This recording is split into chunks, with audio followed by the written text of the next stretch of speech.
The intersections of Hollywood, Silicon Valley, and beyond. Access the financial world on demand. Hear from leading economists, policymakers, and industry experts via live and on-demand webinars, only from Bloomberg. Start exploring to see what's moving the markets. Visit Bloomberg.com/webinars.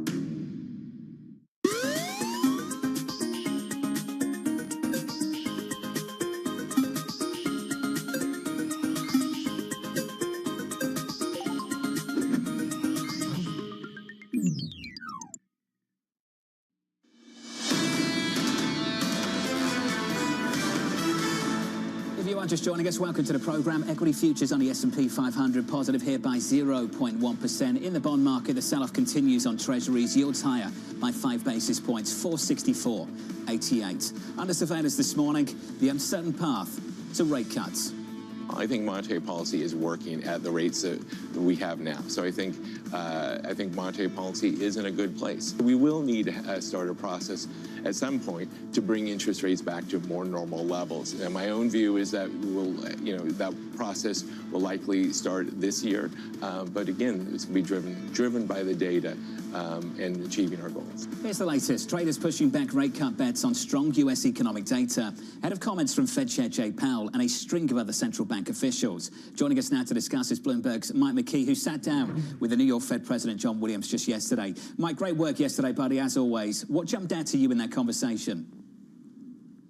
Well, I think the fact that the Fed is anxious to cut rates, and the thing that wasn't said in between those two sound bites there is the reason they think they need to cut rates by sometime this year is that real rates are high, and they're afraid of lagged effects of that hitting the economy. So they're looking to cut rates if they can, but as Williams said, and Mary Daly added later on yesterday, and they're all saying now, we don't have to move yet. We can wait for the data on inflation and make sure it's going down. Mike, I love the interview. It was really interesting. I found it most compelling when he said that they don't necessarily talk a lot about or think about the long-term target. It's basically a play-by-you-go, feel it out. Let's take a look at the bumps in the road, figure out whether they're big bumps or small bumps. Do you take him at his word, or do you think that they're thinking very seriously about R-star and that neutral rate? I think they're starting to think about it, but on an individual basis, and long run, excuse me, long run, they don't have to do anything because it's the long run and things change. But it was fascinating that he said he started to think the neutral rate might be higher because, of course, he's Mr. R-star, Mr. Neutral Rate. And if that's the case, then that would probably mean interest rates stay higher for longer. They would be higher, certainly, than they were in the pre-pandemic era when they were down around zero. But the question is, how far back down do they go? And it sounds like the Fed's beginning to think maybe not all that far. Mike, great interview, and I like the way you got him both to say data dependency, but also to acknowledge that the tools act with a lag, and you've got to look forward. So on the first point, how do you think they will characterize the latest inflation number, and how do you think Chair Powell will characterize it this afternoon? Well, that's an interesting question because, of course, they thought that it was a one-off in January, and they thought that maybe it was a two-off in February. But a third one, you've got to say it's a bit of a trend. But they do think that we are going to see prices continue to fall, albeit very slowly. And, of course, they rely on the PCE rather than the CPI. So they're a little bit less worried because when you do all those calculations to translate CPI to PCE, they're expecting PCE to come in lower, but they also think now, I think they bought into the idea that inflation is sticky and it's going to take a little while. Mike McKee, thank you, sir. Great work as always down in Washington, D.C. Bloomberg's Mike McKee there breaking down the latest Fed speak. Final word now from Mohammed, who's with us for the next 5 minutes or so. We talked about U.S. exceptionalism. We touched on this a little bit as well, the prospect of central bank divergence. What do you think the limits of that divergence are, and which central bank are you more focused on at the moment? So I think we're going to see quite a bit of divergence, not only in policy, but also in outcomes. And it's being driven both by the macro, but also what's happening at the sector level. You know, the growth engines are very unequally distributed around the world right now. So this divergence will increase. And I love the fact you said a 154 yen was sure to trigger intervention. It hasn't. And that's because the authorities are a little bit frozen around the world as how do you react to a generalized dollar strengthening? How do you react to generalized increase in interest rates in the US? And unfortunately, in the past, when those two things go too far, they break something elsewhere. And that's what a lot of us are going to be worried about going forward. Do you think something's breaking right now? I don't think so. I think the global economy has shown resilience. I'm fascinated to hear what the IMF is going to say at 9 o'clock this morning. Does it extrapolate forward the strength, or does it say, you know what, the strength was good, but you cannot extrapolate forward? I suspect they'll take the latter, but it'll be interesting to see. Where do you think something would be most likely to break? It tends to happen where balance sheets are imbalanced, so keep an eye on certain regional banks. It's not a banking system problem, it's a problem of a few banks, and then keep an eye on a few countries whose debt dynamics are unsustainable. Like a few countries. Okay. Okay, well, that was informative. I am wondering, though, as we look forward, this raises this question of, is this sort of a restrictive rate for an economy that does show a lot of heat? Are we seeing breaking points? People have been saying this for so long. Look at the cracks, look at the cracks. The cracks never get bigger. In fact, they've even gotten smaller so far. At what point can you say, all right, you can have a couple of regional banks that fall out of bed, but we can keep chugging along? So I don't think the cracks get smaller. I think the cracks get covered by liquidity. Okay, I mean, let's not forget that the US guaranteed every single deposit in reaction to what happened last March. Right? That's how the cracks got covered over. They didn't disappear, they just got covered over by changing policy. So we have used balance sheets to cover over so many cracks. And at some point, we will reach the end of the ability to use our balance sheets. Whose balance sheet? We've used the fiscal and the monetary balance sheets over and over again. Do you think we're testing the limits of the fiscal balance sheet? I think if we were prudent, we would believe that. But I don't think that the political system is going to allow us to believe that right now. What do you think that's going to look like in 6, 9 months, 12 months' time? No different from today. We're going to continue to run very high deficit. Just keep deficit. pushing. We're going to continue running very high deficit at a time when we should be using economic exceptionalism to fix the roof while the sun is shining, to Would quote we have Madame one Lagarde. without the other? Would we have US exceptionalism, but we didn't have problems on the balance sheet? Yeah, there's a lot of good in this economy. There's a lot of entrepreneurial, there's mobility, there's labor force participation. There is a lot going on. There's tremendous innovation going on. Yes, we would. When you say, though, earlier in the conversation, you said American exceptionalism is because of fiscal policy, all the money that's being floated in. So how do you want them to do that and rein in the deficit? So I said, including policy, fiscal, but also investing in the growth engines of tomorrow. Right. So it has helped. There's no doubt that the very loose fiscal has helped. Totally agree with that. But what I'm even more encouraged is how much is going into generative AI, into life sciences, into sustainable energy. That is what's going to power growth tomorrow. And if you look at, to take it to another part of the world, if you look at the official reaction to China's growth, they beat. They significantly beat expectations and their target. But they warned that the underlying growth dynamics aren't strong enough because they understand they've got to pivot to tomorrow's engines of growth, not yesterday's engines. I just wish we had Bramo Cam up as you were talking, because Bramo would have told you something very different. They beat their own expectations. Bramo seemed very skeptical when you started talking about China's GDP beat. They are going to look forward to an era where they're going to try to juice their economy by investing in factories to export cheap goods to the rest of the world, which really raises this question about how much really you can diverse international policy from domestic policy. But I don't want to digress too far. And they're back to using a weaker currency to promote that. Exactly. Interesting move overnight, yeah. Agreed. Mohammed, this was great. Hopeful, not confident, okay? Going to run with that for the rest of this week. Hopeful, not confident. Mohammed Al-Aaron of Queen's College, Cambridge. Mohammed, thank you. Thank you for having me. Thank you, sir. Coming up very shortly, we'll catch up with PGIM's CEO, David Hunt. A big conversation coming up about the bond market, fixed income, treasuries, credit. Bramo, so much to talk about. The prospect of a new era, a new regime. Weakflation, that was his word. And what exactly that means at a time when everyone's talking about American exceptionalism and growth and strength. Where does the weakness, those cracks that have been papered over with liquidity? Love that idea. He thinks bonds are back. I can tell you the sell-off is back. Treasuries are down, yields are higher by 5 basis points, the 10-year 4.65. On a 2-year currently, higher by 2 basis points at 4.94. Equity markets pulling back just a little bit. We're down by 0.1% on the S&P 500. We wrap up earnings season on Wall Street up next. We're looking for numbers from Morgan Stanley. Shonali Bassett's going to break that down for you in just a moment. Those numbers, something like 4 minutes away.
As elections kick off with a focus on the economy, social divisions, and climate change actions that will influence the global story, Bloomberg is live on location with the latest updates from the world's largest democracy. Coverage begins April 19th.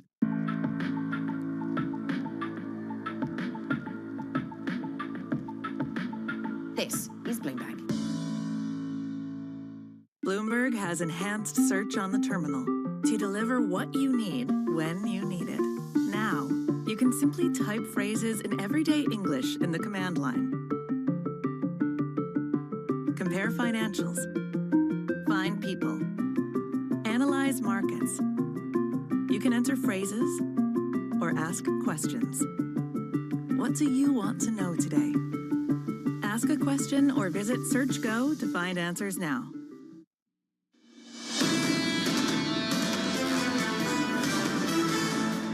Welcome to the program and good morning to you all. Equity futures on the S&P 500 bouncing back just a little bit. Let's start with equities. Up about 0.1% on the S&P. Biggest two-day loss on the S&P 500 since March of last year. Doing a little bit better this morning with the emphasis on a little bit. The Russell is still down by 0.6%. If you switch up the board and get to the bond market, some just massive levels we've broken through over the last month or so. I just mean the speed of the move more than anything. We haven't taken out the highs of last year, but we've certainly set new highs for this year. Very close to 5% 5% on a 2-year, a move of more than 30 basis points so far in April, a move of more than 40 so far in April on a 10-year maturity, up 5 basis points to 464.88. We'll talk about the bank earnings in just a moment. Morgan Stanley just dropping. Lisa's going to look at that. I'm going to look at foreign exchange for you. Dollar strength, potentially a 6th consecutive day of it, the longest stretch going back to September of last year. The euro trying to bounce back to 106.31. Dollar yen, I tell you what, we've got a problem, BOJ. 152 was problematic.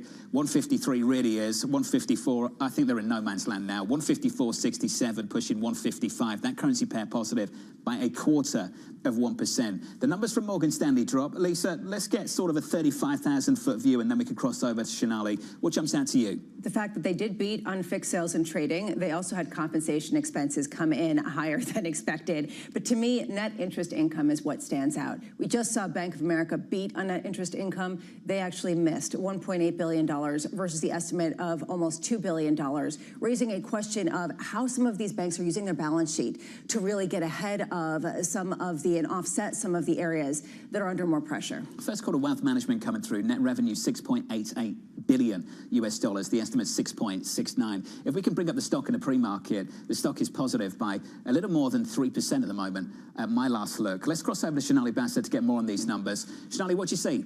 There are a few things going on. One, to the point you're making, you have that wealth management number coming in above estimates and the pre-tax margin also coming in above estimates. Remember, they're going to want to see that wealth engine keep driving performance. You also have them come in better than expected over in fixed income and equities trading, I believe. But what's interesting here, John, is that equities trading number actually comes in below what Goldman Sachs had brought in. So the competition is pretty stiff here on Wall Street today. Another thing to look at as well is the compensation expense coming in higher than expected. We've been talking about it. This has been a trend, a lot of pressure on compensation costs in the year where activity is jumping back. Over at the investment bank as well, you have underwriting fees for equity and debt coming in above estimates, but advisory is coming in a bit light. You have to understand this is another area of stiff competition.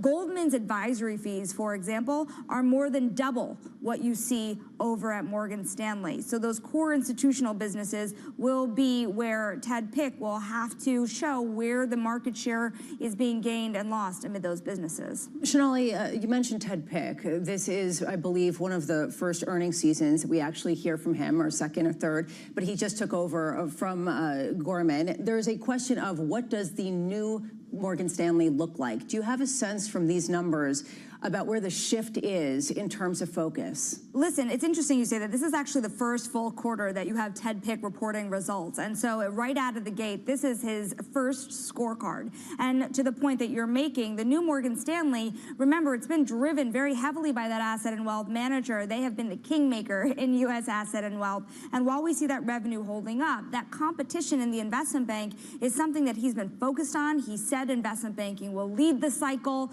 with compensation costs on the rise. How are they going to pay for those bankers? And how are they also going to regain that share in that equities business? We were talking about it yesterday. When we talk to folks on the street, they see him showing up. They see him being competitive. We know that Morgan Stanley wants to retain its top spot here on a lot of those institutional businesses. What's interesting, though, is the market has not been rewarding those core Wall Street businesses yet. They don't seem to be convinced that volatility won't stifle the windfalls. And so hearing what they have to say after Goldman Sachs on how far they can run in institutional will be a question. Some names are doing better than others this year, Shanali. I think we all know that last week was a tough week for the banking sector. The banking sector was down about 5% on the S&P 500. Shanali, year to date, though, just going through some of the stock moves, let's look at the scores. Goldman's positive by 4%. Citi's up by double digits. JP Morgan's doing okay. Shanali, I'm looking at Morgan Stanley. Morgan Stanley's down on the year. What is holding back that stock?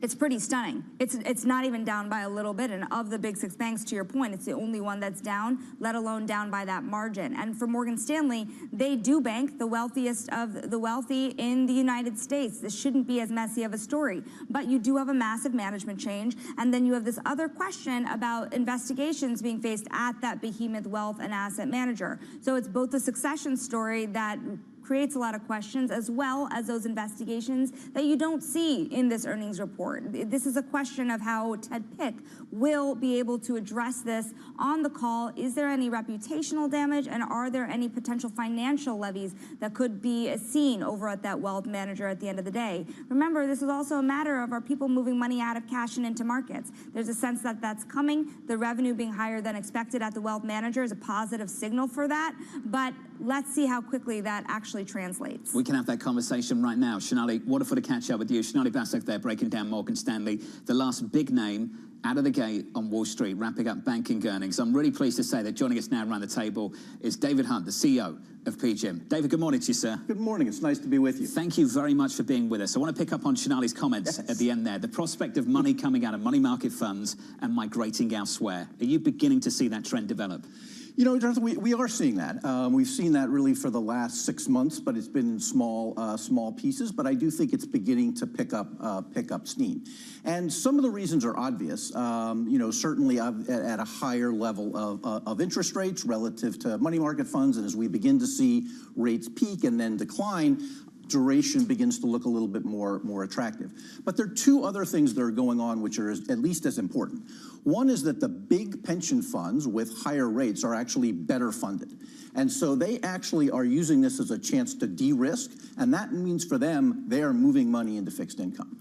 And the second is that, you know, we have the continued demographic trends going on, not just in this country, but around the world.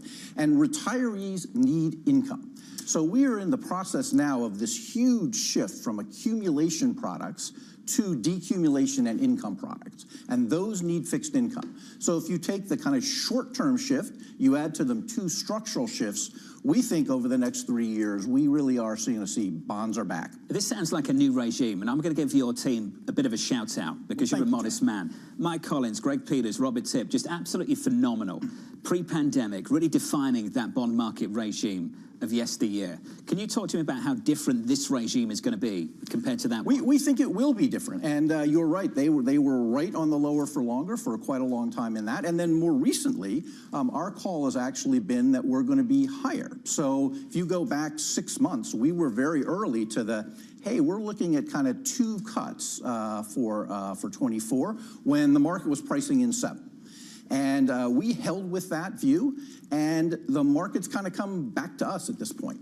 So we pride ourselves on taking, I think, considered non-consensus views that are long-term in nature rather than simply trading views.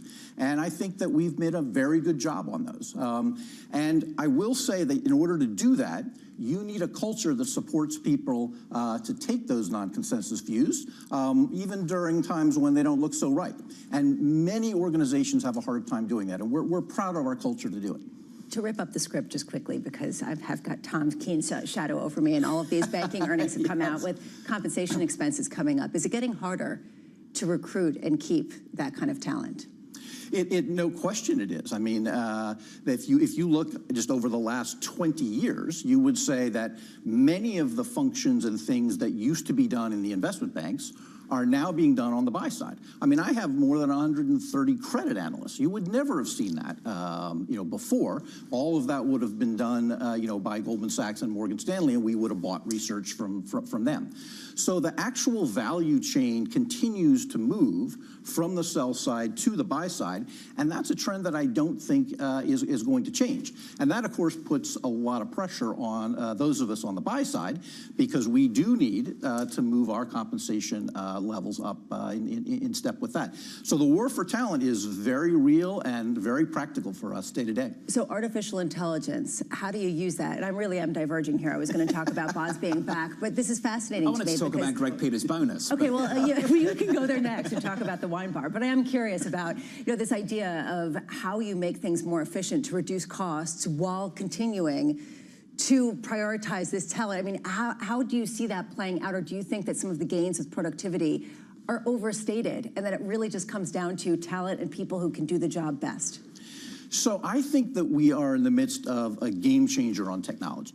In asset management over the last decade, technology's mostly been about, can we automate things, can we get more efficient at things, and so it has been a bit of a cost play. That's not where the game is today.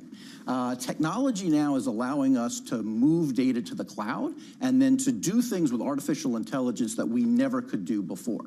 And so it now is actually being used by our investors. It's actually being used by the front line to make decisions. That's a very different use of technology than it was before, and I think that's very exciting. But it means that we are needing to significantly up our game on the use of technology and making sure that we're employing some of these latest uses of it in our actual investment process, as well as trying to get more efficient in some of the back office functions. But that's different for the industry. So you're saying it's making you more efficient, but not that it means you need a leaner team. It means that the quality of jobs that we have will actually be better, because we will take a bunch of things that are kind of fairly rote, and we'll be able to do that much more efficiently with technology. And then we will be able to augment our portfolio managers with technology so that they're actually making better investment decisions. And that's what they want to focus on anyway. So the more I can focus them on the higher value topics, the better and happier they are through the use of technology. When you look at AI and inflation, well, let's come back to the U.S. economy. We're going to come back to inflation. Sorry, that's my fault. You say there's an outlook for the economy is weakflation.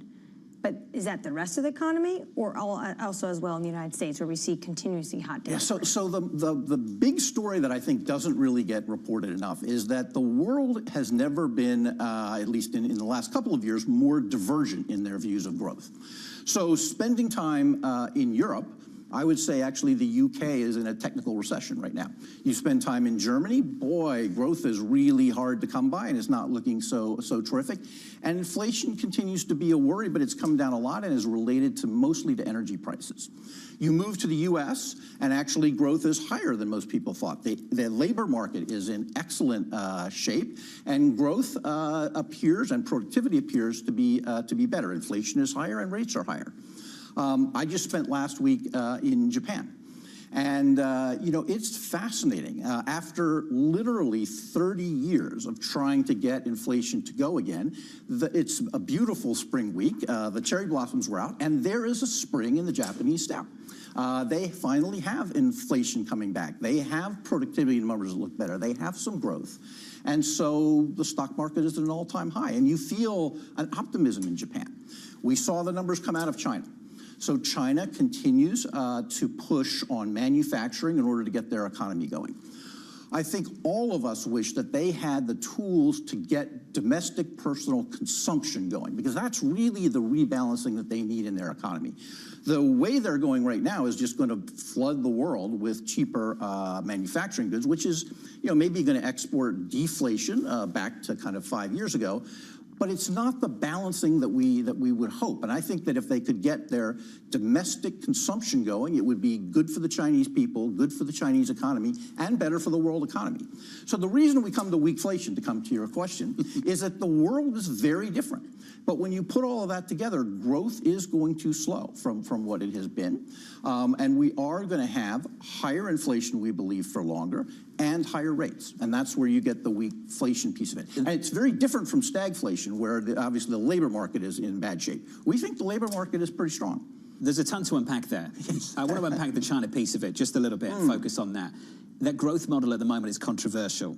It's getting all of the wrong kind of attention from policymakers worldwide, particularly here in the United States. And there is talk of maybe even more policies going against China from the United States. Secretary Yellen's been talking about that over the last week. Does that make it harder for you to run a global business? Is it more difficult now than it used to be? Yes, it certainly is. And I think many of us are headed down to the IMF meetings this week. And I think that one of the big topics is going to be, what are the impacts of the new Chinese economy, and what will the U.S. administration do in response to that?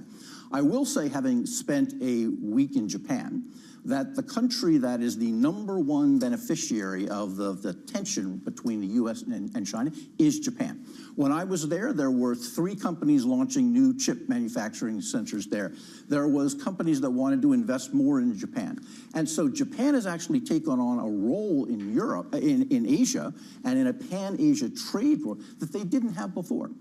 And the other thing that's happened is that the security alliances have come together, I think, faster than any of us would have thought. When I spend time with folks in both the diplomatic and security world there, the coming together of Japan, of South Korea, now of the Philippines and Australia is creating a stronger alliance than we had before. And so, you know, these kinds of reverse powerful impacts that we have are hard to predict, but they do change those supply chains quite a lot. You've mentioned Japan a few times.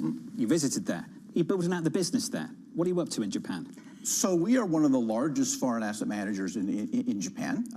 We absolutely believe that it's a critical country. Obviously, if you just look at where is the money around the world, Japan remains one of the wealthiest and highest savings places. So there's a lot of money to manage. Is that money coming home?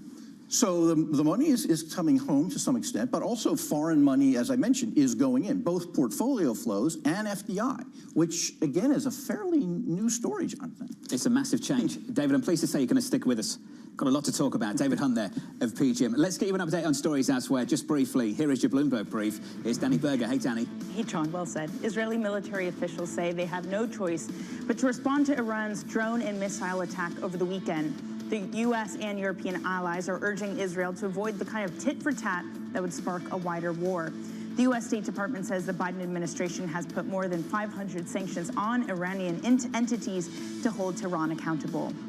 Another bank, another upgrade to the outlook for gold. This time it's Citi, and the bank says that gold is likely to reach $3,000 an ounce. Their timeline for that is the next 6 to 18 months, thanks to increased investor inflows, of course, expectations. The Fed will eventually cut rates. That eventually is getting longer out now. The precious metal has been on a tear this year, driven by haven flows with wars in the Middle East, increased central bank buying, and consumer demand in China. Shares of BNY Mellon higher in the pre-market. The bank reported first quarter results that beat across the board. Total revenue, $4.5 billion in the first quarter. Total fees jumped 6%. Both of those are a beat.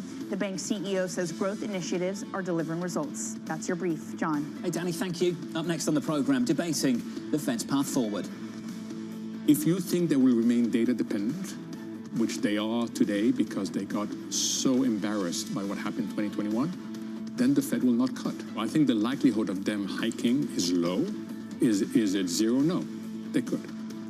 More up next with the PGIM CEO, David Hunt from New York City. This is Bloomberg.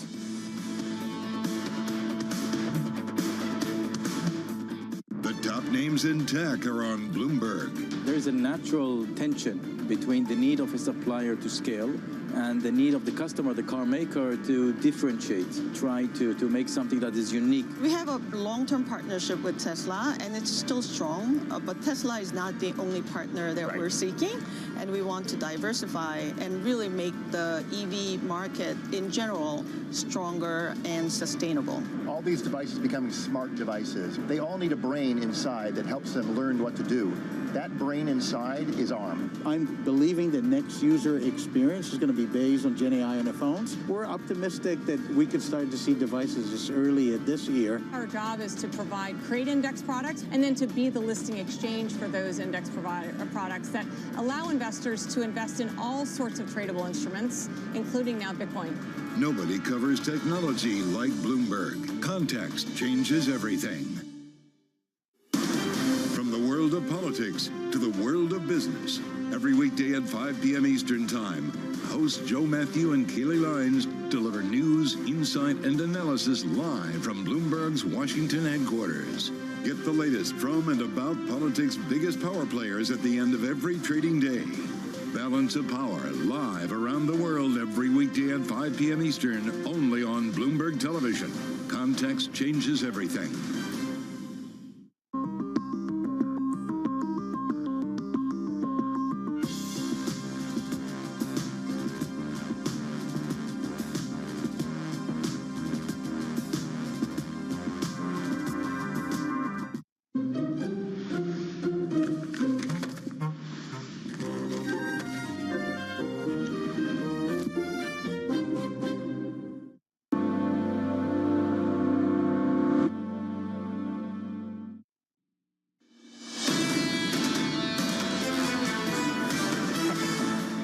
Equity futures on the S&P 500 positive here by 0.25%. Yields a little bit higher at 4 basis points on a 10-year, 464.26. Under surveillance this morning, debating the Fed's path forward.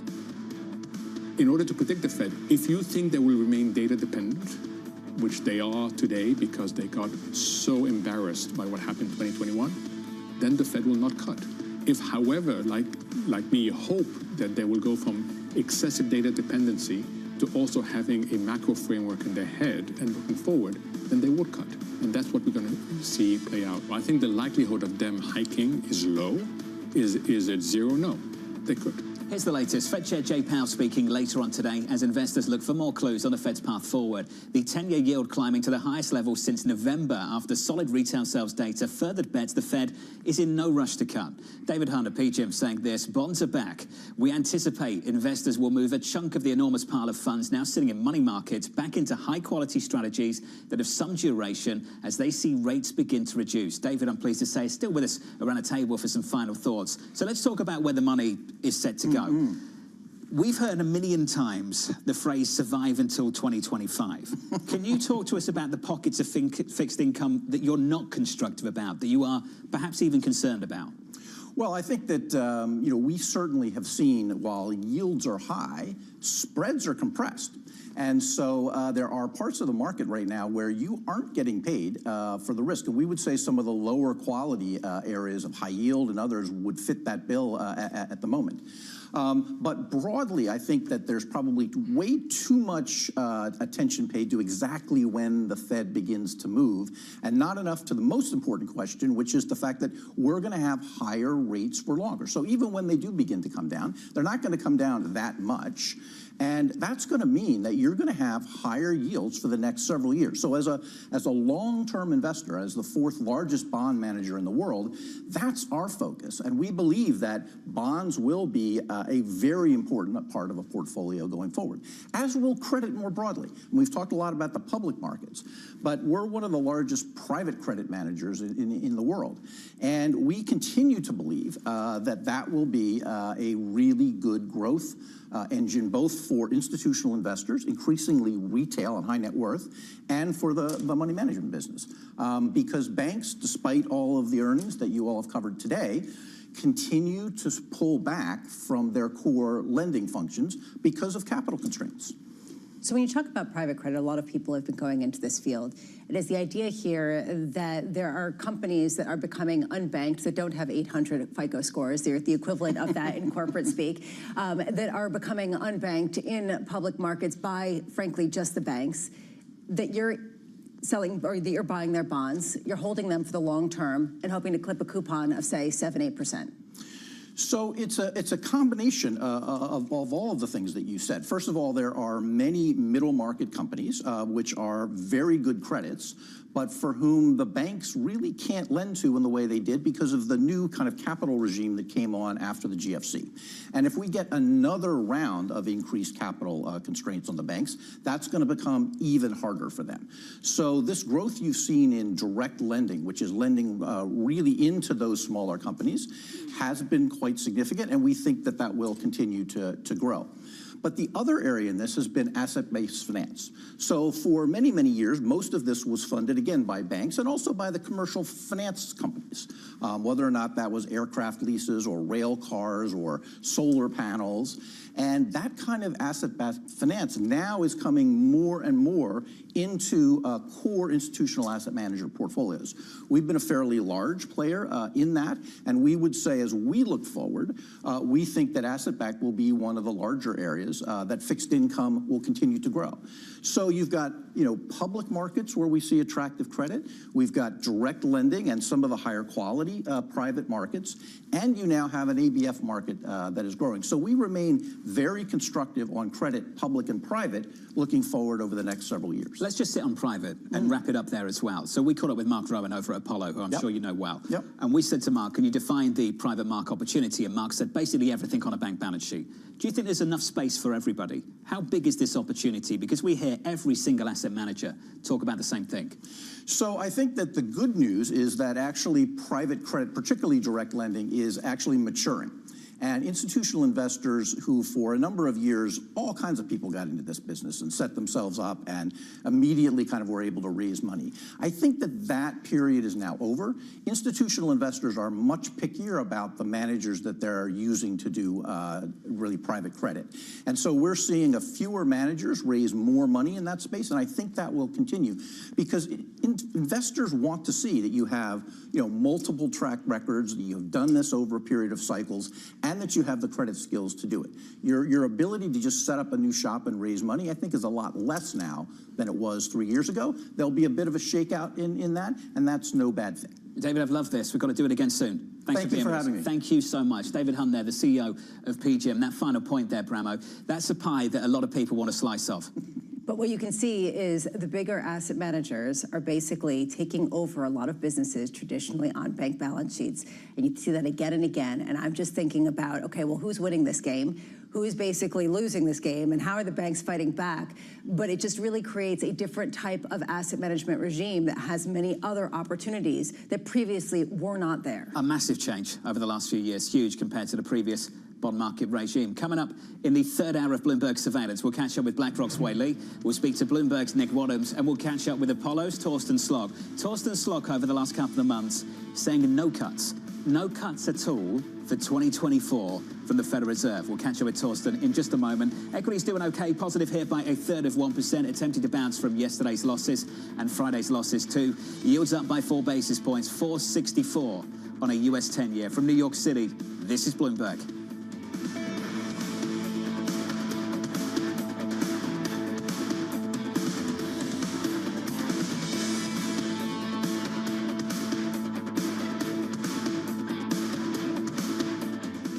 Venture capital. It's been volatile. From bank crisis anxiety to AI exuberance, Caroline Hyde and Ed Ludlow chat with the biggest names about the latest tech trends. Is AI going to dominate the earnings narrative for this sector this week? I think we're seeing opportunity and potential platform shift that we haven't seen in a long time. If you're a company today and you're not embracing the changes that are taking place with AI, you're going to be behind. How do you prove to the investor base that you haven't just tacked on AI to make yourself sexy? It's very hard to differentiate if you're not experienced with AI. The startup stories. I think this is a watershed moment for technology. Certain categories are more exciting than others. Right now, obviously, generative AI is a category that is very exciting to startup founders, customers, and venture capitalists as well. So what we are seeing is a new area of opportunities for new founders to come and change the industries that matter. And the real talk on realistic valuations. Some of the best opportunities are sitting right in front of us. How do you discern which ones are good on the marketplace right now? I think founders have woken up to the reality that taking on more money at higher terms doesn't necessarily play to their benefit in the long run. How do you actually invest? Follow the VC money on Bloomberg Technology, the only daily business show dedicated to tech right in the middle of the trading action. 12 p.m. on the East Coast, 9 a.m. in the West, only on Bloomberg Television. From the world of politics to the world of business, every weekday at 5 p.m. Eastern Time, hosts Joe Matthew and Kaylee Lines deliver news, insight, and analysis from and about politics' biggest power players. Let me just start with, this is not the first time we've heard this argument. I mean, this is going to be an ugly, ugly year. Balance of Power, live around the world every weekday at 5 p.m. Eastern, only on Bloomberg Television. Context changes everything. Season 2 of The Circuit. We're walking with the titans of banking.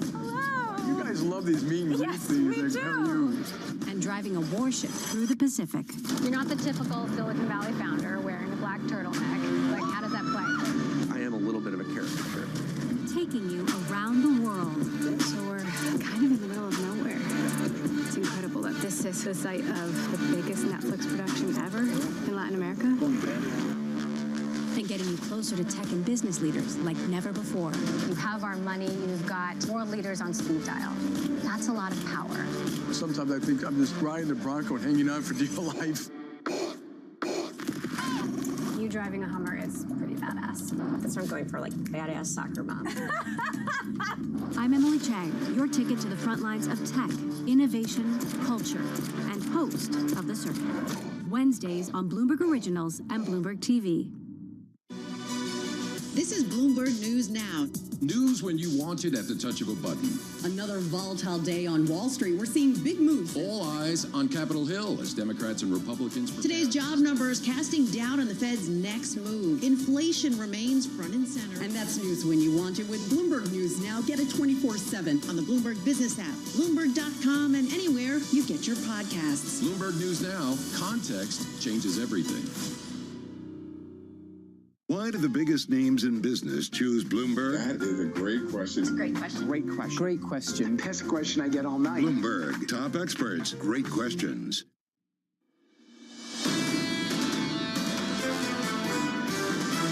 I mean, I look at 10-year yield. The market is trying to gauge where this is going to shake out. For bonds, it's still very much an inflation story. The level of yields in the U.S. looks pretty attractive. Given positioning on where we have been in yields, I think we can go higher. Now that we've seen this back up higher in yields, we are having the conversations of let's get ready to buy. This is Bloomberg Surveillance with Jonathan Farrell, Lisa Abramowitz, and Anne-Marie Hordern.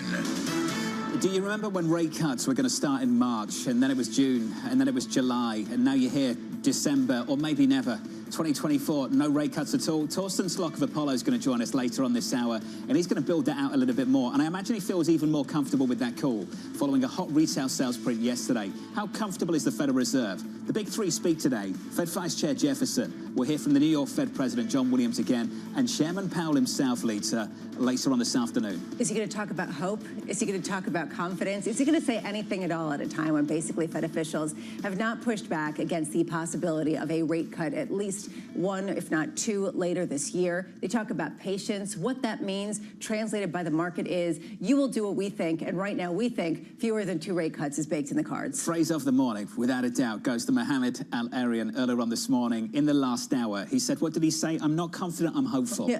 And I turned around and said, can you imagine if the Fed chair came out this afternoon and said, I'm not confident, I'm hopeful? Yeah, I think that'll be a pretty scary situation for the markets. Mohammed also talked about the fact that although he does think we will see cuts and that you have more people talking about no cuts, the UBS note talking about the fact that potentially they are pricing in a possibility of a hike. It's not their base case, but now you have more people. This isn't just a contrarian idea from one person that used to be a former Treasury Secretary. You actually have people starting to price in potentially, if we have sticky inflation, combination of U.S. growth continues and a labor market that's healthy, could the Fed potentially move to the other side? You know, if Fed Chair Powell came out and said, I'm hopeful, I'm not confident, but I'm hopeful, I would say thank you. None of us know. Every single person who's come on the show has basically said, we have no clue. I mean, this is a new paradigm. We make the best call that we can, and we adjust accordingly along the way. If he came out and said that, I think a lot of people would say, finally, a little bit of a breath of fresh air. Yeah, let's really get into why you'd say thank you. Equities would be down, yields would be up, back through 5% on a 2-year. You think so? If he started talking about being hopeful and not confident, that would imply everything's changed. Because a month or so ago, this equity market believed that this Fed chair had shifted into a new policy stance, that if you get weakness, he can respond to it. If you get strength, he doesn't need to. That was the Fed put. It's returned. It's supported equities, even with this repricing of the Federal Reserve through the year so far. You start to hear the Federal Reserve back away from that. I think that floor that's been put under the equity market over the last few months starts to be taken away. A lot of people think that the policy error so far was that Fed put that basically is baked into the market back in December. A lot of people said that that eased financial conditions enough to keep inflation hotter for a bit longer. This is one of the things that Torsten Slok has to say. At what point is that tightening in financial conditions what's required to get inflation back down? Do we even want to get it back down, which was something that Mohammed Al-Arian was talking about? You know, maybe let it run hotter for longer because this is the reality of it. There are a lot of big questions here. The Fed doesn't want to weigh in on any of them, and that's very clear from some of their speakers. That's what you heard from John Williams yesterday in that interview with Michael McKee. And the last 2 days, then, the solution and not the problem, according to Bramo. Do we need tighter financial conditions? Most people might agree with that. Equities right now on the S&P 500 positive by 0.2%, trying to bounce back, but the repricing in the bond market has been phenomenal. A 40 basis point plus move on a 10-year month to date, and it's April 16th. So we're talking about, what, 12 sessions? Something like that, Bramo? 463.65. Which is a reason why the speed that you talk about is a reason why you're seeing people finally say, okay, now it might bite into equity valuations. Now this sort of threatens the story because it's coming from a whole different number of aspects, not just the gradual strength, the grinding of American exceptionalism. This is a reason why people are uncertain right now. And the reason why people who thought that stocks were a great buy at higher valuations are getting queasy, even as they come to lower valuations. 493.80 on a US 2-year. Coming up this hour, BlackRock's Wei Li on why she's still overweight equities. We'll catch up with Bloomberg's Nick Wadhams as Israel vows to retaliate, and Apollo's Torsten Slok on his call for no rate cuts this year. We begin with our top story: investors wrestling with the threat of higher for longer rates and potential escalation between Israel and Iran. BlackRock's Wei Li saying this: the tensions in the Middle East look contained for now, but we see risk of further escalation. We could face elevated oil and commodity prices for longer, reinforcing the new regime of higher inflation and a long-held view that we are in a higher for longer interest rate environment. Wei Li is with us around the table. Wei, good morning to you.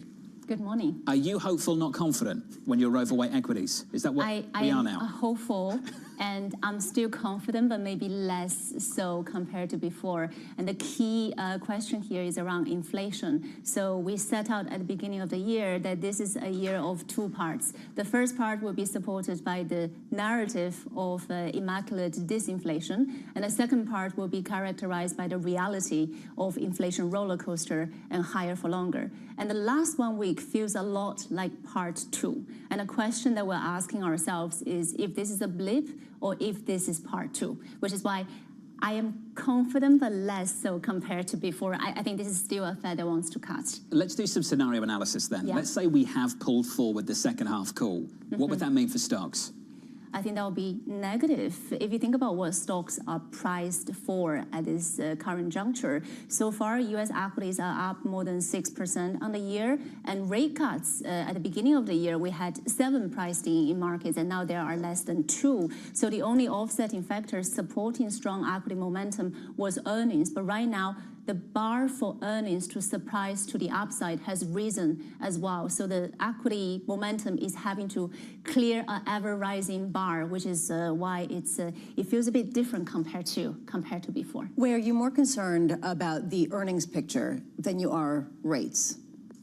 Well, I'm positive around earnings picture. You know, like if you look at kind of the growth dynamics that we have experienced so far, we have had positive surprise to growth. We have had positive surprise to inflation and the boost to nominal growth, which then translates into earnings have been supportive of equity momentum, right? So I'm actually positive on earnings. I'm just recognizing that now the markets are expecting S&P 500 to deliver 11% earnings growth for 2024 versus historical average of 7%. The bar is higher. I'm a bit nervous, but I still think that there's more room for AI as a theme to deliver. And I also think that there is room for earnings momentum to broaden out as well, given the cyclical manufacturing kind of uptick that we're seeing coming through in the data. So we like industrials, we like energy, we like materials for that reason. These are the sectors that are seeing a bit of an earnings outward revisions as well. So we like all of those kind of cyclical aspects, but on top of the AI theme that is still coming through quite strong. You've talked about being underweight bonds and not necessarily liking bonds, and that's been something that's played out throughout the year for sure. There's a question of what the haven is, and we've been discussing this extensively. Is it still the dollar? Is it gold now, increasingly?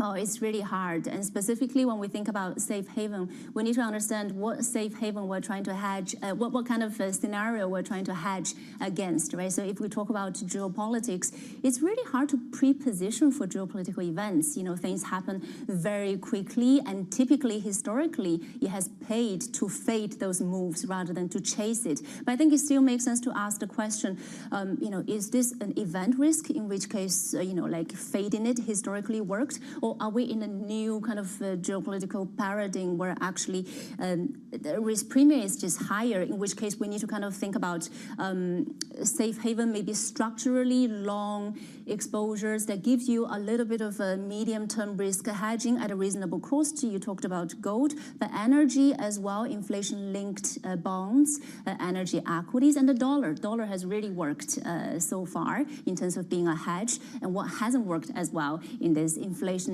environment, this duration as a hedge this time around. Mohammed El-Erian wrote about this, how markets, global markets, are well placed to hedge geopolitical risk premiums, but less so if this actually became a serious wider conflict. How do you see the difference between the two? Well, that's exactly the difference between if this is an event risk or if this is a new geopolitical paradigm. So if this is an event risk, actually historically not hedging and maybe even fading some of the immediate nervous movement has actually paid off. You know, you talk about people buying the dip when broadly historically geopolitical events haven't had longer lasting sustained effect on risk sentiment. But now if we're talking about risks of escalation and also kind of channels of transmission mechanism being broader, then we have to think about geopolitical risk premium being baked in portfolios needing to be higher. This is where we're talking about being structurally long some of those exposures that I talked about. Inflation-linked bonds in particular looks interesting. One of the areas you talked about were energy equities and energy just in general. At what point does some sort of rise in the price of oil and other commodities challenge some of the industrial overweights that you have right now, just based on how much it's going to cost in the inflation there?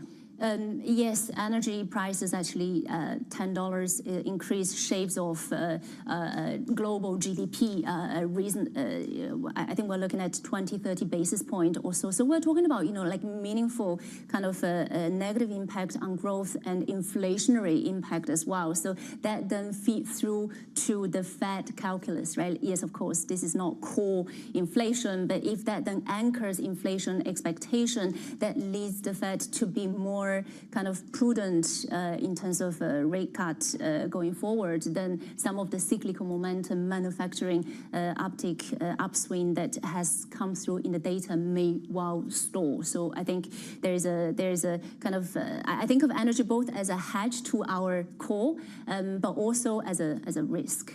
Well, I just want to finish on foreign exchange. My favorite function on the Bloomberg terminal, very simple one, WCRS, snapshot of G10. I thought it's WEI. Year to date. I was going to finish on this.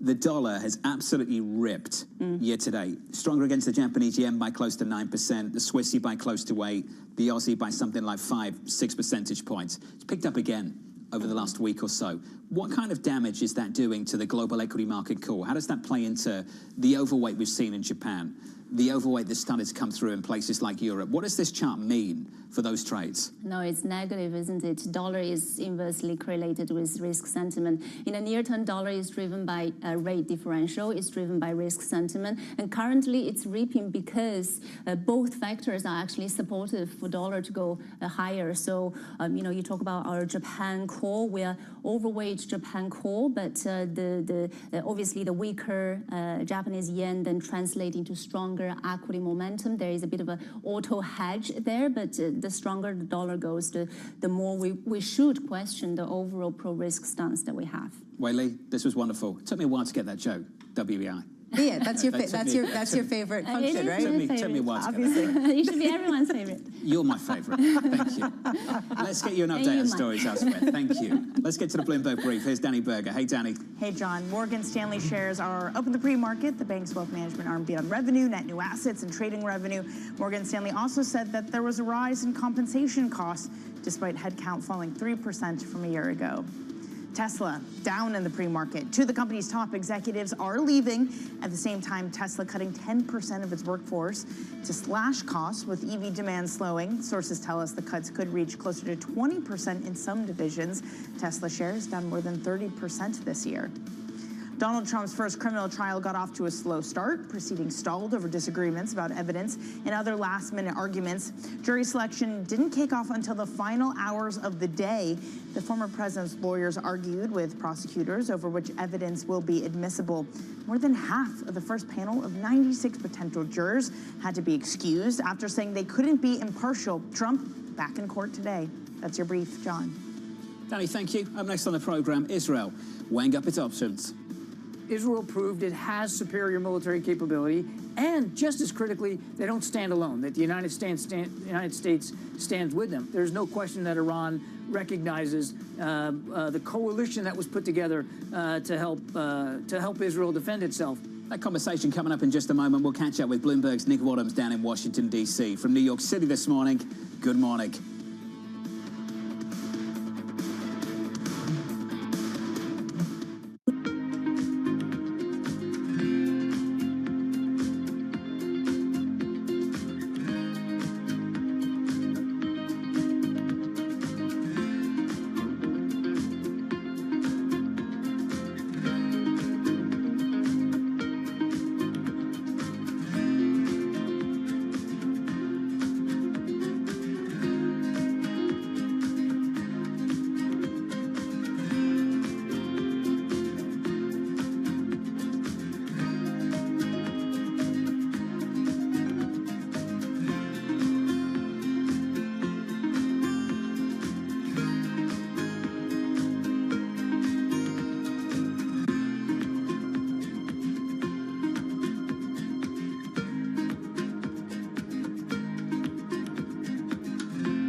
multi-trillion-dollar industry. There's a lot of ground to cover. We indeed have a rally. We're talking a lot of dividends. We're talking income. We'll show you what's happening in ETFs like no one else. Bloomberg ETF IQ, Monday on Bloomberg.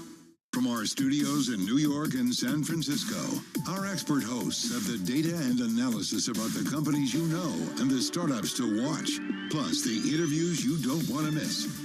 Watch Caroline Hyde and Ed Ludlow on Bloomberg Technology, the only daily business show dedicated to tech, right in the middle of the trading action. 11 a.m. on the East Coast, 8 a.m. in the West. Only on Bloomberg Television.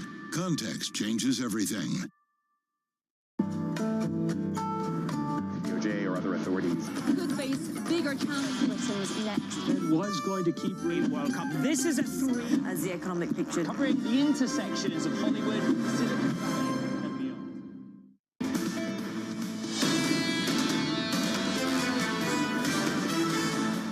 If you are just tuning in, welcome to the programme. Looking to bounce back from yesterday's losses. It's a small one. It's a small bounce. We're positive by 0.15% on the S&P. Yields are higher by 4 basis points on the 10-year, 464.26. Under surveillance this morning, Israel weighing its options. Israel proved it has superior military capability, and just as critically, they don't stand alone, that the United States stands with them. There's no question that Iran recognizes the coalition that was put together to help Israel defend itself. Again, I can't speak for what either side will do going forward. Iran is increasingly isolated on the world stage. They are increasingly making it harder for anybody in the international community to be sympathetic to any of their inimical interests there. Here's the latest this morning. Israeli military officials laying out options for a response to Iran's unprecedented attack. Prime Minister Benjamin Netanyahu now deciding the country's next steps as allies warn against a full-blown escalation. Let's catch up with the brilliant Nick Wadhams of Bloomberg down in Washington, D.C. for more. Nick, let's talk about the options. So yesterday we had 2 questions. Would we get a response, and what would that response look like? Today we only really have one. We are going to get a response. Nick, what do you think the options are on the table? What do you think that response might look like? Well, there are a few things happening here. One is the Biden administration is essentially pressing Israel to, I think, go back into the shadows. So we had seen this proxy war for so long where Iranian proxies were attacking Israel, and then Israel was responding in some ways with strikes that it would not take credit for.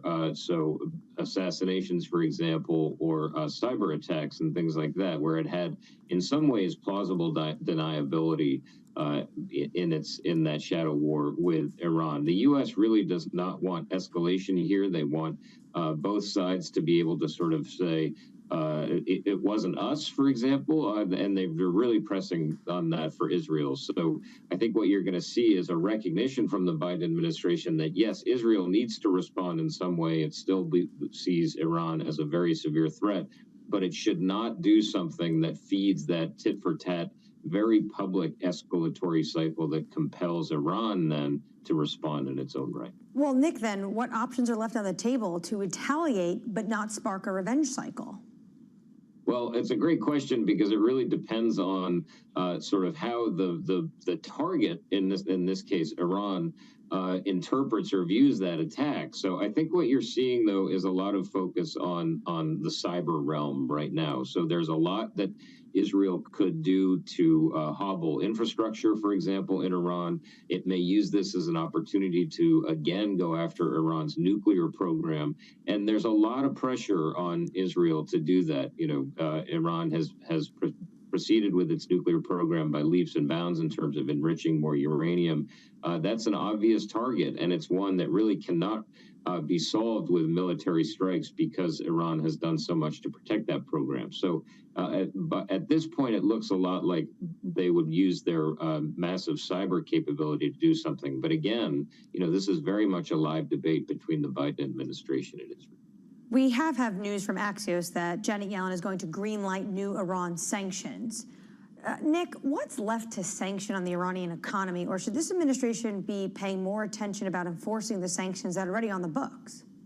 Well, that's very true. There's very little in the Iranian economy at this point that has not been sanctioned over the last many years.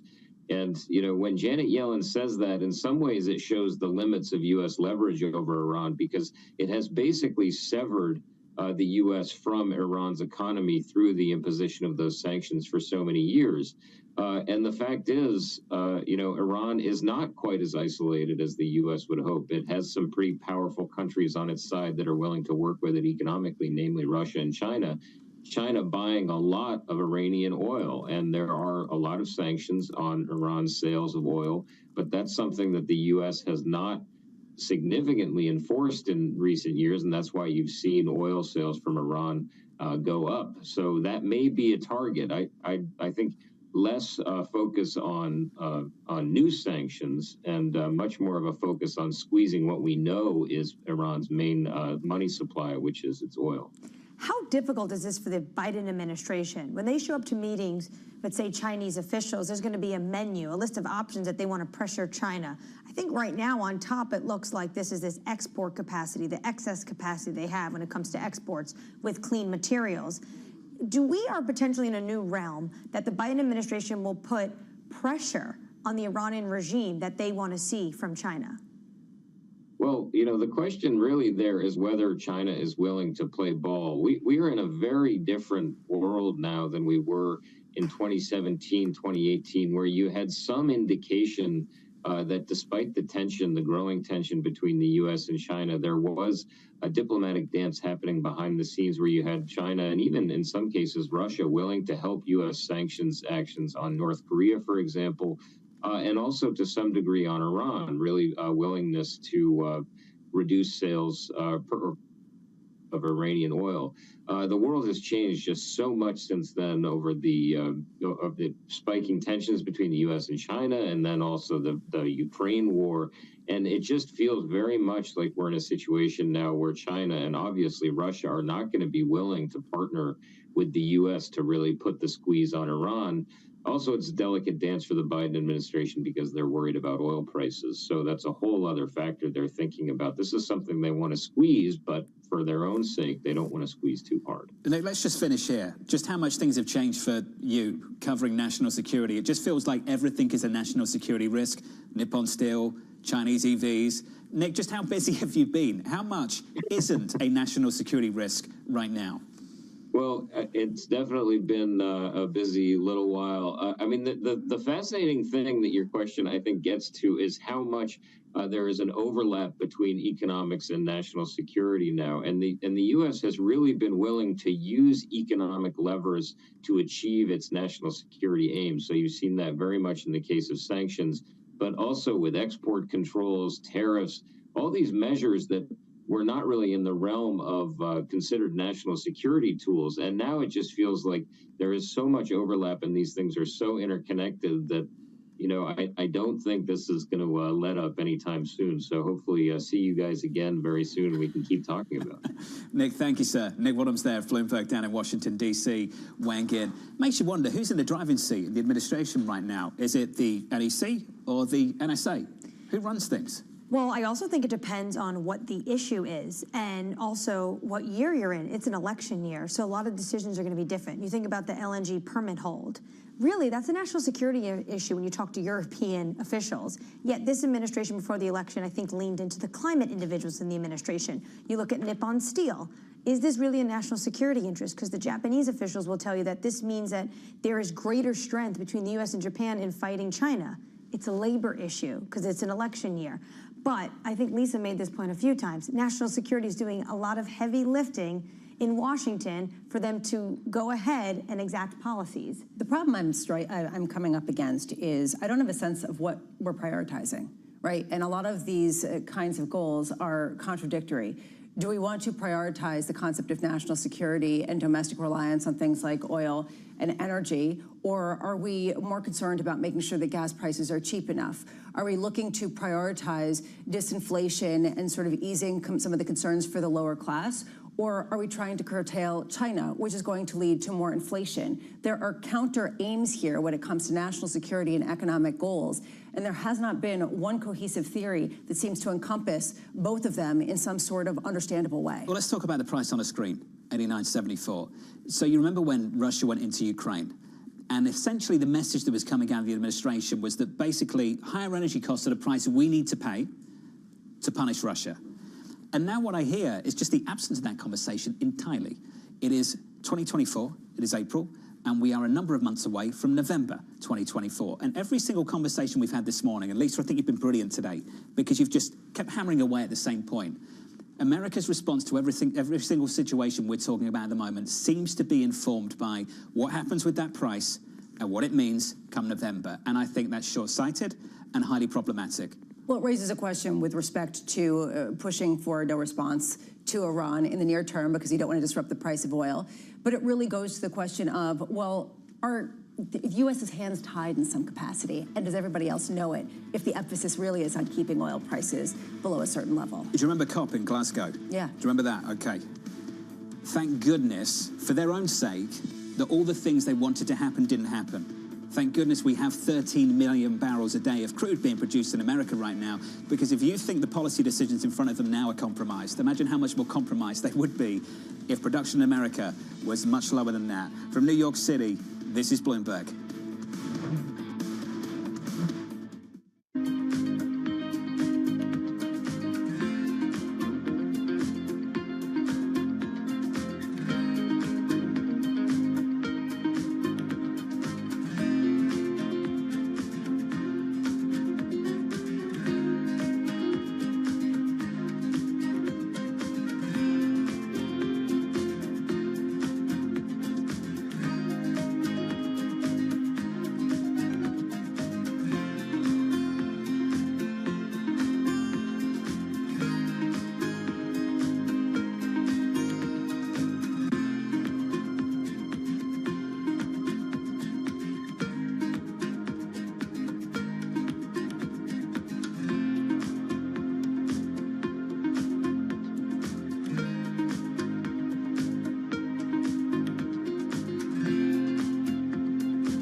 My general advice is continue to seek out companies or people that are maybe one stage or two stages ahead of you. And I think this is generalizable to not just to startups, but anyone seeking fast growth in their own professional lives, in their careers too.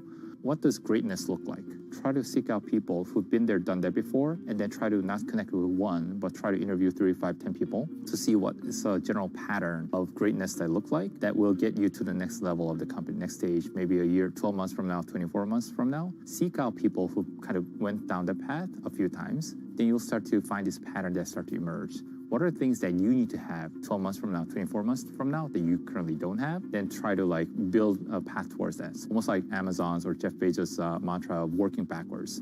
Think about what your end game or next stage look like, and then figure out your steps to getting there, and who do you need to work with, upgrading or coaching your existing team or recruiting from somewhere else to really level your leadership. Because ultimately, the job of a CEO is to do 3 things, right? One is get the strategy right for your company, making sure it's executed, get the right teams onboarded, getting the resources, whether it be fundraising or allocating your resources. So strategy, people, or team, figuring out how you need to navigate those things to get to the next level.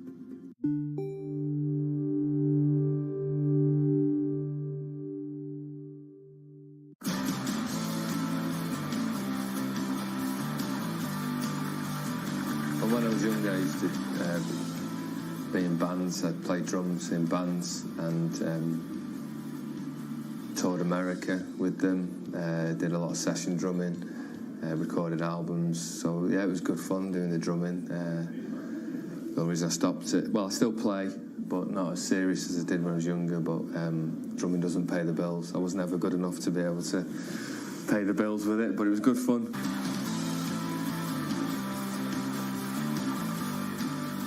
I started RJF, and the reason I started it was I saw a gap in the market for particular early stage and startup businesses. With the experience that I've got of running businesses, of being a finance director at the very biggest companies in the world to being finance director of small startups, we were looking at providing more than just basic accountancy services. So yes, we'll do all that, we'll do all the basic, all the statutory side of things that you need to do. But there's so much more value that we can add, and I wanted to have my experience to help these startups, because a lot of them don't really know where to go.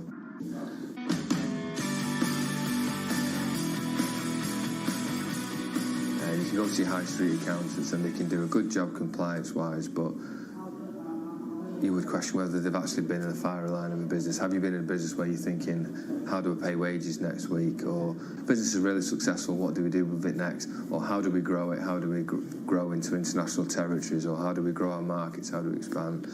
So a lot of the experience I've seen over the years and seen different types of business in different sectors, I thought, well, it's a real value that I can add to these businesses as opposed to just being an FD, because a lot of these businesses can't afford an FD. But if we can take care of their statutory side of things, the compliance side of things, I'm on hand to be able to help and advise businesses with their growth strategy, or if they're in difficulty, help them through these times.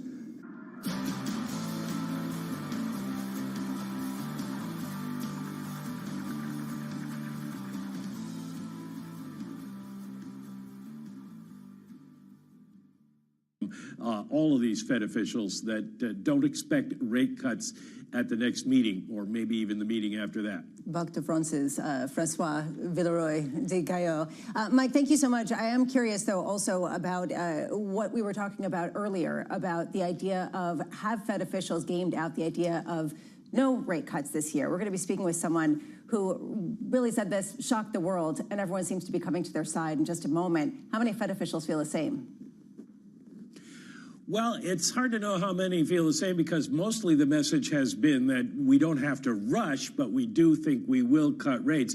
I specifically asked Williams about that yesterday, and he said we will just go where the data take us. He didn't rule it out, but he didn't embrace it in the same way that, say, Neil Kashkari of Minneapolis has. Mike McKee, thank you, sir. Michael McKee, breaking down the data and the Fed speak. I was going to say the French have got lots of issues and make it one of those sort of Euro rivalry playful things, but the Italians have got bigger issues. Yeah, so you see this story yesterday? It's my favourite story, just an excuse to mention it. Alfa Romeo's had to rename the SUV that they had coming out. It was called the Milano, right? But it wasn't produced in Milan, so they've had to rename it because the Italians have pushed them to. They're renaming it the Junior or something like that. This is Stellantis. They're going to call it the Junior. Stellantis under pressure by the Italians for using an Italian city for a car name that won't be produced in Italy. I think it was going to be produced in somewhere like Poland or something like that. I just love stories like this. It definitely, European rivalries. Yes, just this idea of don't even try to. It's not good enough to be called Milano. Exactly. Call it Junio. Something like that. Produce it here is basically the argument. If you want to use the city's names, produce it here. You know what they should do? What should they do? They should think about that with Spanish oil that they then, rebrand as Italian oil because they use the Spanish. They don't do that. They take the Spanish olives, and then they grind them up, but they produce it in Italy, and then they call it Italian. Are you sure it's not the Spanish pretending that their olive oil is Italian because they can get higher prices for it because Italian olive oil is deemed higher quality on the market? Consumers, that's the market. You're into the market, right? The market has decided that Italian olive oil deserves a premium over Spanish olive oil. The market's trying to bounce right now, and what we're seeing in the market is a sense of people coming back. in New York, and I imagine they ran into each other in the pantry.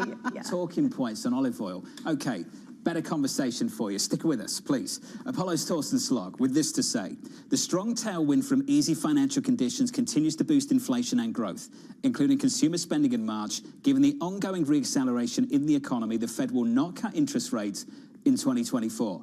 Apollo's Torsten Slog is with us around the table. Torsten, it's been quite a call, and I imagine you're feeling better about that call over the last week or so. Well, I think that what is happening is that when the Fed pivoted after having said for 2 years rates are going up, up, up, up, up, now they're actually saying rates are going down, and they're still saying rates are going down. When that change came at the November 1 FOMC meeting, since then, the S&P is up $10 trillion. In other words, the tailwind to wealth in the household sector, the tailwind to wealth for corporates, and therefore the tailwind to consumption, to capex. It's really not surprising that non-farm payrolls for the last 3 months has been strong. It's not surprising retail has been strong, and therefore it's also not surprising that inflation has been strong. And I think that tailwind will continue for the next several quarters. You're not lonely. Joining you, I think SocGen and Stephen Gallagher in the last couple of days now saying no cuts in 24. Even Matt Lazzetti at Deutsche Bank saying 1 cut December. Likewise from Mike Gapen over at Bank of America. What's interesting about the way you frame it is you put a lot of this on looser, easy financial conditions. When you speak to the Fed, they say financial conditions are tight, not loose, even with stocks close to all-time highs and credit spreads really tight. So what are you seeing that they're not? So that's really important because that discussion splits into two things, namely, if you look only at rates and the level of the Fed funds rate at 5.5, that is certainly above most estimates of R star, meaning the long-run equilibrium interest rate for the economy, which normally the Fed would say is 2.5. So looking at rates on their own, in your old school ISLM models in the economics literature, you would look at that and say, hey, you have that exactly monetary policy is tight.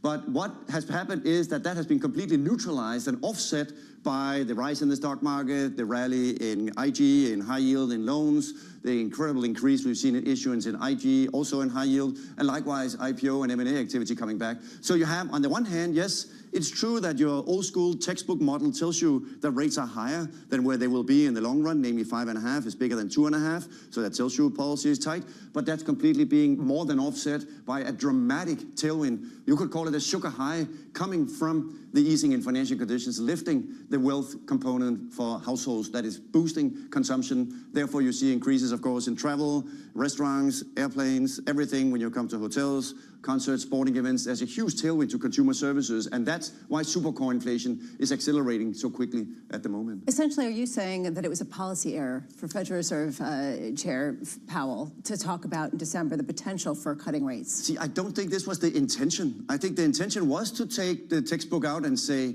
well, when we run Taylor rules and Phillips curve, we get that it only is rates, as John is saying, that matters. And they did not have the intention of lifting financial conditions and boosting the stock market as much as they did. Remember, the S&P is up 25% since November the 1st, and the market cap of the S&P is about 44 trillion, so that brings you to roughly around 10, 11 trillion additional increase in wealth for the household sector.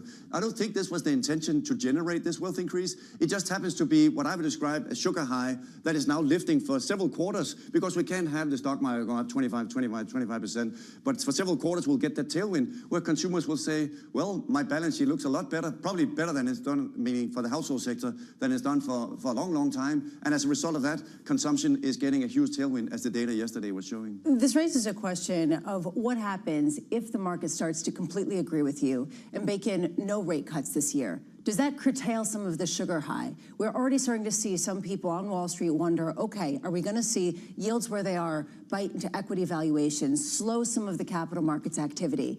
Do you believe that too? Absolutely. So I do think that the rate hikes that we have had and the 5.5 higher than 2.5, it is already biting hard on highly levered consumer balance sheets, highly levered corporate balance sheets, and also hard on banks, in particular on regional banks. So the consequence of this is that we still have the negative effects of the transmission mechanism. Monetary policy is still working. It's just only working on those balance sheets that have a lot of debt. And therefore, we are working through that process. And as that sugar high starts to fade, if the stock market doesn't continue to go up, you will eventually get that effect to begin to dominate. And that's probably what we get in 2025, when you ultimately will then get the risk of a harder landing. But for now, the economy is certainly riding the wave of the increase in the stock market and crypto prices and home prices and cash flows in fixed income because of all-in yields being so high, being probably higher than they've been for decades. That's very supportive for the household balance sheet. So just to make this really confusing, if we start to believe there will be no cuts, there will be cuts? Well, eventually the Fed has the goal of getting inflation back to 2%, and inflation is not at 2%. If you look at the 3-month annualized change in supercore inflation is 8%. So the trend, in particular in supercore, is really not the Fed's friend here. So the worry is it might take a lot longer to get down to 2%. So that fight against inflation is not over, and the consequence of that is that we may get the market environment for 2022 to come back, because in 2022 we had stocks down, rates higher, and obviously this was not good for markets and for your 60-40 portfolio, and that environment is at risk of coming back if we're not done fighting inflation. Torsten, what about hikes? People are actually starting to talk about this. I think, and this is of course in your world, I think that the likelihood of that is still relatively low, because there's just so many complications in doing that and in saying, well, we were wrong and now rates are not going down, now rates are going up again. There's also some challenges with the base effects of inflation, some more technical things about we got to go either in July, otherwise it'll be in December or next year, because we have the base effect is very supportive for inflation for the second half of this year. So it's also going to be quite challenging for the Fed to get all that in place in time to turn things around and say, maybe we need another hike or two. I think they were rather, from a transmission mechanism perspective, keep rates higher for a little bit longer, maybe 1 or 2 quarters, and then achieve their goal of getting the economy and inflation to slow down. So you don't think if we get 2 soft prints on inflation, we end up with a cut in July? See, but I don't see where those soft prints should be coming from. Retail's yesterday, I mean, supercore inflation and shelter inflation is showing signs of coming down much slower than what anyone expected. And if I look at my Bloomberg screen at ISM prices paid, you also get that that's also beginning to accelerate. So even goods inflation, which went through the roller coaster of being no problem, a big problem, and no problem again. Yeah. And now goods inflation, including with energy and oil, you have that goods inflation is at risk of also providing some lift to inflation. That really, to be honest, Torsten, was a reaction function question, not a forecast question. So let's just assume we do get that data. Do 2 soft prints lead to a cut, given how much they seem to want to cut still at the Federal Reserve? So let's turn that around and say if they do absolutely want to cut in June or July, we will need some very, very dramatic slowdown in inflation in the next several months. Absolutely. Okay. Torsten, this was great. Just really, really smart. Torsten Slok of Apollo feeling much, much better about his call for no interest rate cuts in 2024, given the hot retail sales print we had in the last week, together with hot inflation and all of the above going wrong for the Federal Reserve. Let's get you some stories elsewhere. Your Bloomberg Brief is here with Danny Berger. Hey, Danny. Hey, John. President Biden is hitting the campaign trail in his home state of Pennsylvania. Biden's campaign says the trip will highlight the differences between the president's tax and economic agenda versus that of Donald Trump, who oversaw tax cuts for the wealthy and corporations in office. Biden's trip includes events in the Pittsburgh area, where Nippon Steel's takeover deal for U.S. Steel has irritated his union allies. Shares of United Healthcare higher pre-market. The company reported first quarter earnings that beat estimates. It also affirmed its outlook for the year. Analysts had warned of unpredictable results following a February cyber attack that impeded the flow of data and payments across the healthcare industry. United says they continue to make significant progress in restoring the affected services. Boeing, yet again in the headlines, recommending that operators of its 787 Dreamliner inspect a nose component that helps maintain cabin pressure. The recommendation comes as Boeing engineers carried out a multi-year study of the wide-body plane's structural integrity, and now that study is in the spotlight. The plane maker facing mounting scrutiny of its manufacturing quality. Engineers say that they found no risk of premature failing in the 787 carbon composite body. At the same time, the Senate is set to hold a hearing tomorrow with testimony from another whistleblower. That's your brief, John. Hey, Danny, thank you. Appreciate it. Up next on the program, wrapping up bank earnings. Right now, having a balanced attack to where you are part consumer, part commercial, you do have the investment bank that can be helpful. I do think that the wealth management business can be a buffer. So I think having all of those, that's where the large national banks really compete very effectively. That conversation coming up next. Equity futures positive here by 0.25% on the S&P 500. The opening bell about 47 minutes away.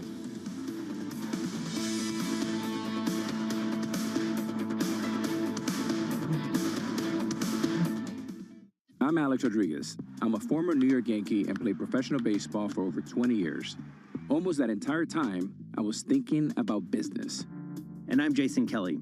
I've been a business journalist at Bloomberg for more than 2 decades. And across my career, I've covered everything from the Olympics to Wall Street. From Bloomberg, this is The Deal. Each week, you'll hear us in conversation with business icons. This show will explore deal-making across sports, media, and entertainment. This is very fancy for a podcast. If I knew what it was going to be, I'd have put everything I had into it. I get asked more about our relationship than I do my wife. and you know what I'm saying? This is a show where we talk with big-time athletes and executives about the wins, the losses, and lessons learned along the way. This show is called The Deal. The deal? The deal. The deal. That deal. The deal. Huge deal. Who dug this up? What are y'all in trouble?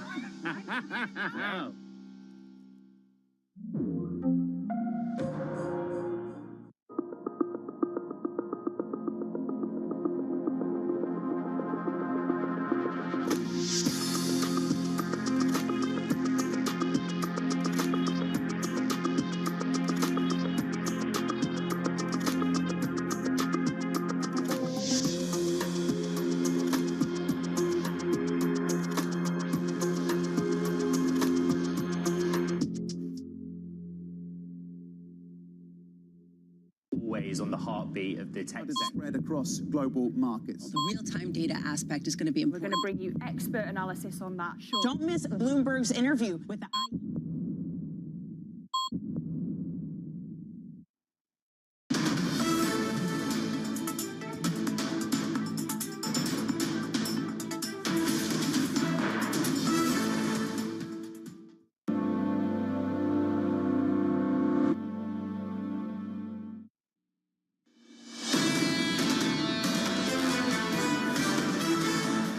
Equities right now on the S&P 500, positive by 1/3%. I want to talk about crude, pulling back just a little bit. We're down to 85.16. We're negative 1/3%.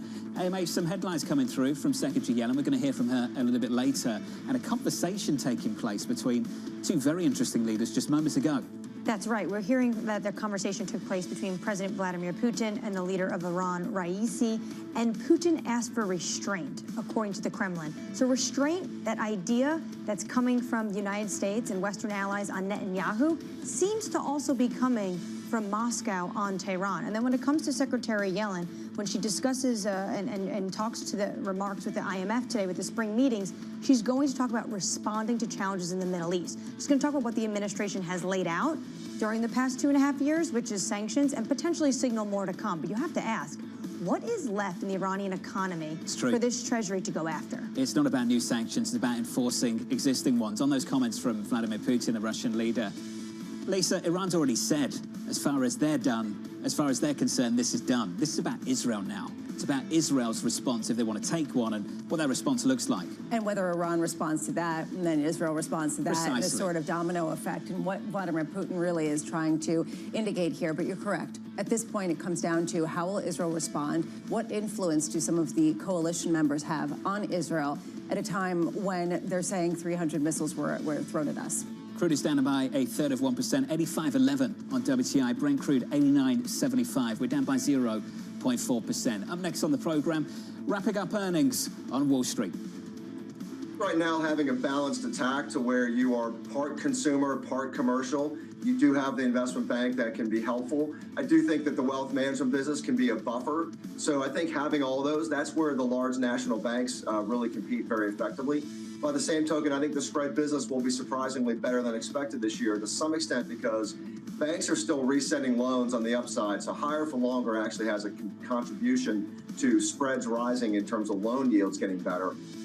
Here's the latest this morning. Morgan Stanley shares gaining in the pre-market. The bank's trading and wealth management revenue beating expectations. It's the final of the 5 big Wall Street banks to report first quarter results. Shani Basak with us around the table to wrap them all up. So Shani, put it all together. What's the big takeaway over the last few days? Costs are on the rise everywhere. And I think if you're not looking at compensation costs, what's remarkable is in most of these banks, the headcount has actually reduced. And so costs are going up regardless. And so you have to bring in more money to justify for that. In the case of Morgan Stanley, what's interesting is they bought in $95 billion of net new assets at its wealth management unit. They were expected to bring in closer to $60 billion. And so that wealthier individual is really driving performance at the wealth managers in a really competitive market. And people are really excited for these institutional businesses to come back. You have to remember the wealthy individual is almost considered an institution here when you look at a lot of these banks. In fact, even structurally, some of those wealthy individuals, family offices are moved over to those institutional trading desks as clients. You set the tone for this, so let's talk about it. 800. The number 800, FICO scores over at Bank of America. Every time those quarterly earnings come out, you talk about this, and now Torsten Slot was walking off the set, and it's all he wanted to talk about as well. Can you go through those numbers again for us? That was for the consumer vehicle lending business alone, but even credit cards are up to 777. And credit cards are an area where all of these banks are trying to gain more share. The question that has not yet been really answered, are consumers tapping out on credit? Remember, the fact that we have record amounts of a credit card uptick in America already at record high APRs begs the question of whether consumers can take on any more and how much that will start to drive loan growth at these banks. You mentioned this earlier. We used to think of JP Morgan as kicking off the earnings season. This would set the tone for the rest of the economy. We'd get a read on the American consumer. Can we really say that in any capacity if we're talking about the consumer with, oh yeah, asterisk 800 auto loan, which I've never heard of, FICO score, and 777 on the credit card? Right, I think there's a really big question mark about whether these banks actually bank America at large anymore. Keeping their savings is one thing, but how much credit is actually being extended and to what businesses? You guys were talking about housing starts a little earlier. Of course, getting a mortgage is hard to come by for many Americans.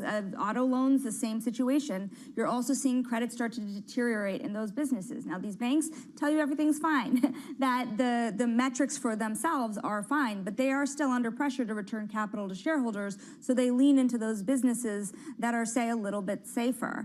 It's interesting, Lisa, remember, if you're paying an investment banker in an investment banking business, the ROE is very high because all you're really paying for is the banker. But when you get to these big consumer businesses, that's when things get a lot more bloated and you start to have to worry about those pesky little things like charge-offs. The other theme that we've noticed is this question around the toggle between private asset managers and public, and the idea of banks, and this idea that you do have the likes of Apollo, but also evidently PGIM eating the lunch of some of the bigger banks. How much did you sort of see that reflected in the earnings in terms of where banks are leaning in or where they're leaning out and sort of saying, you know, other companies may be better to take this business? If I told you today that Blackstone was not only worth more than Goldman, but also worth more than Morgan Stanley, most people don't even remember that's the case. By market value, they are larger. They report in 2 days. And it creates a new question. If you're a bank or if you're an asset manager, if you work on Wall Street, is it better to be in the business of moving money or in the business of holding money and putting it to work? Goldman yesterday said that their private credit business can double over 5 years to $300 billion.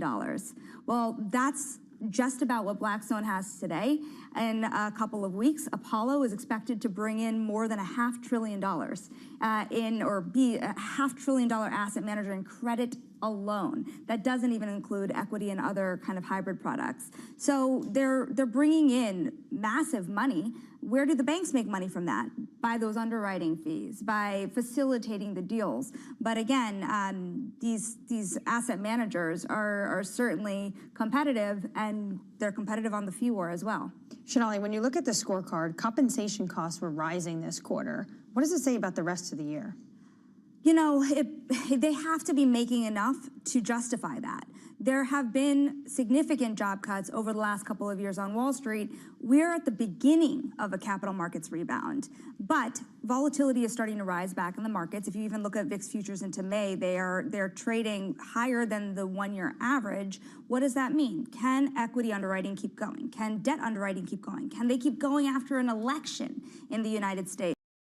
What are the opportunities to invest along the battery value chain?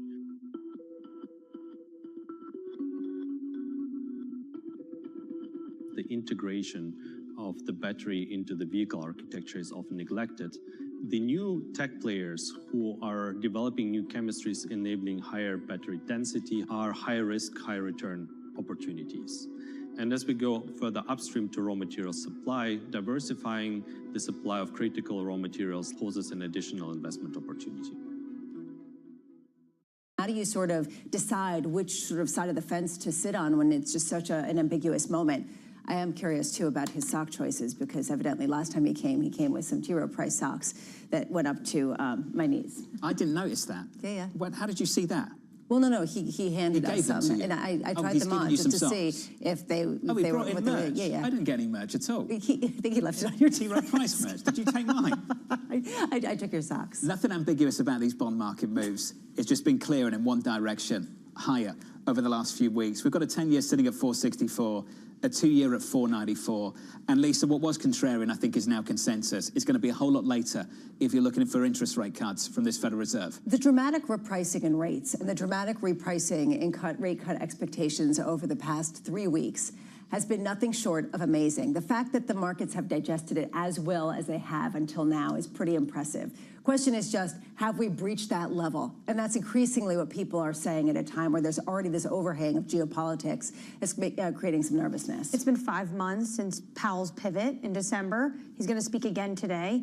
And we had, what, 6 or 7 cuts in? And now everyone is quickly moving to the Torsten Slok part of the world. And now I'm still struck by UBS starting to model out the probability, even though it's small and it's not base case, the fact that we can go higher and see hikes because of where we are right now. Joining us, the man behind that call, Mr. Jonathan Pringle, Thursday, by the way. I think that's a must-watch conversation. The prospect of doing the unthinkable. I think it was unthinkable at the start of the year and maybe sort of like not the consensus view, but becoming more probable, certainly. I want to know what kind of conversations he's had with clients who read that and then called him up. You know, was it sort of expletives? Were people saying, you're right, you're totally right, I'm on board too, I just didn't want to say it out loud? Are people saying, it's not going to happen, not a chance, you're just going to hold rates here for a longer period of time? And then what has to happen to get there? I don't know, it's going to be a great Let's finish on how high that bar is. So we've had 3 hot inflation prints to start the year, and a core member of the Federal Reserve just did an interview with Mike McKee, and he said monetary policy is in a good place. I think that tells you that it would take a whole lot more for the Federal Reserve to believe it was in a bad place and that they need to hike interest rates. Especially because high rates where they are affecting a lot of smaller businesses disproportionately, and that's a problem. The opening about 34 minutes away. Equity futures positive by 0.25%. Live from New York City this morning. Good morning. This was Bloomberg Surveillance.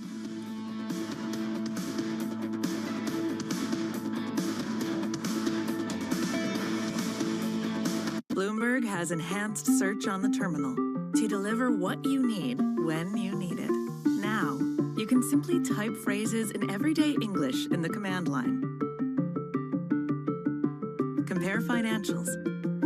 Find people. Analyze markets. You can enter phrases or ask questions.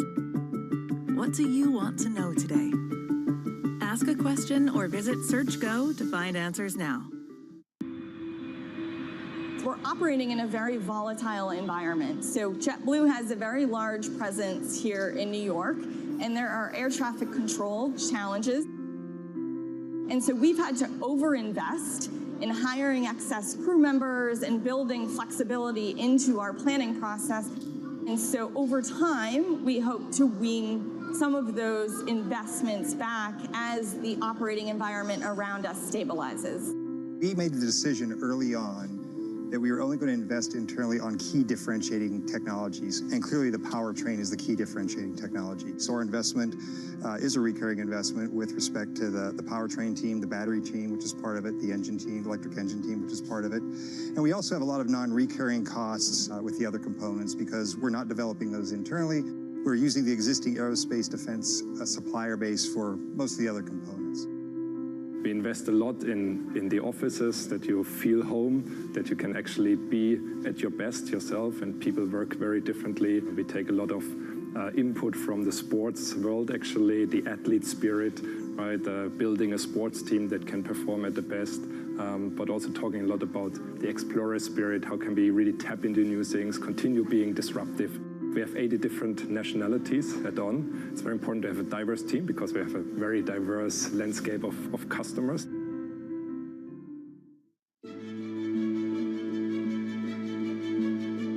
You're a famous photographer, you're a conservationist, you're an activist. How would you define yourself? I think I'm just a human trying to figure out how to be a better steward of our little planet. I am a biochemical engineer by training. I studied marine biology, fisheries, aquaculture, and then I realized that the ocean is very much out of sight and it needs help. And so I became a photographer to be able to communicate with a larger audience. And thank goodness I was good at it. When did you realize that actually photography was your passion and you could make a real difference to our world? You know, I didn't start out as being a photographer, so it was not until 1990-something, 96, when I picked up a camera. And I became a professional photographer soon after. And it's one of those things that it's like learning another language. you learn a few words, and then you put a few sentences together, and one day, you might be able to write poetry.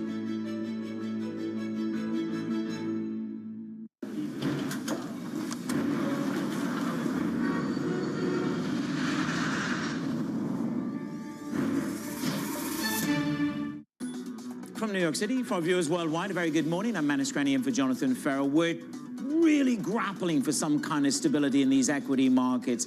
As yields continue to rise, geopolitics is still unsettled.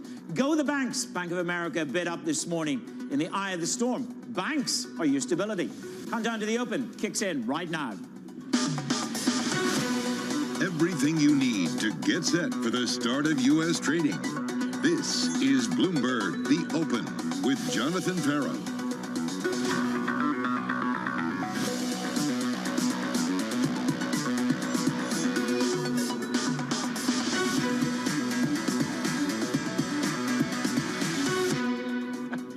Coming up in the show, futures steady as traders digest the latest Fed speak and data.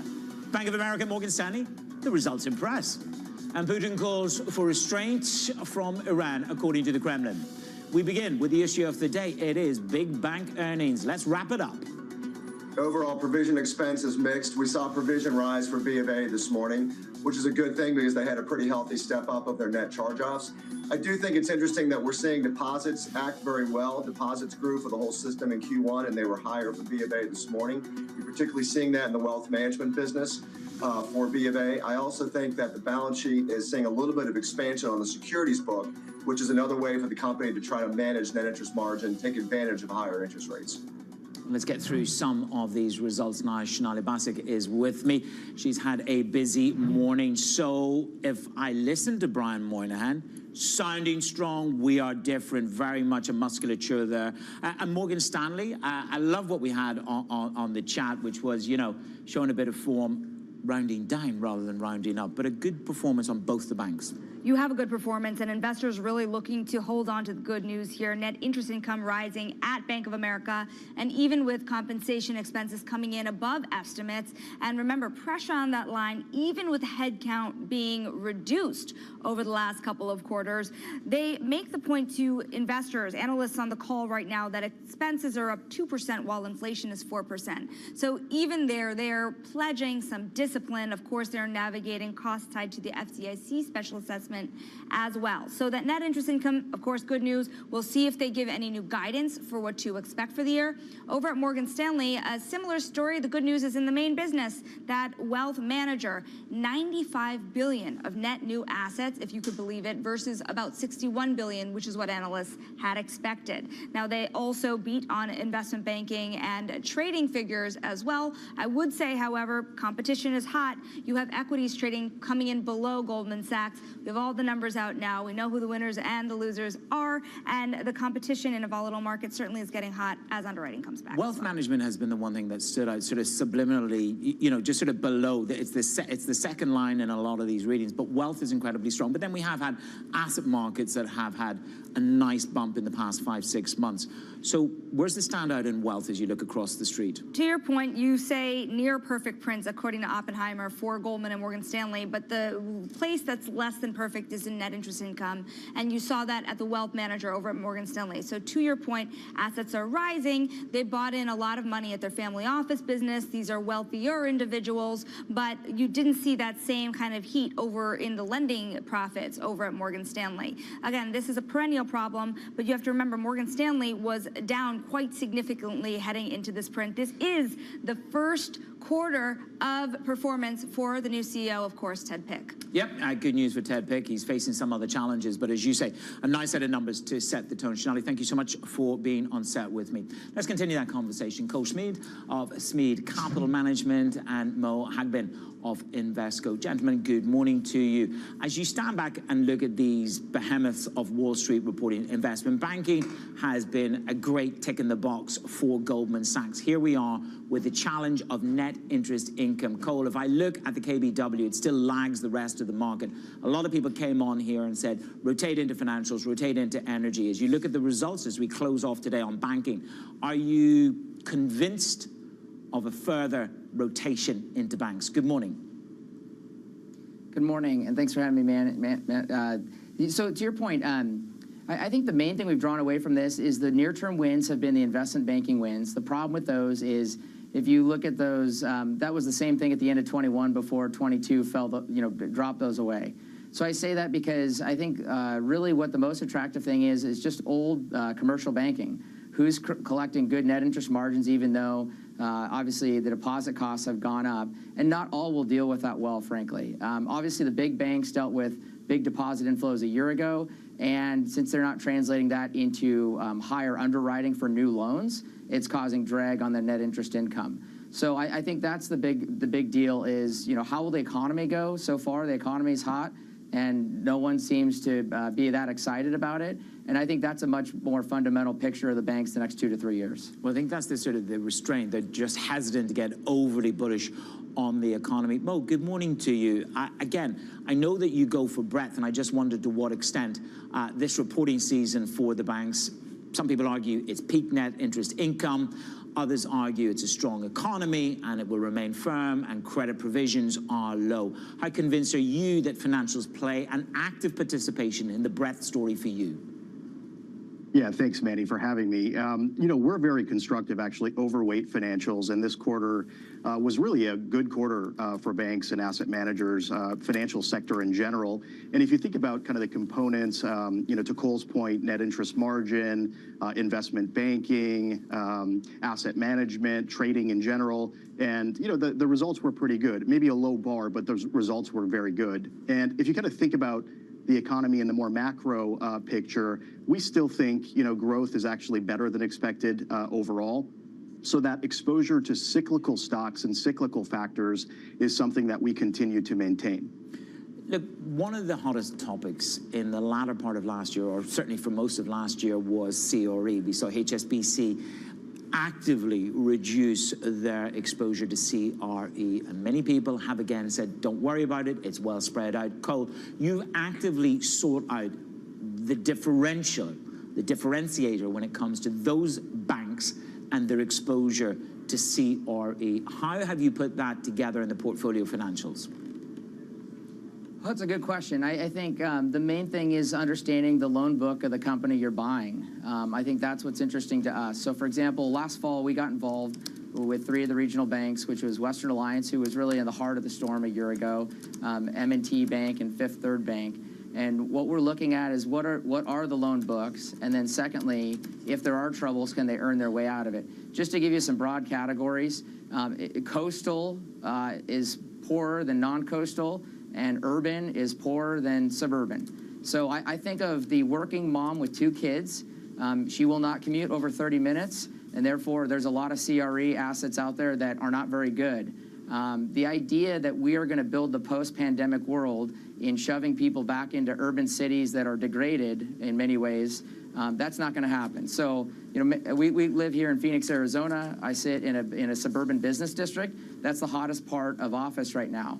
And I think the people that have understood that and wanted to be interested in that risk before the pandemic started are being rewarded. One other thing I'll add, we're probably going to lose 30 to 40% of the banks over the next decade because of either consolidation or more bank regulation picking up. So I think there will be winners and losers. I think banks will do good in general, but many won't.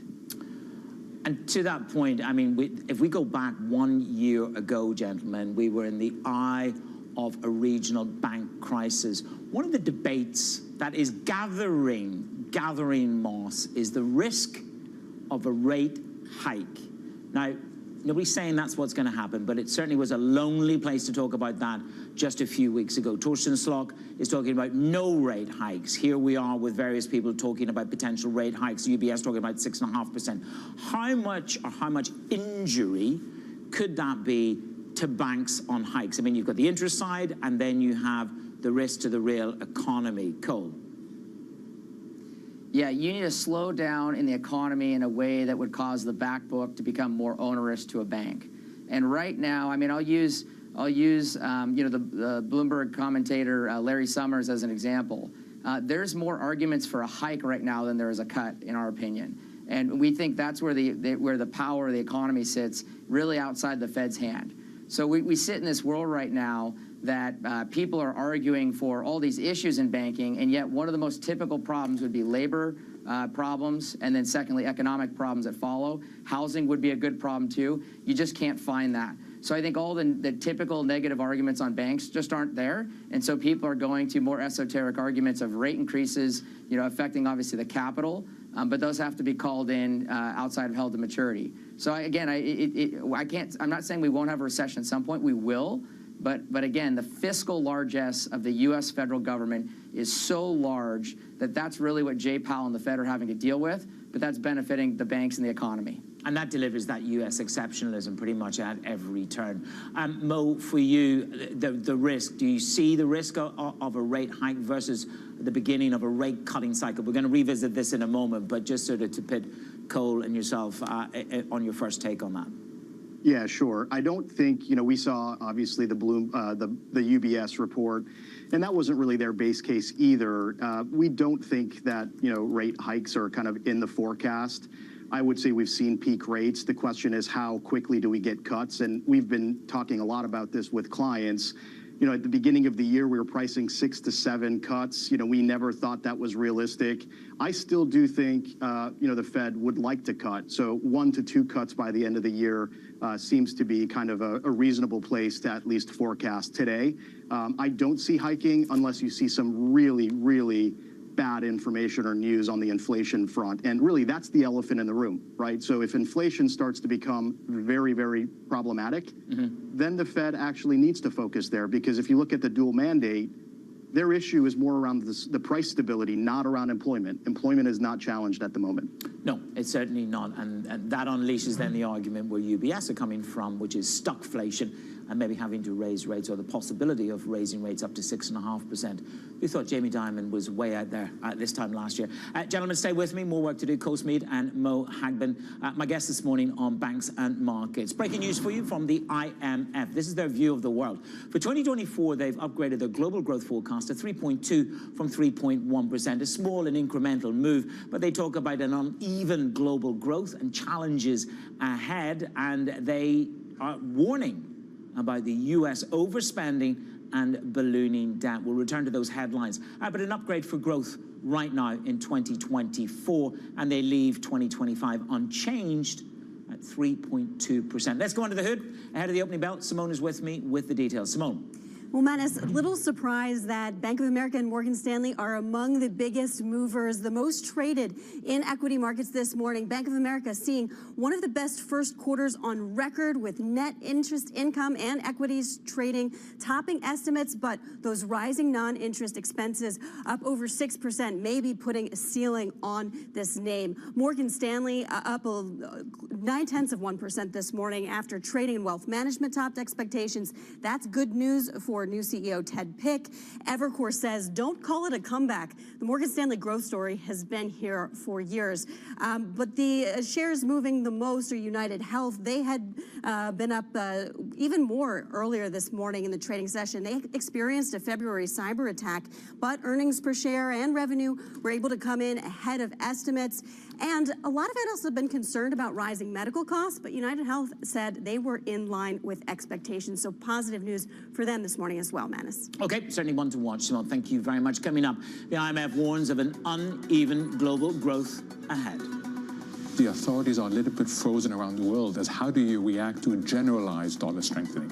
How do you react to generalized increase in interest rates in the US? And unfortunately, in the past, when those two things go too far, they break something elsewhere. Mike McKee joins me to break down the latest IMF report and the warnings.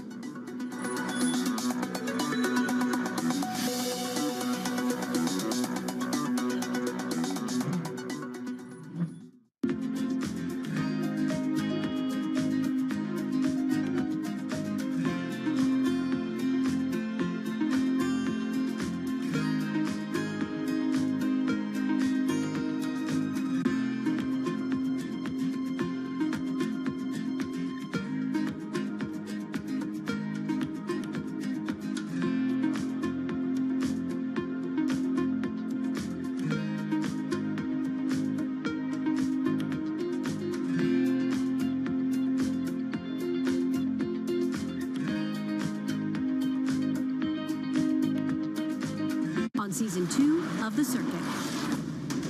we're walking with the titans of banking. You guys love these mean Yes, things. we Like, how do you? And driving a warship through the Pacific. You're not the typical Silicon Valley founder wearing a black turtleneck. Like, how does that play? I am a little bit of a caricature. Taking you around the world. So we're kind of in the middle of nowhere. It's incredible that this is the site of the biggest Netflix production ever in Latin America. And getting you closer to tech and business leaders like never before. You have our money, you've got world leaders on speed dial. That's a lot of power. Sometimes I think I'm just riding the Bronco and hanging out for dear life. You driving a Hummer is pretty badass. That's what I'm going for, like badass soccer mom. I'm Emily Chang, your ticket to the front lines of tech, innovation, culture, and host of The Circuit. Wednesdays on Bloomberg Originals and Bloomberg TV. Why do the biggest names in business choose Bloomberg? That is a great question. It's a great question. Great question. Great question. Best question I get all night. Bloomberg, top experts, great questions.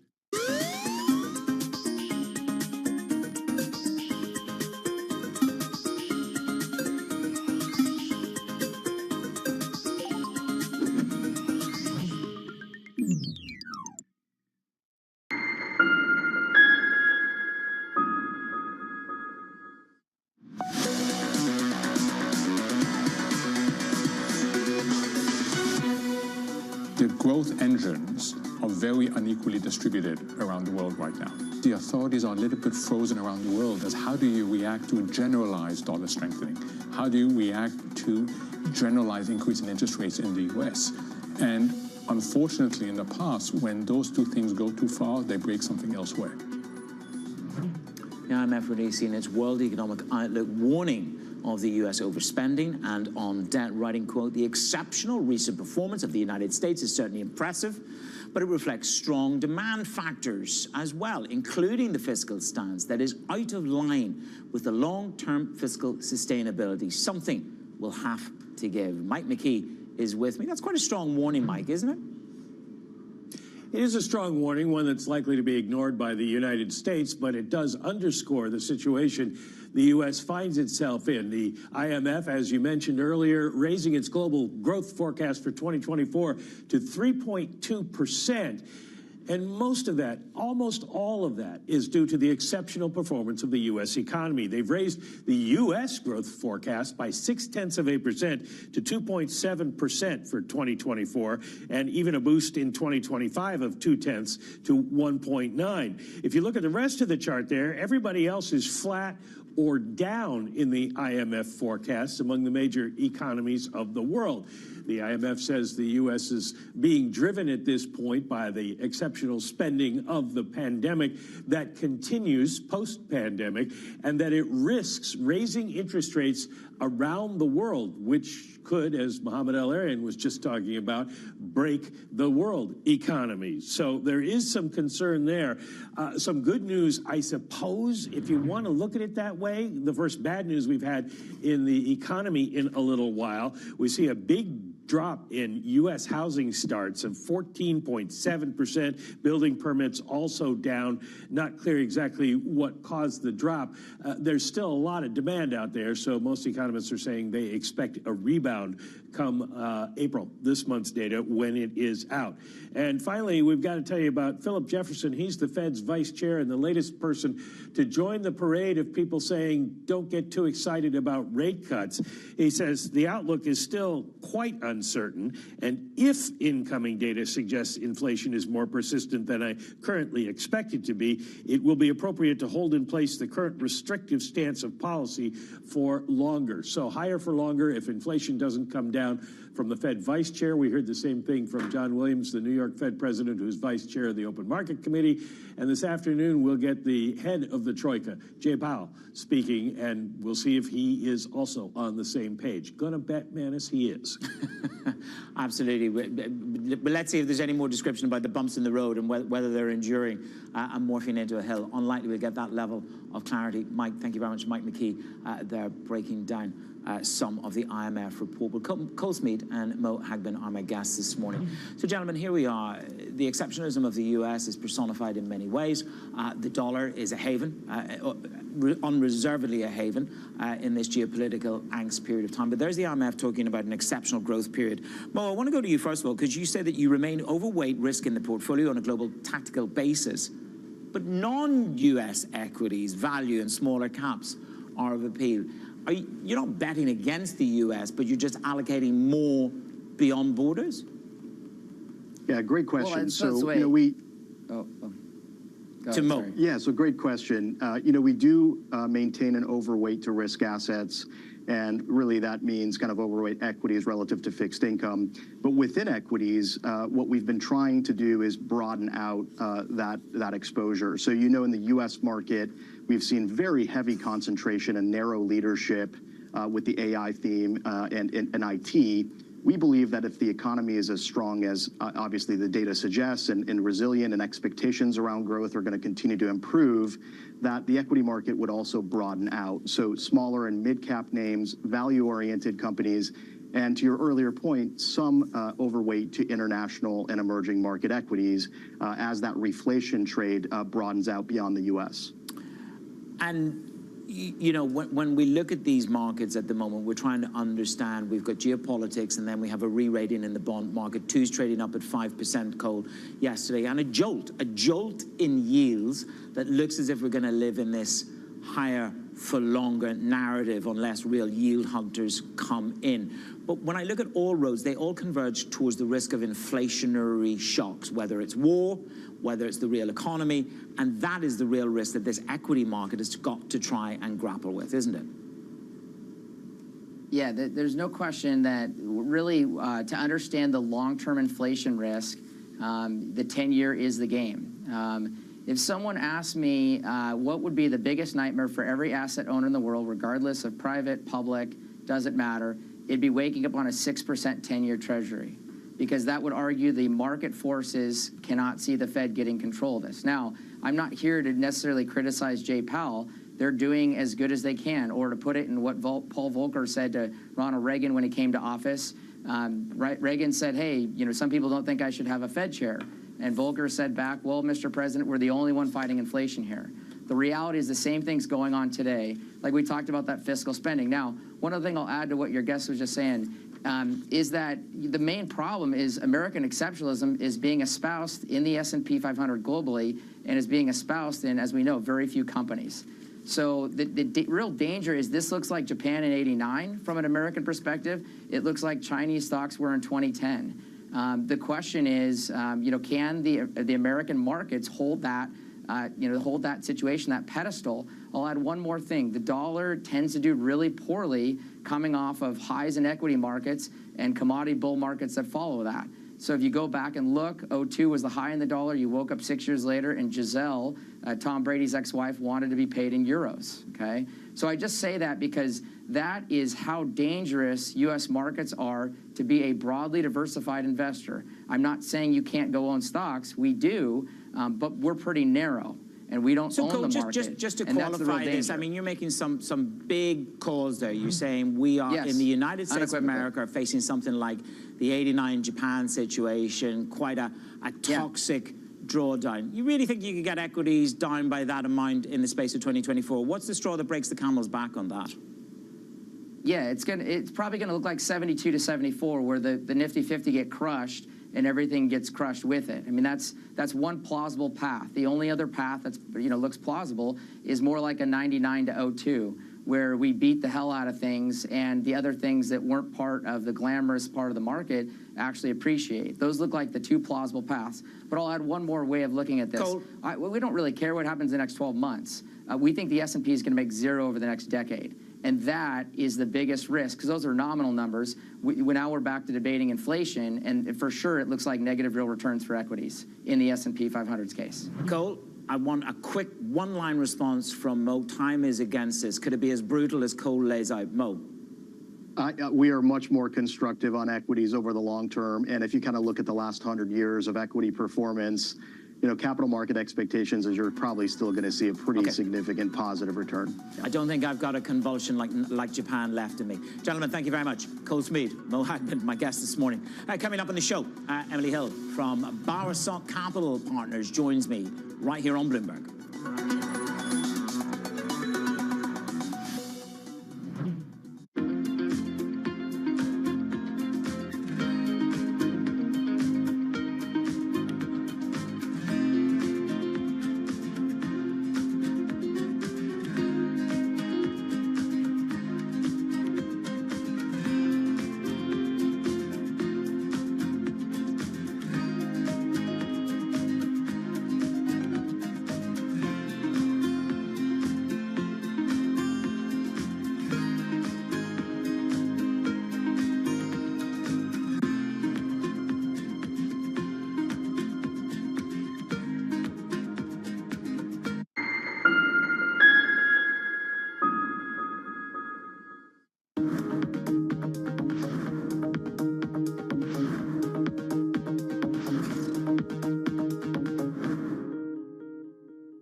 India's elections kick off with a focus on the economy, social divisions, and climate change actions that will influence the global story. Bloomberg is live on location with the latest updates from the world's largest democracy. Coverage begins April 19th. It's the world's second largest economy with a growing influence in global affairs. But geopolitical uncertainties, deflationary pressures, and questions about foreign investment linger. Bloomberg, the China Show, brings you the unmatched expertise you need to keep track of breaking news, in-depth market analysis, and the most influential newsmakers in and around China. Bloomberg, the China Show. Weekdays at 9 a.m. Hong Kong time, right here on Bloomberg. Context changes everything.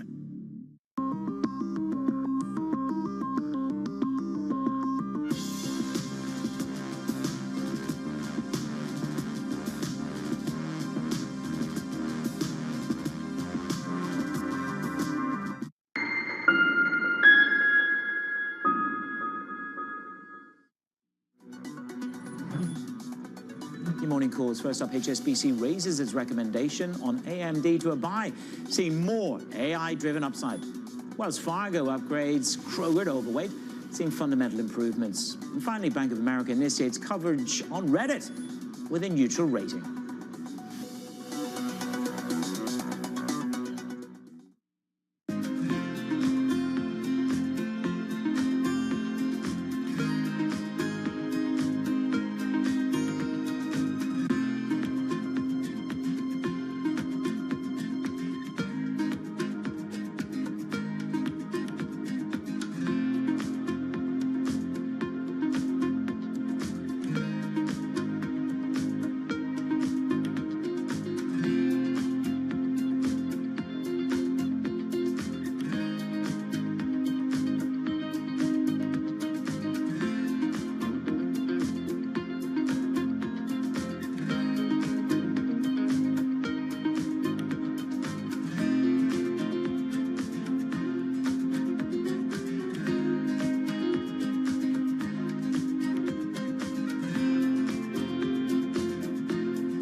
The linear business is not going anywhere. The sports business is moving is going to figure itself out between digital and linear. It's an unbelievably healthy market. They all have to be in it. They all want to be. Every single one of the players want to be in it because of the audience. We have two assets in the sports business that don't have are year long, don't have a season. I don't believe prices are going down. You're going to figure out the bifurcation of the rights and give things up, not give things up. How long do you think it is before Netflix actually jumps into sports? You know, they're in sports right now, but they just do the shoulder programming. Yeah. I think their point of view, and you'll ask Ted tomorrow, is we build up we don't want to be in the bidding of rights and then not have any long tail. So I'm not sure. They did bid on Formula One, but ESPN got it. So I think that was a smaller package, meaning smaller economics. So we'll see.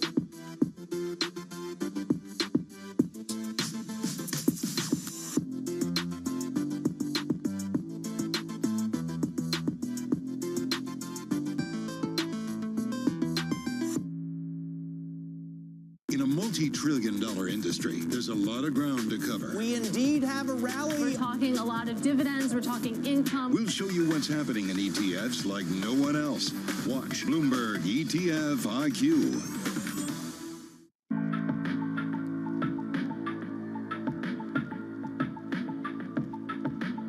This is Bloomberg.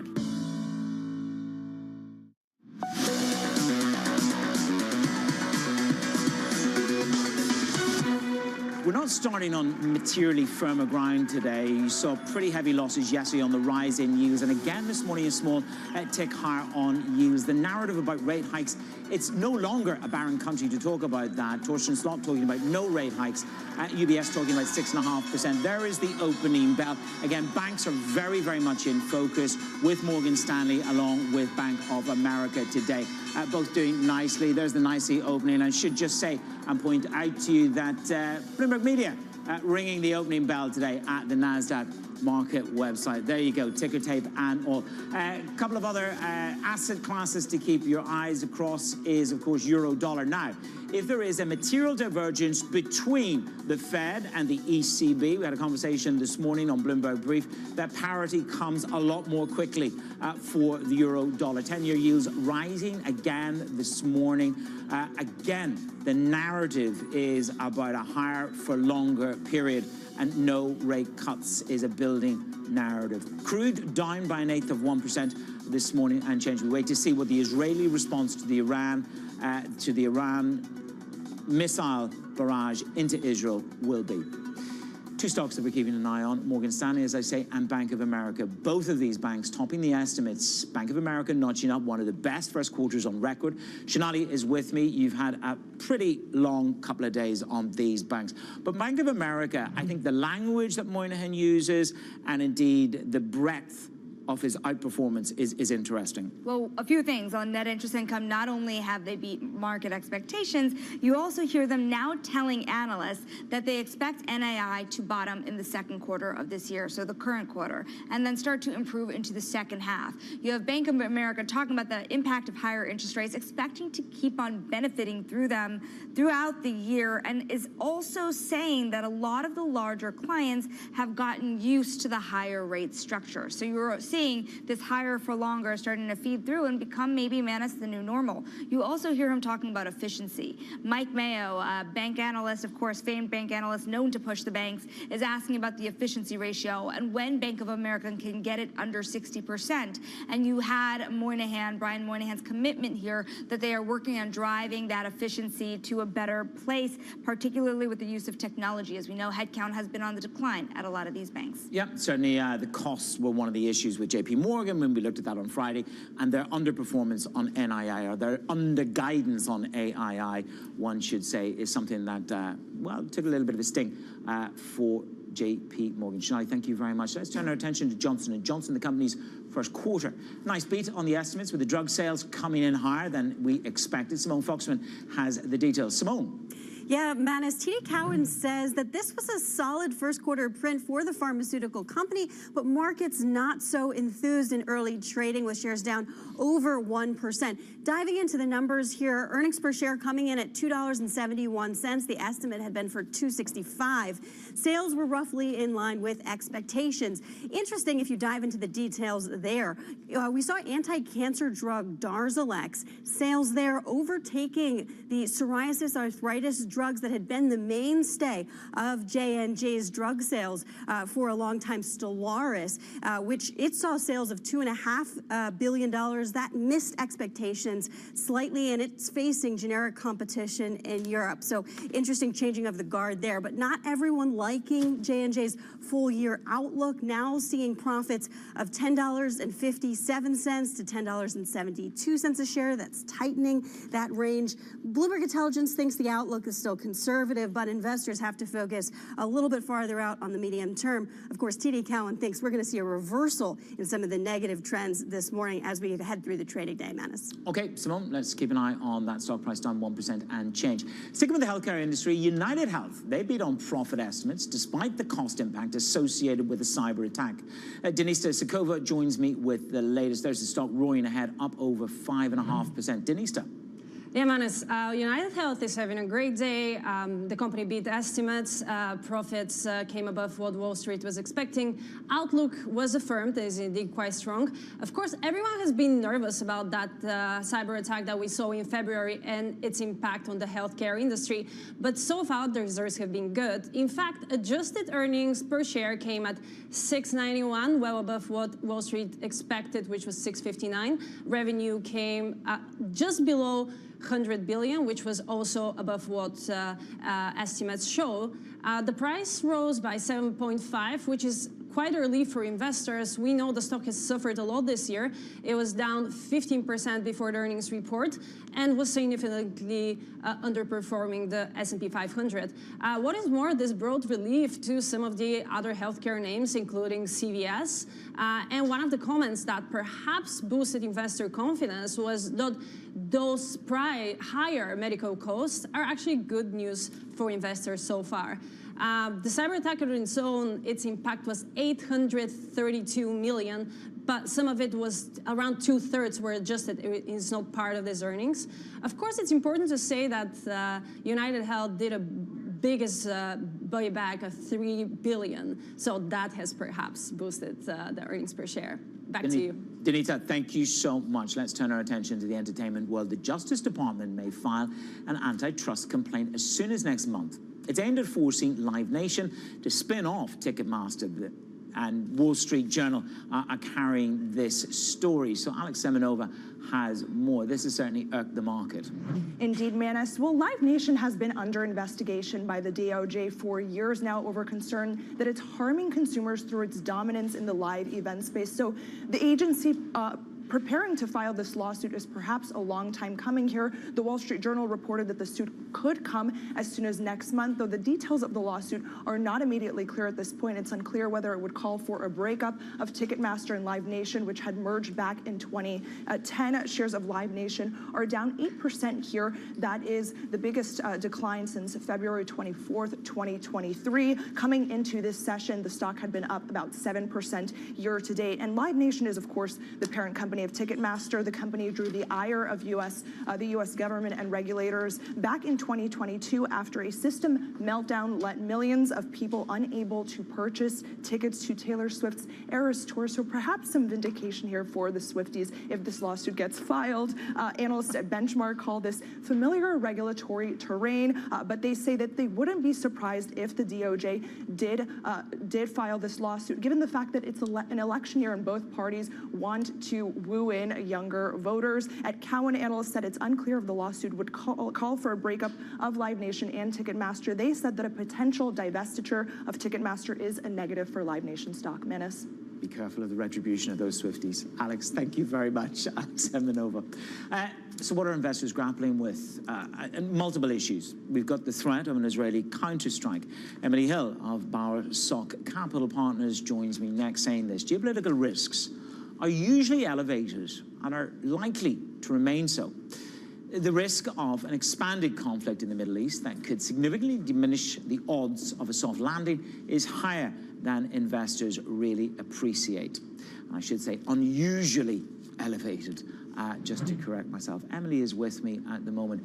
Look, all roads in this situation, by the way, we should just say that at the start of the show, Putin, we understand, had a conversation with Raisi, that is the Iranian president, calling for restraint. So that is an interesting development as we try to grapple with what happens next here. But if I look at all roads, it is about inflation, inflation shock in commodities, inflation shock in supply chains. It is about the risk of an expanded shock here that these markets are trying to grapple with, Emily, isn't it? Yes. And to be clear, typically a war of this type does not have a long-term impact on markets. And stock markets have tended to do well even in periods of rising oil prices. The difference now is that the inflation threat is quite different than it has been for 20 plus years. And so a shock that drives oil up above $100 a barrel could derail this bull market. I think currently we're in a correction, but that's a high risk. I was listening to Mohamed El-Erian a little bit earlier on surveillance, and he said, if I came into the studio at the start of the year and said, we're only going to have 2 rate cuts, and I'll give you 7% return on the S&P, you would have thought we were mad. Here we are. We are at 2 cuts and counting down to 0, potentially. This stock market, it almost felt as if yesterday the stock market was beginning to lose its immunity to a higher rate regime. At this time last year, the market was pricing in an August 2023 rate cut. So the market has continued to be way too optimistic about rate cuts. I would expect 1 this year at the most in September, and I wouldn't be surprised at all to see none. We are in a permanently higher inflation environment due to headwinds that are really beyond the Fed's control. One of them is the geopolitical risks that we just talked about. Another is climate change, continued supply shocks resulting from that. We've got demographic issues and a restricted labor force. Historically, a 4 to 5% wage growth is inconsistent with 2% inflation. And the Fed may have to recognize eventually that they're not going to get inflation down below 2.5%. I mean, that would be to admit defeat, wouldn't it? It would. I hope they don't have to, but it's possible. If we look at the other side of the equation, Larry Summers, a number of weeks ago on Wall Street Week, came out with a view that there was a non-negligible risk that the Fed would have to raise rates. Here we are, Torsten Slok talks about no rate cuts, and we've got UBS talking about 6.5%, flying a kite that there could be stockflation, and that the Fed would need to raise rates to 6.5%. I mean, what is the risk to global markets and sentiment and equities, specifically equities, if the Fed did have to start hiking again? Because if they open the door to one hike, it says that we're in a new cycle, and that cycle is potentially hikes, and that's what the market would discount. I think we are in a new cycle, but I think the more likely thing would be that the Fed would start to run off its balance sheet faster, which would push interest rates up. I think the likelihood of an additional hike is quite low. I think that would be very disruptive for global markets, and the Fed knows it, so they will avoid that if at all possible. They have other ways of slowing down the economy absent that. Do you think, I mean, the one thing that we heard is that we may well be in a position to slow the pace of QT. It's ironic. You're one of the first people to sort of say, well, actually, Manus, the other principle could be that they leave QT running as it is, or indeed accelerated, and that to you would be less damaging to risk assets. It would perhaps tighten FCON a little bit, but may not be a demolition for risk assets. I think accelerating the runoff of the balance sheet is a way of more quietly raising interest rates, and it's politically more palatable. I think after a pause of this long, I would be surprised to see a rate hike. Let's just put it that way. Not at all surprised to see no rate cut throughout 2024 and possibly even through the first quarter of 2025. Yeah, I mean, that's the eminently more sensible and less aggravating issue. The other markets that are literally sparkling at the moment are gold. We've talked a little bit about the commodity side, but you've got gold, you've got some sanctions on some of the base metals against Russia. I'm just curious, we've got Citi talking about gold at $3,000 in 18 months' time. Would there be anything make you buy gold? I think we've got a different environment here for gold than we've had for 30 years. And that environment is there are central banks around the world that would rather not rely as heavily on the dollar and on U.S. Treasuries as they have in the past. It was very evident by what the U.S. did with seizing Russian assets and controlling world events with the dollar. It's something that a lot of emerging markets in India, for example, would prefer to avoid.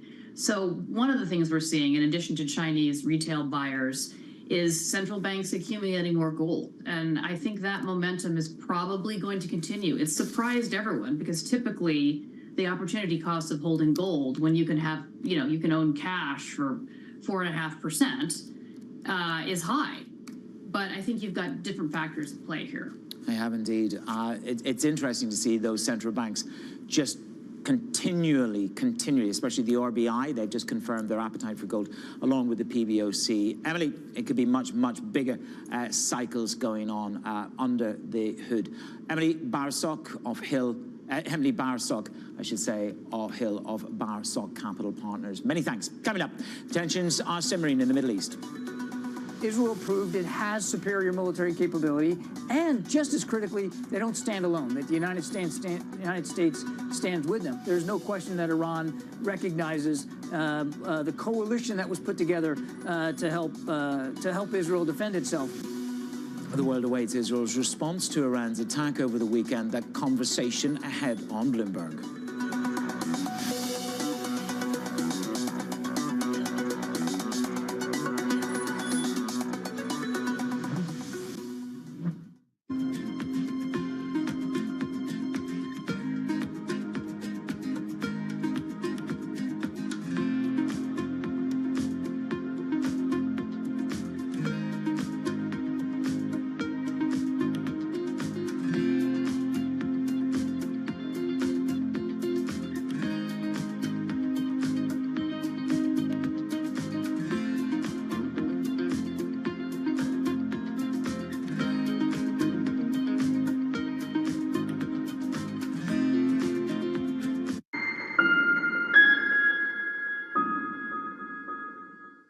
I'm Alex Rodriguez. I'm a former New York Yankee and played professional baseball for over 20 years. Almost that entire time, I was thinking about business. And I'm Jason Kelly. I've been a business journalist at Bloomberg for more than 2 decades. And across my career, I've covered everything from the Olympics to Wall Street. From Bloomberg, this is The Deal. Each week, you'll hear us in conversation with business icons. This show will explore deal-making across sports, media, and entertainment. This is very fancy for a podcast. If I knew what it was going to be, I'd put everything I had into it. I get asked more about our relationship than I do my wife. You know what I'm saying? This is a show where we talk with big-time athletes and executives about the wins, the losses, and lessons learned along the way. This show is called The Deal. The Deal? The Deal. The Deal. That deal. The Deal. Huge deal. Who dug this up? What are y'all in trouble? Wow.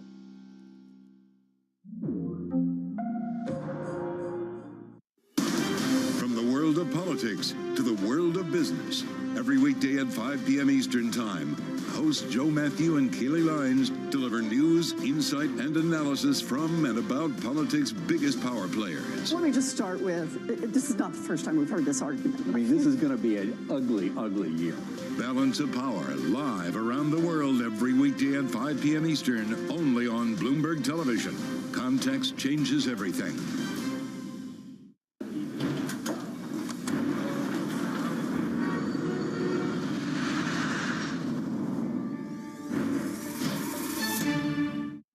On the heartbeat of the tech spread across global markets. The real-time data aspect is going to be important. We're going to bring you expert analysis on that. Sure. Don't miss Bloomberg's interview with the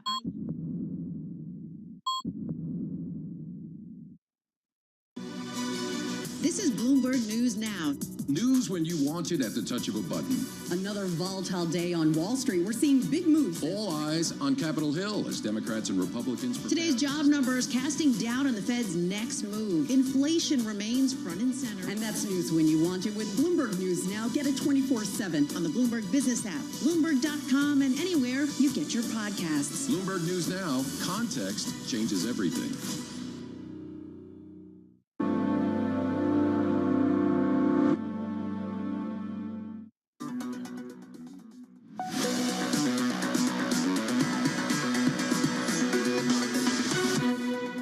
Israel proved it has superior military capability, and just as critically, they don't stand alone, that the United States stands with them. There's no question that Iran recognizes the coalition that was put together to help Israel defend itself. Again, I can't speak for what either side will do going forward. Iran is increasingly isolated on the world stage. They are increasingly making it harder for anybody in the international community to be sympathetic to any of their inimical interests there. Israel vowing to respond to Iran's weekend drone and missile attack. Now, this is as the US and European officials are looking to avoid an escalation that could provoke a wider war. Meanwhile, on Capitol Hill, the House Speaker, Mike Johnson, is planning to hold votes on new aid to Israel and Ukraine and Taiwan this week. Mark Champion is with me to try and make sense of this. Mark, Israel vows to respond with more severe, faster, and more immediate blow.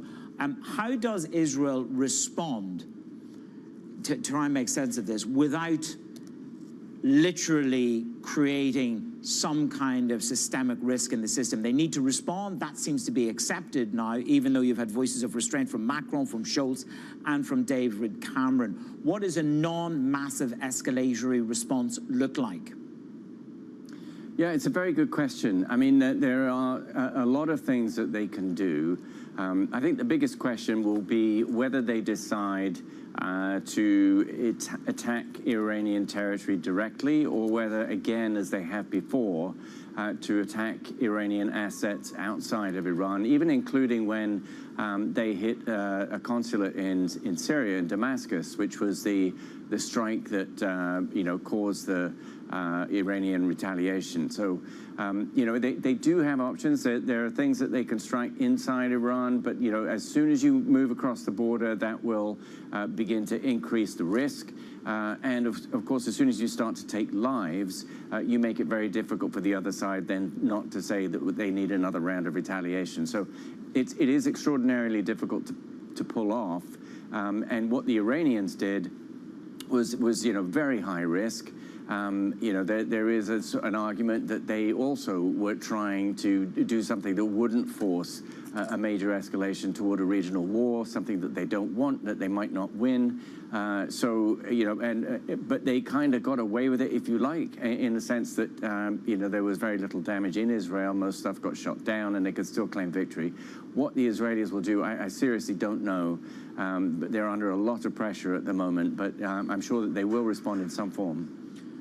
Your interpretation of the headline that we had just under 50 minutes ago, that Putin asked for restraint. Now, this was in a conversation, we understand, with Raisi. This was a statement released by the Kremlin. I think it's quite an interesting situation to have Russia so publicly step in and ask for restraint. Yeah, I mean, the Russians have, this is a change for them, but they have, since the war in Gaza, they've really taken a strong stance in favor of Iran and against Israel. Previously, they'd always been, much more ambiguous, but now they've taken a very clear side. And at this point, to call for, as it happens, again, unusually, that missiles at Israel, you're calling on the Israelis to restrain themselves and not respond. As it happens, again, unusually, that is exactly what the US is asking for as well, simply because it doesn't want a regional war. Yep. I mean, certainly if you look at the French, they want to avoid flare-ups, a calibrated manner of response. Scholz is anxious to avoid escalation, and the G7 an uncontrollable regional escalation. I think part of the verbiage there, Mark, is the divergence between the West and the Middle East in the comprehension of the situation and culture. Mark, thank you very much. That is Mark Champion of Bloomberg Opinion. Some of the sector price action. Let's get back to Simone. Yeah, Manus, the broader indices is moving sideways this morning, but if you look under the hood at the S&P 500, you'll see real estate is leading the downside after housing starts came in pretty light. Utilities, we've also seen energy distributors pressured. To the upside, chip makers appear to be back at it, leading the charge in the info tech. Consumer staples led by Tyson getting a double upgrade at Barclays. But one thing I want to point out, because we had some news about it this morning, is our healthcare space. It's been the worst performing sector so far this quarter, down over 6%. But it had that positive story today from United Health. Analysts have been particularly concerned about the impact of medical costs. We have aging patients doing more costly procedures, but United Health said their costs were in line with expectations. We get Humana's results next week. We'll see if that story continues and if there is a turnaround for the healthcare space, Menace. Simone, thank you very much, Simone Foxman. There. Coming up, market moving events to set your diary by on Bloomberg.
Fixed income fix. Watch Bloomberg Real Yield every Friday right here on Bloomberg. Context changes everything. Bloomberg covers the world with unmatched reach and resources. From more than 120 countries, the moment news breaks, 24 hours a day. Bloomberg. Context changes everything. From the world of politics to the world of business. Every weekday at 5 p.m. Eastern Time, hosts Joe Matthew and Kaylee Lines deliver news, insight, and analysis live from Bloomberg's Washington headquarters. Get the latest from and about politics' biggest power players at the end of every trading day. Balance of Power live around the world every weekday at 5 p.m. Eastern, only on Bloomberg Television. Context changes everything. Fixed income fix. Watch Bloomberg Real Yield at its new time Friday at 12 p.m. Eastern right here on Bloomberg. Context changes everything.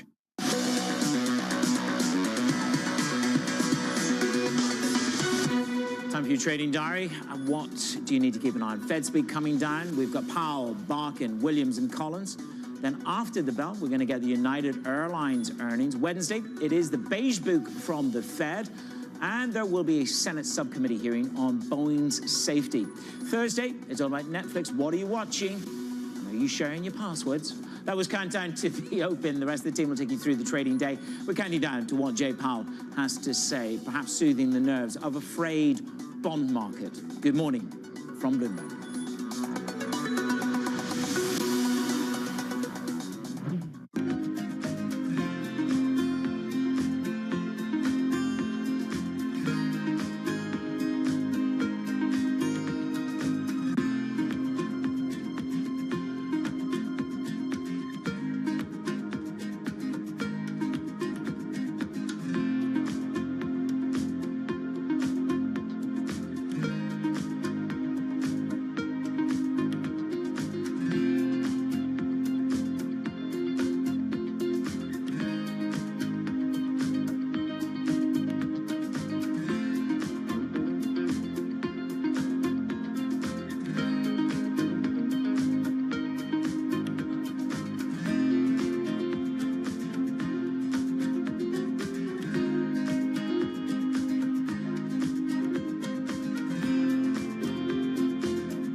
Operating in a very volatile environment. So JetBlue has a very large presence here in New York, and there are air traffic control challenges. And so we've had to overinvest in hiring excess crew members and building flexibility into our planning process. And so over time, we hope to wean some of those investments back as the operating environment around us stabilizes. We made the decision early on that we were only going to invest internally on key differentiating technologies, and clearly the powertrain is the key differentiating technology. So our investment is a recurring investment with respect to the powertrain team, the battery team, which is part of it, the engine team, electric engine team, which is part of it. And we also have a lot of non-recurring costs with the other components because we're not developing those internally. We're using the existing aerospace defense supplier base for most of the other components. We invest a lot in the offices, that you feel home, that you can actually be at your best yourself, and people work very differently. We take a lot of input from the sports world, actually, the athlete spirit, right? Building a sports team that can perform at the best, but also talking a lot about the explorer spirit. How can we really tap into new things, continue being disruptive? We have 80 different nationalities at On. It's very important to have a diverse team because we have a very diverse landscape of customers. In a multi-trillion-dollar industry, there's a lot of ground to cover. We indeed have a rally. We're talking a lot of dividends. We're talking income. We'll show you what's happening in ETFs like no one else. Bloomberg ETF IQ, Monday on Bloomberg.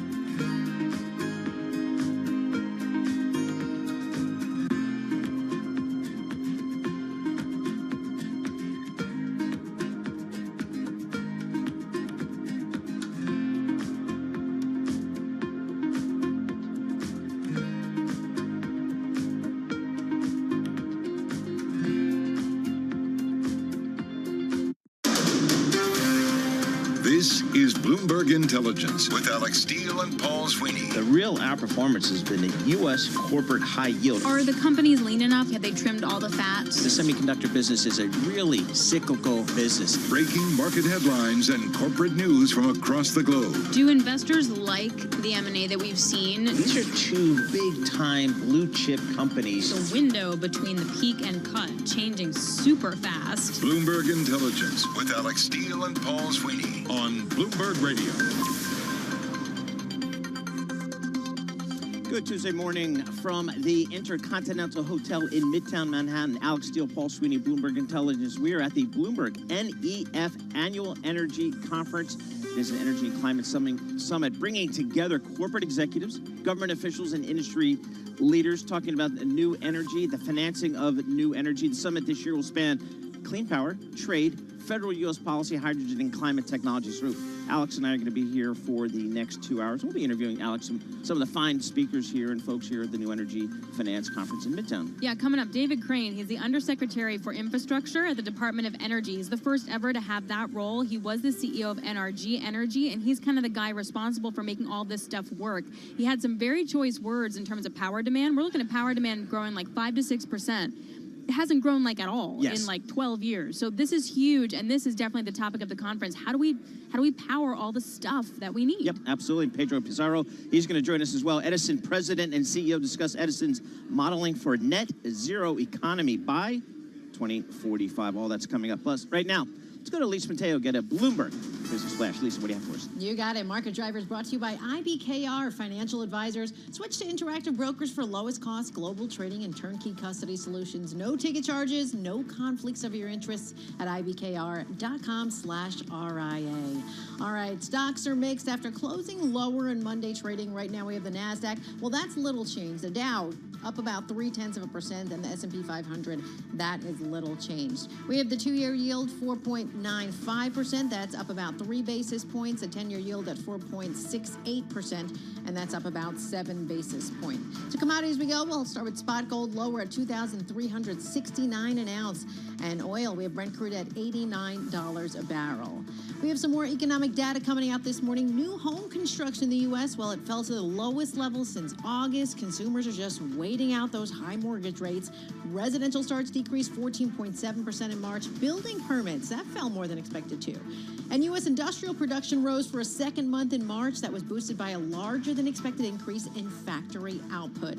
Yes, we have more bank earnings out today, so I want to quickly check in with Morgan Stanley. Their shares up about 3%. Bank of America down 4%. That is your Bloomberg Business Flash. Paul and Alex. All right, Lisa, thanks so much. Really appreciate it. Man, these markets do not look good today. No, I'm kind of mixed here, but I mean, it's interesting here. We had some good numbers out of some of those investment banks, Morgan Stanley, and we had some good numbers out of Goldman Sachs. The bankers are kind of, I think, doing about as well as they can in this rate environment. Yeah, technically, though, we're like below the 50-day moving average for the S&P. That usually isn't good. And you look at the futures market, both days we've seen a move higher, and then we open, and boom, we go lower. I blame that on Carol Master and Tim Stenovic. We deliver an up market every day, and then when they come in, it's their fault. That's fair enough. Exactly. Let's get some more details here. Daley Lipschultz is joining us in the Bloomberg Interactive Broker Studio. All right, what are you watching? Yeah, you called out Morgan Stanley right now, up 3.2%. Paul, you're going to love this. Not only did they beat on wealth management and trading revenue, but equity underwriting almost doubling year over year, beating expectations.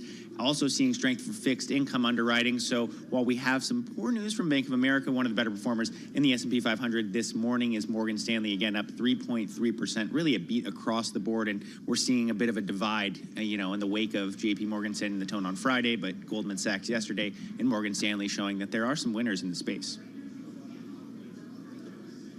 Yeah, absolutely. I mean, again, some of the investment banks, I think, doing okay. I'd like to see a better backlog of deals, though. That's going to be a concern here for 2024, I think, for the remainder of the year. Some folks are saying focusing on 2025, but it's only, I don't know, it's only April. Yeah, why? Come on now. Yeah, we can have a good back half of the year. What else you got for us, Bailey? Well, that was the issue, Paul. When we're doing our year ahead look in bankers, we're talking 25 and 2023. It's not going to be a gangbusters year. Another outperformer, top performer in the S&P 500, up more than 6%. United Health. Granted, keep in mind that it is down about 10% year to date, one of the more underperformers so far this year. Beating expectations, profit better than feared. That's really was the notion across analysts, saying that the hack impact maybe not as bad as had been feared. So you're seeing a lift across some of those managed care names. You've got United Health being the second biggest driver higher for the S&P 500, which is relatively flat. You're seeing a bit of gain for Cigna and CVS, excuse me.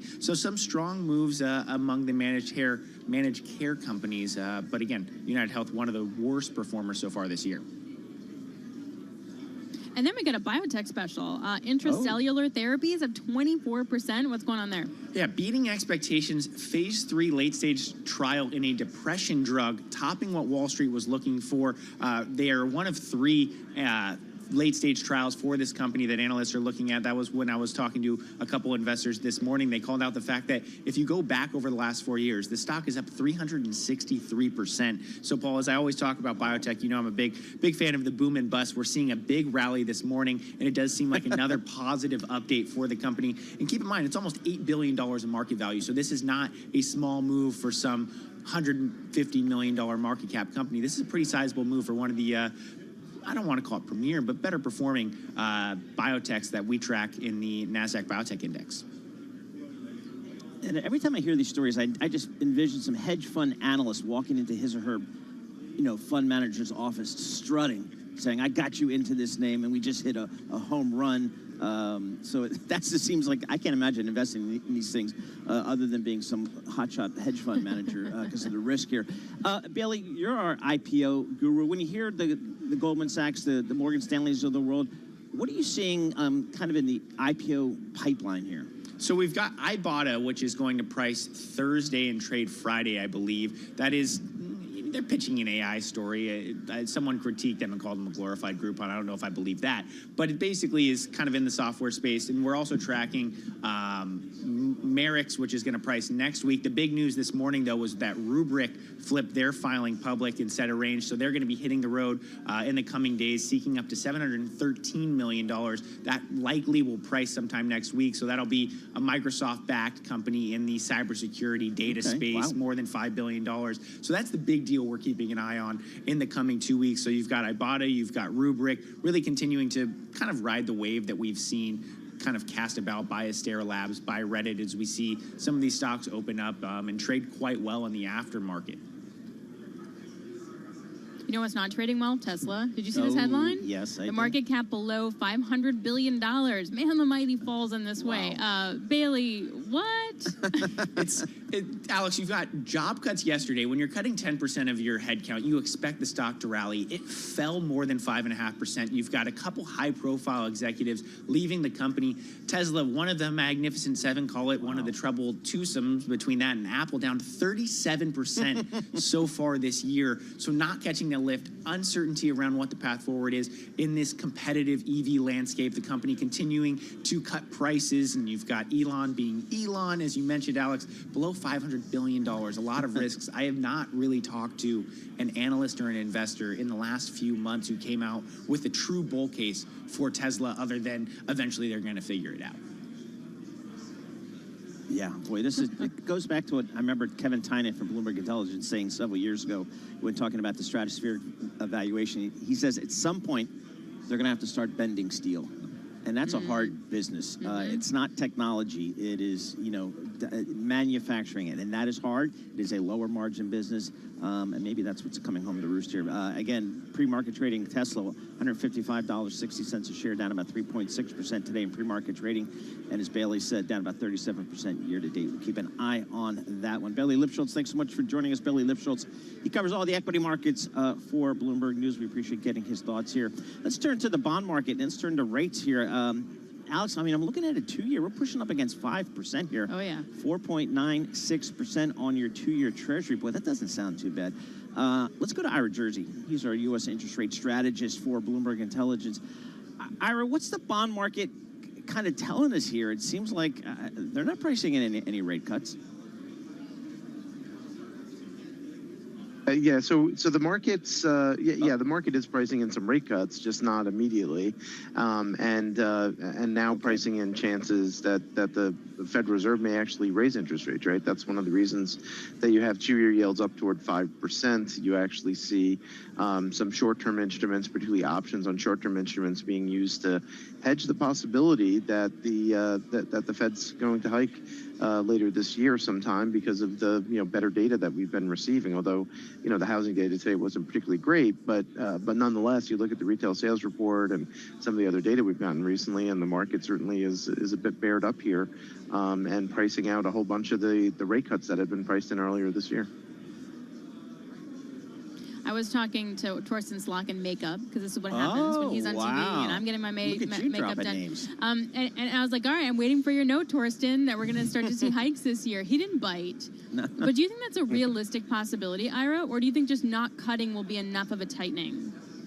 Well, so that's a good question, Alex, and I think something that we've been toying with this whole time is, look, the first thing that the Federal Reserve kind of needs to do in order to tighten monetary policy to a level is get rid of the idea that the Fed's going to be cutting interest rates if the economy is pretty good, right? It doesn't necessarily mean that they have to increase interest rates. It just means that they don't have to cut, right? And effectively, by the fact that we've moved interest rates effectively higher by 100 basis points over the last month or so, or 6 weeks, that is like monetary policy tightening, and the market's doing some of its job. Keep in mind, one of the reasons why financial conditions seem to be pretty easy, and one reason why I think that people were kind of upbeat about the economy for a long time was the idea that, hey, the Federal Reserve is going to cut interest rates, and because of that, the curve is inverted. You have longer-term interest rates are reasonably, I don't want to say low, right? When they were at 3.75% on the 10-year yield, that's not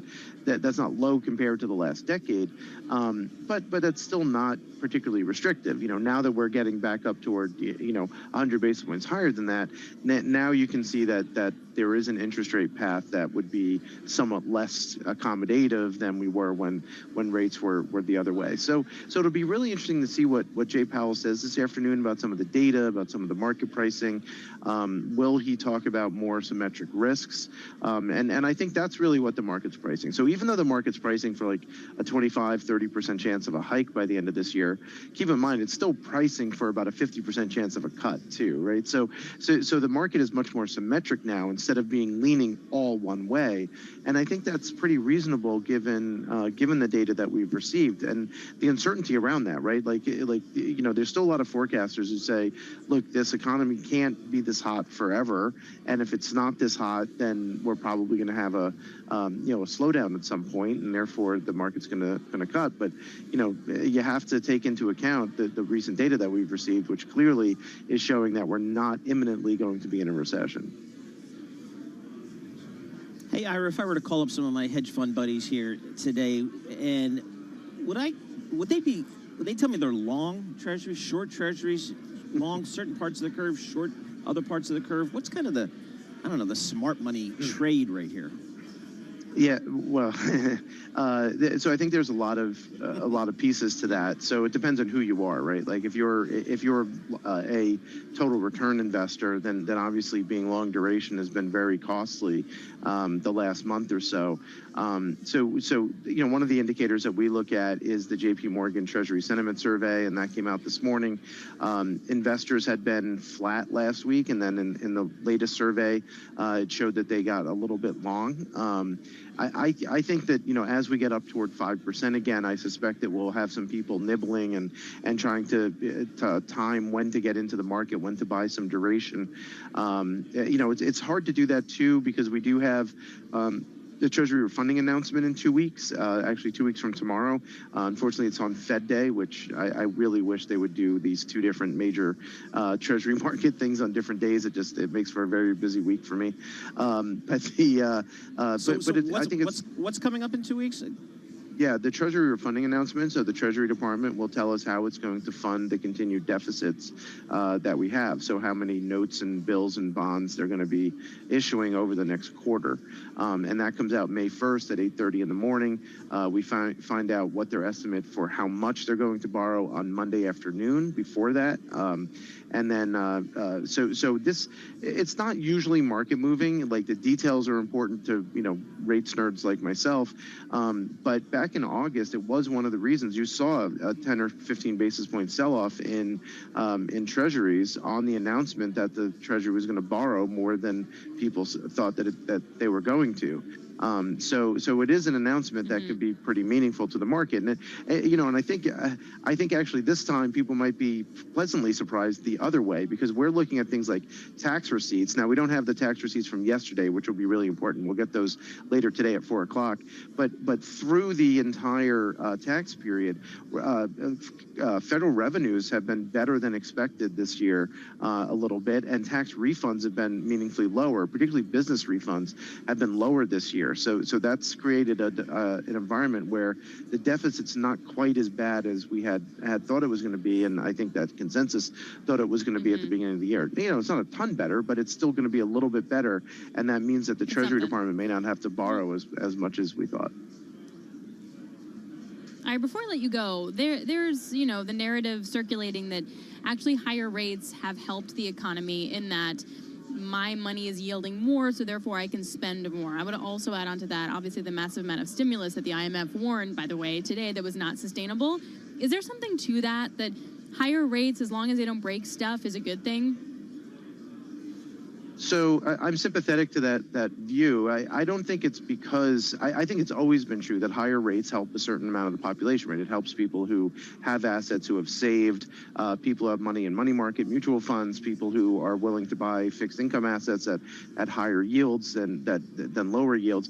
I think that's always been true. I think the difference between this cycle and other cycles, and one of the things that we've been highlighting, quite frankly, for the last 3 years, is that there are significant structural differences to the way that the economies run. When you go back to previous cycles, a lot of the growth of the economy came from people borrowing money, and it's easier to borrow money when interest rates are low, and then when interest rates go up, people slow down their borrowing. Today, people don't have to borrow more in order to maintain their level of income because mortgages have been locked in at very low interest rates. Erica Edelberg, our mortgage strategist here at Bloomberg Intelligence, has noted that 80+% of mortgages are at well below 4%. So people aren't going to be refinancing them. People don't need that money, number one. And then number two, incomes are rising pretty aggressively, right? With 4% year-on-year increases in wages. that means that people have more money regardless of what they're doing in terms of interest. So so the economy is just running fine. Yeah. Yep. Ira, great stuff as always. Appreciate it. Ira Jersey, he is our U.S. interest rate strategist for Bloomberg Intelligence. We're going to hear from Fed Chairman Jay Powell today. We'll get his comments on the interest rate environment. Again, the markets, we started the year with 6 rate cuts priced in. Now, maybe something less than 3, maybe even holding steady. We're going to have more coming up. This is Bloomberg. Good morning.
Markets, headlines, and breaking news 24 hours a day on Bloomberg Radio, Bloomberg Television, and the Bloomberg Business app. This is a Bloomberg Business Flash. From the Bloomberg Interactive Broker Studio, I'm Lisa Mateo. Right now, stocks are mixed. The NASDAQ, little change though. The Dow up 0.3%. The S&P 500, that is little change. The 2-year yield at 4.95%. That's up about 3 basis points. The 10-year yield at 4.66%. And that's up about 5 basis points. Over to currencies, we have the dollar is stronger. The Japanese yen weaker. Euro stronger. British pound stronger. Bitcoin, that's down about 0.5% at 62,842. 2022. Well, can more Fed speak later this afternoon affect the markets? That's what we'll wait and see. Jerome Powell speaks today in D.C., and he'll be alongside the head of the Bank of Canada. Meanwhile, you have Vice Chair Philip Jefferson. He said he sees the steady Fed rate helping to push down inflation. And then the Fed's John Williams and Mary Daly says, well, there's no rush to cut interest rates, but they still think they can move this year. What's moving the markets? Well, we'll start with Tesla right now. Those shares, they're down about 3%, and the shares extending their decline for 2024, pushing the EV maker's market valuation below $500 billion. The stock's actually down 38% this year. That is your Bloomberg Business Flash. Paul and Alex. All right, thank you so much, Lisa Mateo. So Paul and I, we are live from Intercontinental Hotel here in Midtown Manhattan. It's very nice. There's nice coffee, yes, I know. Good pastries. It's yes. very nice. So we're here at the Bloomberg NEF Annual Energy and Climate Summit. So it brings together corporate executives, government officials, industry leaders to talk about the stuff that's going on in the energy industry, in particular clean power, trade, federal U.S. policy, hydrogen, clean tech, all the stuff. Now, a key figure in all of this comes from D.C., and his name is David Crane. He's Undersecretary for Infrastructure in the U.S. Department for Energy. He was also CEO of NRG for about 12 years back in the day, and his job is to make all of this stuff work in a realistic fashion. Good luck, David. How's it going? Thank you. Well, as you said, there's a lot of stuff going on. There's a lot of stuff. So something you had a speech or a panel, and something that you said that really stuck out. You said demand growth in the U.S. for power is going to be more than we thought. For the last 10 years, so 2012 to 2022, power demand was up just 50 basis points a year. And now we're looking at 5 to 6% a year. I tell that to Paul, and his eyes glaze over. Yeah. But it's really important. What does that actually mean? Well, 5 to 6% in our world is huge. I mean, that's like tiger economies from the 1990s. And because of the long lead time of most things in the electricity sector, those 5 to 6% per year pile up if you're not getting after it. So what it means is, and what's very important in all this as we look at these transitioning to the clean energy economy, all these new technologies, is you always have to ask the time question. What do you need in what time frame, and what are the solutions that land within that time frame? You know, a couple of summers ago, my summer read was The Grid, fraying wires between Americans and our energy future. You read that? I read that on the beach, and people were laughing at me like, what a geek. Paul. So I feel like I know what I'm talking about here. And what I know is we need constant investment in our energy grid, and if Alex is right, that energy demand is going to keep increasing. That's even more so. What are some of the key issues that you need to tackle or trying to tackle, at least in the short term here? Well, first of all, I need to tackle what your summer reading is on the beach, because, Paul, I think you got to get a life. If that's what you're... I think, well, I mean, one big one, the missing link, and I mentioned this on stage as well, is permitting reform. Okay. I mean, we're very supportive of permitting reform. It takes a lot of different permutations. I'm personally not a policy person. I'm the implementation person, but we just need to do things faster, because just the scale of infrastructure that exists under this new legislation, just in my area, by the end of this year, we will have invested in over 100 infrastructure projects that are over $100 million each. And so we're straining the system in many different ways, but permitting should not be the bottleneck. So to break that down a little bit, when we say permitting, what are we talking about? And I say that in terms of, like, are we going to have to move power lines underground, for example? Do we need more transmission lines if we're going to set up that hydrogen hub or a new nuclear facility and we need to get that to the grid? Does it mean we need to just try and start over and, like, do a new grid? Like, there's a lot of ways that infrastructure can be used. What does it actually mean for you?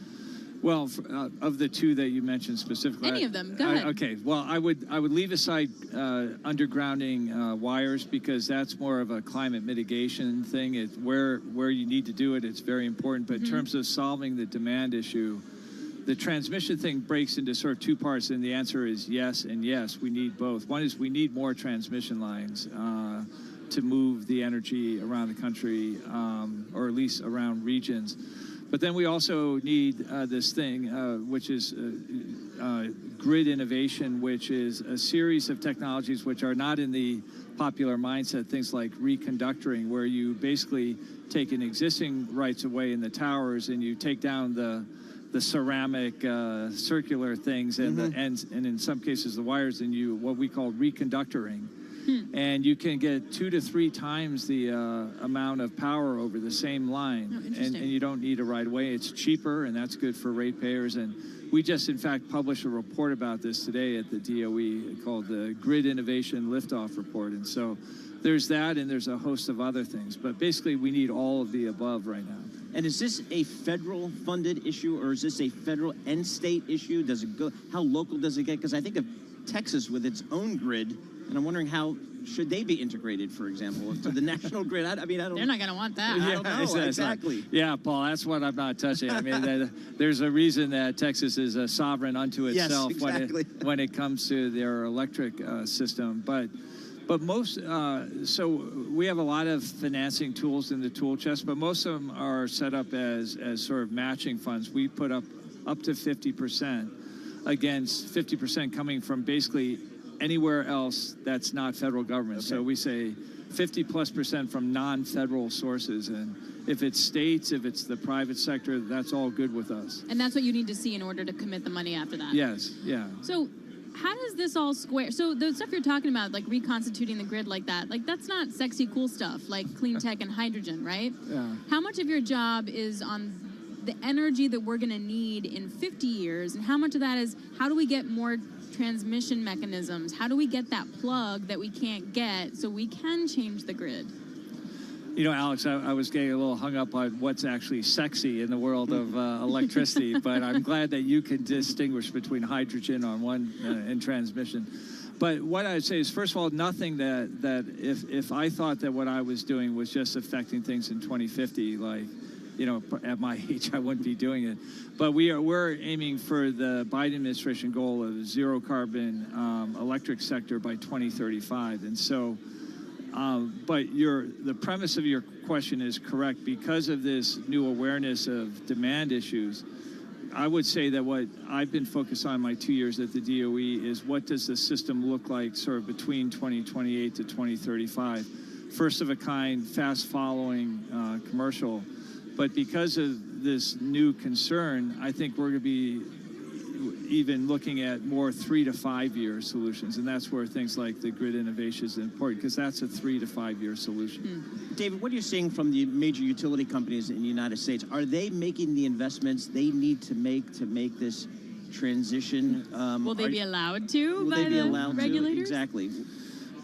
Well, I mean, first of all, I think that what I would say just in the last year and talking to the utility CEOs, and I would bet a lot of money that you're going to be talking to some here on your show today, so they can probably speak for themselves, is, first of all, there's now universal concern about this where that didn't exist a year before. I think they're still in the situation where their chief financial officers are saying, look, this is a really expensive time to raise money in the private sector. And we have a program within our loan program office called the 1706 program, which utilities qualify for. And at current prevailing interest rates, the interest advantage, but I'm told by utilities, is somewhere between 115 and 200 basis points. And we go large. I mean, we have $250 billion of loan capacity. So we're working with a bunch of utilities to see if that could become part of their cap structure. But as you say, they're under pressure not to raise rates. And it's just the nature of investment in electric infrastructure is like, you build something today, you know, it has to be paid for today. The benefits of it, you know, play out over 50 years. Right. But so it is a tension, but no one wants to run out of power. No, and I guess one of the key issues that I feel like has really pivoted interest in the sector is AI and data centers, right? Like we all knew you got to plug in an EV that's going to use electricity. We all knew that stuff. But now that people really seem to care because tech companies care. Do you spend a lot of time talking to tech companies? Do they call you or they call someone else in your office?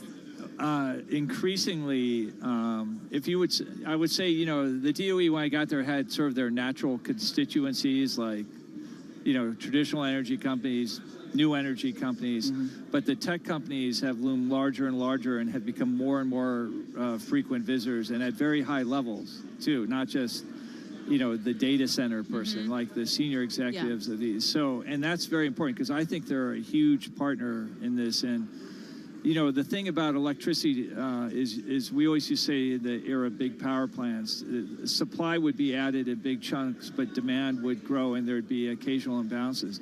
But now with these data centers, demand is growing in these big chunks and in specific places, which they won't tell you where they are, right? Because that's one of their competitive secrets, right? So we need to have a partnership with them, and overall, I think it's a great thing.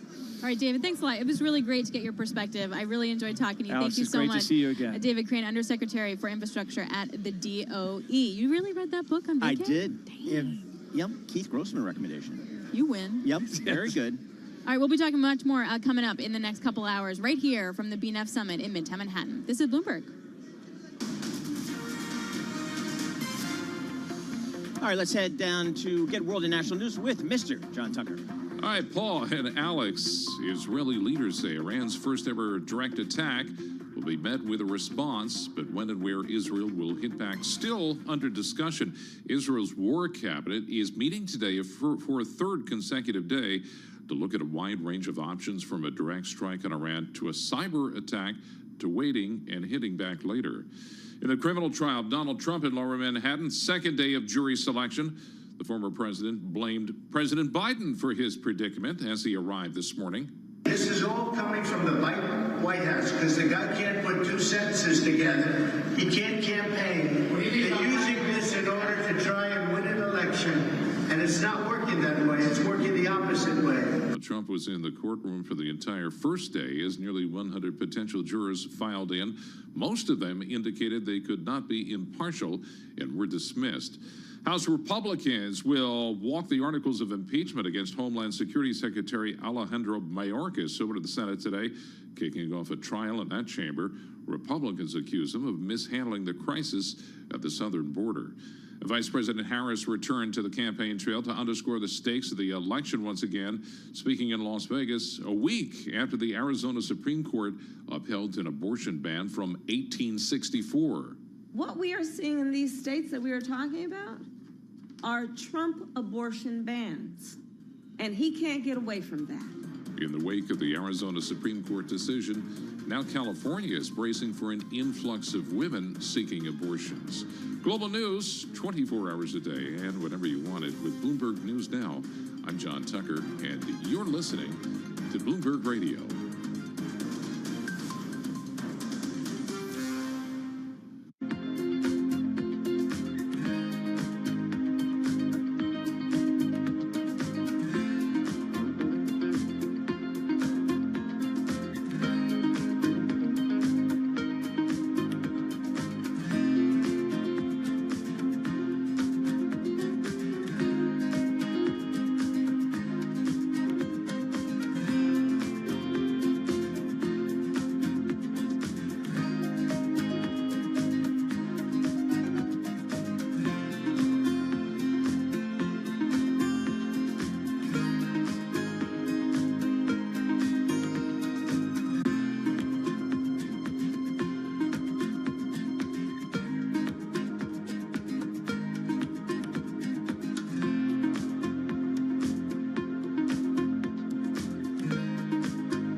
markets, headlines, and breaking news 24 hours a day on Bloomberg Radio, Bloomberg Television, and the Bloomberg Business app. This is a Bloomberg Business Flash. From the Bloomberg Interactive Broker Studio, I'm Lisa Mateo. We've got red and green on the screen on a Tuesday. Right now, the NASDAQ down 0.2%, the S&P down 0.3%, and the Dow right now is up 0.1%. The 2-year yield at 4.96%, that's up 3 basis points. The 10-year yield at 4.67%, that's up about 7 basis points. To commodities we go. Gold. Citi saying gold will hit $3,000 an ounce over the next 6 to 18 months. We shall see. Right now we have spot gold lower at $2,368 an ounce. Over to oil, Brent crude at $89 a barrel. Some more economic data out this morning. New home construction in the U.S. fell to the lowest level since August. Consumers just waiting out those higher mortgage rates. Building permits, they fell more than expected too. Then you have U.S. industrial production rose for a second month in March. That was boosted by a larger than expected increase in factory output. And rather, the IMF predicts global economic activity will expand 3.2% this year. They're citing strength in the U.S., also some emerging markets, but it still did warn that the outlook remains cautious. That is your Bloomberg Business Flash. Paul and Alex. All right, thank you so much, Lisa Mateo. Really appreciate that. So Paul and I, we are here, Intercontinental Hotel right here in Midtown Manhattan at the Bloomberg NEF Summit. We have global leaders, you have thought leaders, you have CEOs kind of getting together and discussing the clean energy, green energy transition, how to get there, and also how to satisfy the demand for power that we're seeing right now, which is enormous. Joining us here now on site is Pedro Pizarro, President and CEO of Edison International. And there's two buckets for you, right? Like, how do you decarbonize the grid and get to that goal? And then how do you match the power demand today from data centers, AI, to people wanting charging their EVs at home? Let's go to the latter first. What kind of demand are you seeing? Who's calling you up? Well, I can tell you from a Southern California Edison perspective, our utility, we had flat growth for the last 15 years. We're now seeing something like 2% load growth. And in our state, a lot of it is transportation electrification. I'm also chair of the Edison Electric Institute, which represents the investor-owned utilities across the country, about 70% of the load. 2 years ago, EEI members were forecasting something like a 2% load growth over the next years ahead. The most updated numbers are 4.7%. Wow. And I have colleagues in some states that are seeing 5, 6, 7%. So who's calling? It is electrification in places like California, more broadly across the country, but I think we're more leading edge there. It is data center growth. We've read a lot about that. And then it's also the repatriation of manufacturing. You know, the bipartisan infrastructure law is working, and it's bringing back a lot of manufacturing into the country, and that's another source. Oh, interesting. So can you, being your company and your industry, can you handle that increase in load? Yes. There will be some. Yes, and there will be some bumps in the road, right? I was sharing with Alex earlier that it's not the first time in our history of the industry we've seen this, right? Rural electrification, air conditioning load. So we've lived through these periods. It's been the last 15 years or so that it's been fairly flat. So how do we handle it?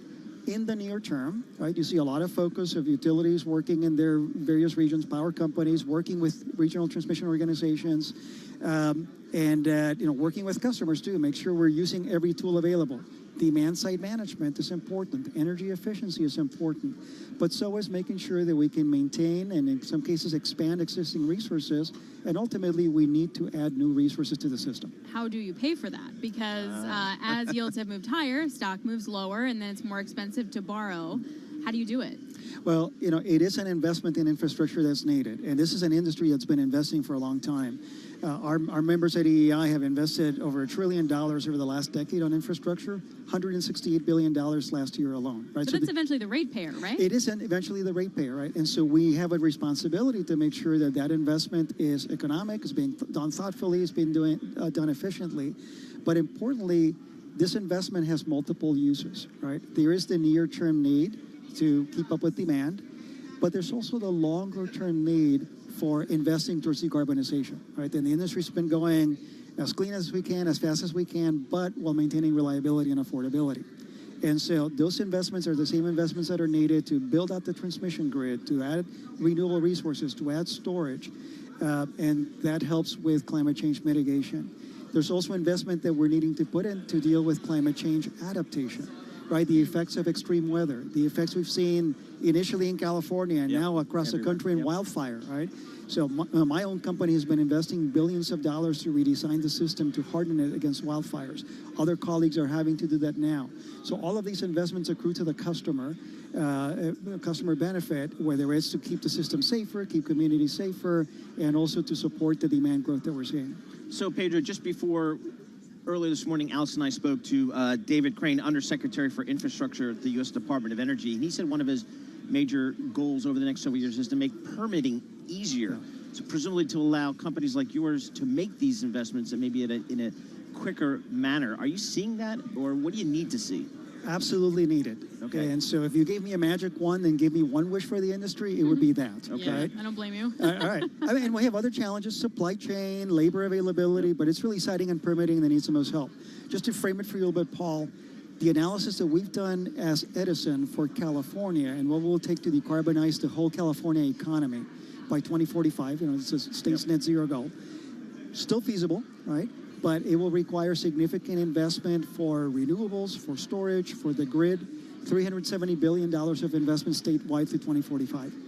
That analysis, by the way, from an affordability perspective, back to your comment earlier, Alex, we do see that will put pressure on electric rates and bills, but because it's a transition, right? A lot of that electrification will be removing uses in the economy that today are using combustion processes with fossil fuels. These are more efficient technologies, right? The electric car is more efficient than an internal combustion engine car. We see the total energy bill for our average customer, electric plus gas plus gasoline, going down by 40% in real terms between now and 2045. So that goes to these investments having a co-benefit of affordability. And so as we look at how we, proceed with this kind of investment, we have to keep in mind that it has those multiple benefits. So that all of it has to work at the same time for that to be that 40% decline. Absolutely. And we need to be able to get the steel in the ground through siting and permitting. Right. Yep. And so part of our analysis showed that the rate at which we add transmission will need to be 4 times the annual rate that it's been historically. The rate at which we add distribution, the lower voltage wires, will need to be 10 times the rate. So when David Crane talked about siting and permitting, absolutely needed. And it's help that we need at both the federal and the state and even the local levels. Before we let you go, when you talk about types of energy, what are you looking at? What means green to you? A lot of things, and we need all of it, right? It's the traditional renewables that are commercially available today, like onshore wind, solar, geothermal. It's new technologies, offshore wind, next generation geothermal that might be using horizontal drilling techniques. It's nuclear, right? Because nuclear is carbon free, and so investments needed there. Storage. Today we're really relying on lithium-ion chemistry. We need different chemistries, and the Department of Energy has been a prime mover in investing, putting our tax dollars to good work to find alternate chemistries. So it really is all of the above. If I'm an investor, do I invest in the utility industry? It seems like you guys got years and years and years of investment. What do you tell investors as to the returns that you try to deliver? It's a long, good road ahead in terms of the infrastructure investment that's needed through our industry. At our company, we talk about how we have set a growth rate guidance of 5 to 7% earnings per share growth rate from now through 2028. We see that need for investment is supported both by these immediate needs, but also by long-term state policy in California. I think, my peers across the country are all seeing a similar sort of phenomenon where the investment is absolutely needed. It's core to the economy. The electric sector is 5 or 6% of GDP, but it powers the other 94, 95%. There you go. All right, Pedro Pizarro, thank you so much for joining us. Really appreciate it. Pedro Pizarro, President and Chief Executive Officer of Edison International, here at the Bloomberg New Energy Finance Conference here in the hotel in Midtown Manhattan, looking at the energy transition to cleaner energies. Looking at the markets here, the S&P 500, it's off about 0.2%. The Dow's up about 0.2%. So kind of red and green on the screen here. The Nasdaq's off about 0.1%. The movement is in the yield market. 10-year Treasury's up another 5 basis points, 4.65% on your 10-year. The 2-year, 4.95% on your 10-year. We'll have more coming up. This is Bloomberg.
news headlines on Bloomberg Radio. From the Bloomberg Interactive Broker Studio, I'm Lisa Mateo. More big banks opening their books. Morgan Stanley closed out first quarter earnings posting better than expected revenue as its wealth management business got back on track. We have more from Bloomberg's Shanali Bosick. You have that wealth management number coming in above estimates and the pre-tax margin also coming in above estimates. You also have them come in better than expected over in fixed income and equities trading, I believe. But what's interesting here is that equities trading number actually comes in below what Goldman Sachs had brought in. Now we have Morgan Stanley. They are up 3%. Bank of America traders notched one of their best first quarters on record. The company also reaped the benefits of elevated borrowing costs that pushed net interest income above estimates. Now, despite that news, those shares, they're down about 4%. We also heard from BNY Mellon. Right now, their shares down about 0.3%, and PNC down more than 1%. Johnson & Johnson posted more profit than Wall Street expected, with drug sales coming in strong, but overall sales, they were marginally lower than predicted. Bloomberg's Jess Menton explains. J&J did split off its consumer health unit that does make Tylenol and Listerine last year, so we know that as Kinview, and that was really to focus on higher margin sales of drugs and medical devices. So the company still faces declining revenue from its top-selling drug when it comes next year, and it is looking to products like prostate cancer therapy ones to really help boost that.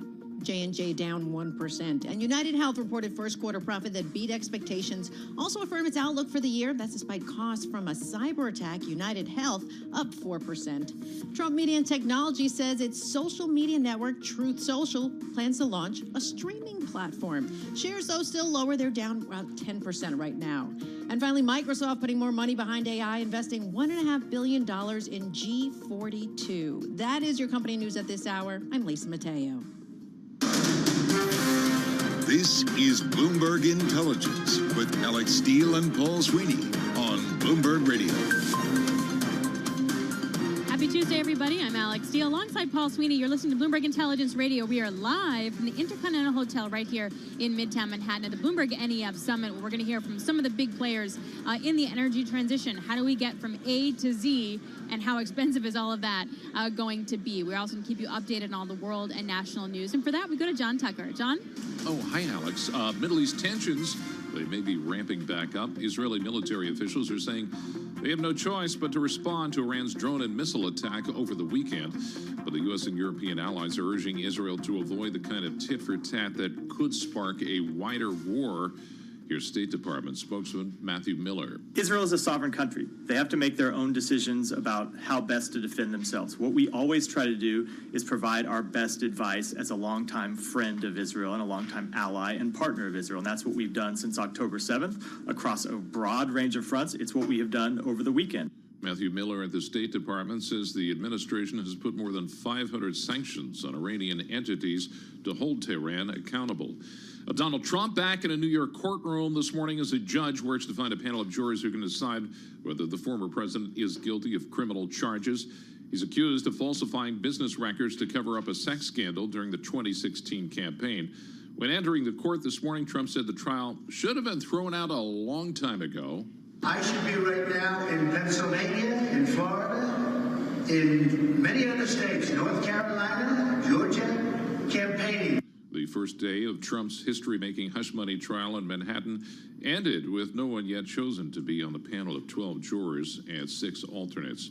And one of Copenhagen's oldest buildings caught fire and its iconic spire collapsed. The roof of the 17th century-old stock exchange, once Denmark's financial center, was engulfed in flames. The distinctive spire in the shape of the tails of 4 dragons twined together reached a height of 184 feet. And the flame that's set to burn at the Paris Olympics was kindled today at the site of the ancient games in southern Greece.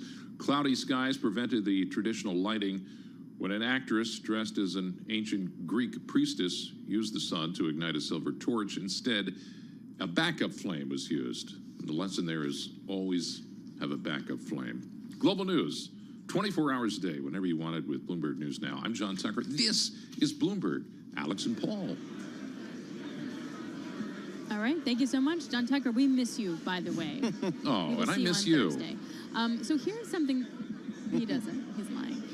All right, let's get to some fun stories here, and that is how much Caitlin Clark is going to get paid. Yeah. I gotta say, I know nothing about sports, as we all know. It doesn't sound like it's a lot. So apparently she's going to get around $76,500 on the court each year, right? But then $3 million off of it. How does that, what? Okay, How does that make so sense? in the WNBA, the women really get paid much, much less than the men in the NBA, primarily because of their broadcasting rights are much, much lower than they are in the NBA. So broadcasting rights pay pretty much all of pro sports, NFL, NBA, Major League Baseball.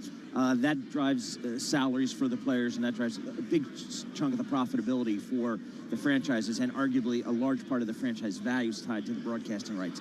So the bad news is that the women are paid a lot less in terms of the broadcasting rights. The good news is they come up for renewal this year, and I suspect, and a lot of people suspect, that they will get a big bump in rights fees to reflect this rising popularity in the women's game. We saw with the NCAA tournament, huge audiences, bigger than the men's final, the women's final. So you can bet that they're going to go back to the rights, the sports network to say, time to pay out. Okay, but if I look, so she's going to earn about $340,000 over her first 4 years. Yep. Can that get renegotiated if what you just said all happens? I think so. I think everything's going to get renegotiated here. But the big thing for people like Caitlin Clark is the off-the-court earnings. And for her, it's estimated about $3 million off the court with advertising and promotion deals. That actually sounds low to me. I suspect that number will go higher for some of the big stars like Caitlin Clark. Did you see her in SNL? I did. Yeah, that was really very fun. good. That was like, good. Okay. Yeah. She didn't write those jokes. No. For Michael Che. But the fact that she showed up and did a great job, that is just another example of the crossover of the women's game. So that's great to see. This is Bloomberg.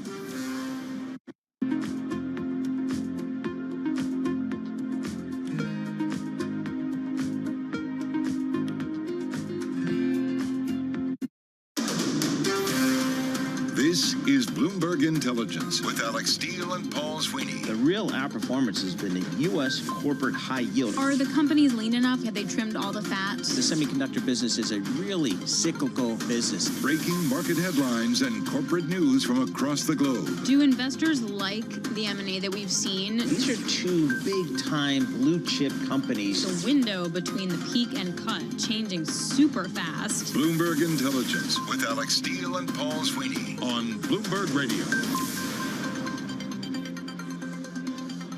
All right, it is Alex Steele and Paul Sweeney. We are live from the Intercontinental Hotel in New York City. We're at the Bloomberg BNEF conference. That's the New Energy Finance Conference. We got all the big players from the energy business, the new energy business coming together and talking about the transition to a cleaner energy infrastructure in this country. So we're going to bring you some of the smart voices from this conference. We're going to have them on in the next hour. We're also going to check in with Allison Williams, Bloomberg Intelligence senior analyst. She covers all the banks. We're going to check in on Bank of America and Morgan Stanley, a couple of big banks reporting numbers today. We've got some movement in those stocks, so we're going to do all of that in the upcoming hour. But right now, let's go to Mr. Charlie Pellet for a Bloomberg Business Flash. Charlie. Hi, thank you very much, Paul Sweeney. And here's what's going on. Stocks are trading mixed. We do have the Dow Jones Industrial Average holding on to a gain up 35, up by 0.1%. S&P, NASDAQ, they are both in the red right now, with the S&P down 16, a drop right now of 0.3%. We've got the NASDAQ Composite Index trading lower now by 41 points. For NASDAQ, a decline right now of just about 0.3%. This update brought to you by Commonwealth, supporting more than 2,000 independent financial advisors with the solutions they need to grow a thriving business. Commonwealth, go where you grow. Visit commonwealth.com to learn more. 10-year right now, 4.65%, with a 2-year that's yielding 4.95%. This ahead of remarks from Jay Powell, the Fed chair, coming up at 1:15 Wall Street time. We'll have that for you live on Bloomberg Radio. Spot gold up 0.1%, 23.86 the ounce, and West Texas Intermediate crude right now up 0.3%, 85.66 a barrel. Well, as for the overall inflation backdrop, Torsten Slok is chief economist at Apollo Management. So the worry is it might take a lot longer to get down to 2%. So that fight against inflation is not over. And the consequence of that is that we may get the market environment for 2022 to come back, because in 2022 we had stocks down, rates higher, and obviously this was not good for markets and for your 60-40 portfolio. And that environment is at risk of coming back if we're not done fighting inflation. Morgan Stanley's traders delivered first quarter revenue that exceeded expectations. Morgan Stanley shares are up today by 3.5%. Bank of America traders notched one of their best quarters on record as the company also reaped the benefits of elevated borrowing costs that pushed net interest income above analyst estimates. Bank of America shares, however, are trading lower right now. We got Bank of America down by 3.9%. Again, recapping, stocks are mixed with the S&P down 11, drop there of 0.2%. I'm Charlie Pelleton. That is a Bloomberg Business Flash. All right, Charlie Pellet, thank you so much. I'm Alex Steele alongside Paul Sweeney. It's nice to be out and about. It is. We're seeing real people. Yeah, it's noisy. There are people. There are humans around. We're looking at a stock market that's trying to find some direction here. We did have a technical breakdown yesterday, and that reversal for the S&P wasn't pretty. So we want to dig into some of the details in the stocks that are making headlines today. So Jess Menton, she helps head equity coverage over at Bloomberg, joins us now. Jess, what are you watching today? Well, I'm keeping a close eye actually on Boeing. So the ticker symbol on this is BA, just because yesterday that was actually its 11th consecutive day of losses. If you look at that stock today, the ticker symbol on this is BA. It's up about 0.1%. So trying to snap its longest losing streak since 2018. But George Ferguson over at Bloomberg Intelligence, obviously looking ahead to Boeing losses may rise as inspections hit deliveries. But also Boeing, when it comes to what's going on, the aerospace giant is facing a test of, as you know, it's sort of political influence, and so there is a panel on Senate that is going to actually hold a hearing this week, and basically looking at potentially its broken safety culture there. But when you look at that stock, especially after such a long losing streak, that's something that traders are keeping a close eye on today. All right, what else you got for us? So another stock that I'm keeping a close eye on is, of course, Tesla. So TSLA is the ticker symbol on this. It's been, and of course, you know the pain, Paul, that this stock has gone through. So I'm pointing it out today because not only is it down almost 3%, but it also did this morning fall below the $500 billion market cap mark there, and so that's would put it on course for a third straight session of decline. So this does come after two of the EV makers' top executives did leave, and this does come, as you know, amidst the company's largest ever round of job cuts. So you're seeing that stock, and one of the support levels here, it's trading around 157 right now. The support level that technicians are watching is around 150, but this stock's lost close to about 40% this year alone. It's come off of that 52-week high back in July. So another stock that traders are keeping a close eye on there, Paul. You know, I just don't know what, when you think about these falling knife scenarios, to the extent you want to get into that game, and I don't, because I've been burned many times, is you try to make a valuation call. Mm-hmm. Okay, it's a cheap relative to its peers, it's cheap relative to some of the parts, it's cheap relative to, I don't know what you would use for a valuation call here. So it just seems like, Jess, this might just be a momentum stock. Wait till this thing just kind of washes out and you get some turn of momentum, whether it's a new product launch or something like that. Or like a hope and hold it stock, right? Yeah. I mean, is it going to go out of business? No, we're not talking about that, but It's sort of when you wind up actually making a profit on that. There's lots of earnings coming out too. United Health was quite interesting. What did we learn from these guys? UNH is the ticker symbol on this, Alex. So looking at this, it stocks up about 5%. So on pace for its best intraday gain since July of last year. So looking at this, the company did beat Wall Street profit expectations. It also did affirm its outlook for the year. So this does come despite a lot of traders were focusing on this, the costs that were associated, of course, with this cyber attack on one of its subsidiaries that really roiled the healthcare industry. So United Health did say that medical expenses were as expected, so that did come as a relief to investors, Alex. All right, we're also looking at, what else you got? Oh, Netflix. What's going on with Netflix? Of course, so I wanted to point this out because we are going to get their earnings results on Thursday. And as you know, Netflix is not technically in the Magnificent Seven names when you think of those big tech and growth stocks. But it was at one point a part of the FANG names. So this is something that, traders shouldn't be sleeping on because it did actually just come off of a 52-week high last week. So the big thing here is looking at how many, of course, subscriber growth. And this is something that I know Sweeney talks about when it comes to his household and trying to share some of those passwords with his kids. But obviously the crackdown when it comes to password sharing, that really kind of hit a fever pitch last summer. But they did add 22 million net new subscribers in the second half of last year. So that was actually a record. But when it comes to how long exactly that growth can continue. That's the main question. But Netflix gave a really wide range. So they said that it expects first quarter subscriber additions to come in above the just under 2 million it reported in last year's first quarter, but below the 13 million added in the fourth quarter of last year. So that's a really wide margin there to see, try to see how that comes through. But this is a stock that, just coming off some of those highs there that I think people may have, might not think of associated with the Magnificent Seven, but one of those stocks that is, putting on a rally here. Yeah, I think a 10-for-1 stock split would also be in order if someone were to ask my opinion. Stock's up to 2.3% today, 27% year to date. It's got a market cap of $268 billion, so pretty good move there for Netflix. Jess Menton, thanks so much for joining us, giving us that update on the equity markets. Again, kind of some red and green on the screen. In terms of earnings, Alex, it's another big day for the big banks, Bank of America and Morgan Stanley. Alison Williams joins us. She is the senior bank analyst for Bloomberg Intelligence. She is the expert on these big banks. Alex, let's start with one of my former employers, Bank of America, Merrill Lynch. I'm going to keep that name in the name. There wouldn't be an investment bank if it weren't for Merrill Lynch. Talk to us about what we saw at Bank of America, Allison. So I think the Merrill Lynch side of things did very well, so making you proud there. Thank you. The wealth fees came in better than expected.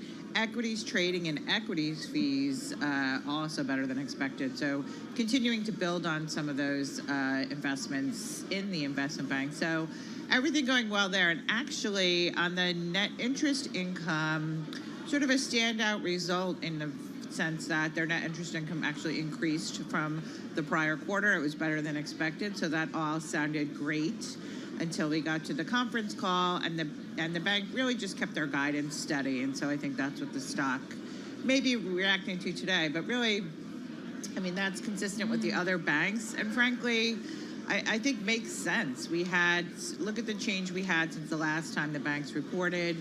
Last time they reported, it was 6 to 7 cuts expected.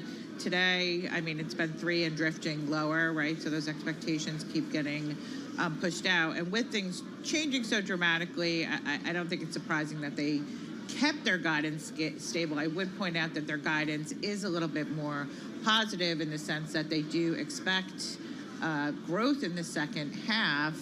I think just maybe ahead of the call, people got excited and thought, could we have already seen the trough? And they're saying, no, second quarter is going to be the trough. Well, maybe it was the 17 uses of strong in the statement that kind of raised that expectation.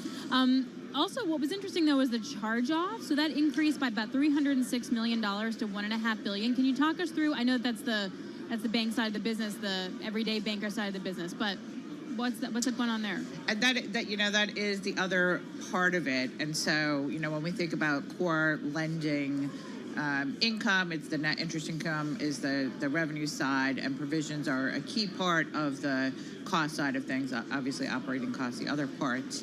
And what we saw was charge-offs came in higher than expected. Part of that was card. We do expect that from card. It's a seasonally higher quarter.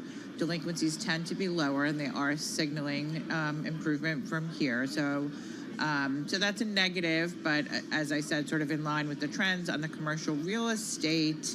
Charge-offs higher than expected, and the bank talked about changing some of their revaluation and their models, sort of feeding into this. But basically, looking forward to the future quarters, they think that things might look a little bit better. But for the quarter, things weaker on commercial real estate. We know that that's a hot button issue for investors. It's something we've said. It's going to be a long story to play out. So sometimes a little better, sometimes a little worse. But Wells Fargo, we did actually see some improvement in their non-performers. And so I think that was more negative for Bank of America. Allison, what is Bank of America saying about loan growth? I mean, are their corporate bankers, are they making loans, or do the customers need capital? What are they saying? They are, but it's your friends at Merrill Lynch that are making the loans, and not, sort of that middle market, asset-based type business. So we saw, the debt issuance this quarter, we saw very strong, and we've heard mixed things from banks in terms of if they think some of that has been pulled forward.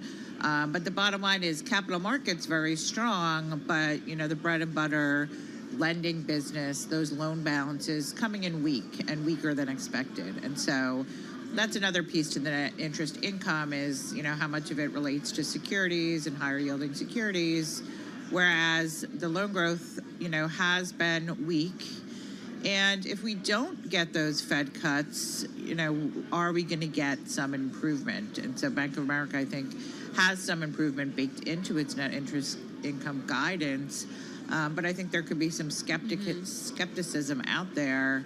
If the rates stay high, we're already seeing that impacting demand. Could that continue to be soft? And then wrapping up here, Morgan Stanley, that stock is up by about 3.7%. What stood out to you? They seem to kind of fire on all the cylinders. They did. I mean, they delivered on all of their key metrics. Number one, the wealth flows. We had really strong wealth flows first half of last year. That softened, so we're showing a little bit of a rebound. So that's definitely a positive. Equity trading coming in better than expected. Equity fees coming in better than expected. Pretty much, all of the investment banking lines except for M&A coming in better. So that's all good. And then the profit margin, which is the other key thing investors focus on, coming in, about 26%. And so that's in line with the revised guidance. Keep in mind, they do have a 30% target near term. They said, long term. Near term, they said it's going to be a little bit lower because of investments. So coming in, beating the consensus and within their target. So, there's some modest negatives in the quarter, but in general, hitting all the high points. And so I think restoring some confidence for Morgan Stanley. So, Allison, where are we just in terms of the big investment banks in terms of headcount? Are they where they need to be? Do they need more downsizing? Where are they? I think, Paul, that really is going to depend on if we can get some sustained momentum investment banking fees. So, all the managements generally spoke very positively in terms of what we're seeing, talking about the IPOs getting better reception. Maybe there's some better outlook there. Morgan Stanley today just talking about the fact that, at some point, companies need to execute on things that they need to do in terms of either going public or doing deals, et cetera. But I do think that a lot of the headcount has really been conservative in terms of the cuts we've seen since the boom, because we had such a scramble in that record 2021 time period. As you recall, all the headline stories about the scramble for talent and ratcheting up of pay of junior talent. Yep. And so it's really going to depend on if we can see that sustained momentum in investment banking, and then that headcount gets put to work. If we are disappointed, there could be sort of another look at things, unfortunately. Didn't they paid up for that, though, right? Yeah, I feel like they had to definitely shell out the money to those bankers this quarter in a different way, no? And compensation revenue in general has been a lot stickier. And so we definitely saw that last year. This quarter, we saw the compensation ratios coming in, about in line, showing some good cost control at companies like Morgan Stanley and Goldman, where we have the most visibility. However, keep in mind, it was a really strong revenue quarter. So again, we're going to want to see that revenue continue to support the compensation. Hey, just real quickly, 30 seconds. I see that Citigroup is the best performing of the big banks here year to date. Is this finally Jane Fraser getting this thing moving? I mean, I think it is, and I think they do have, they have a positive story, and they have the most potential for improvement. So even though their returns are the weakness, they have a path. And, Jane Fraser really making some tough moves. We know that Citigroup has been, a story of restructuring, it seems like forever, but really making some dramatic cuts and layers. Focusing on the core businesses, really taking an axe to some core markets. So I think there is a story there. Also, credit card, as we said, we've talked about card as the business that's growing in loans, not the commercial. And so that's helping Citigroup. They're the most exposed. Right. And they're a big player there. Yep. All right, Allison, great stuff as always. Allison Williams, Senior Bank Analyst for Bloomberg Intelligence. Breaking down some of the big banks again today, Morgan Stanley, Bank of America. We had JP Morgan last week, so some pretty solid results coming out of the big banks. We'll have more coming up. This is Bloomberg.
Markets, headlines, and breaking news 24 hours a day on Bloomberg Radio, Bloomberg Television, and the Bloomberg Business app. This is a Bloomberg Business Flash.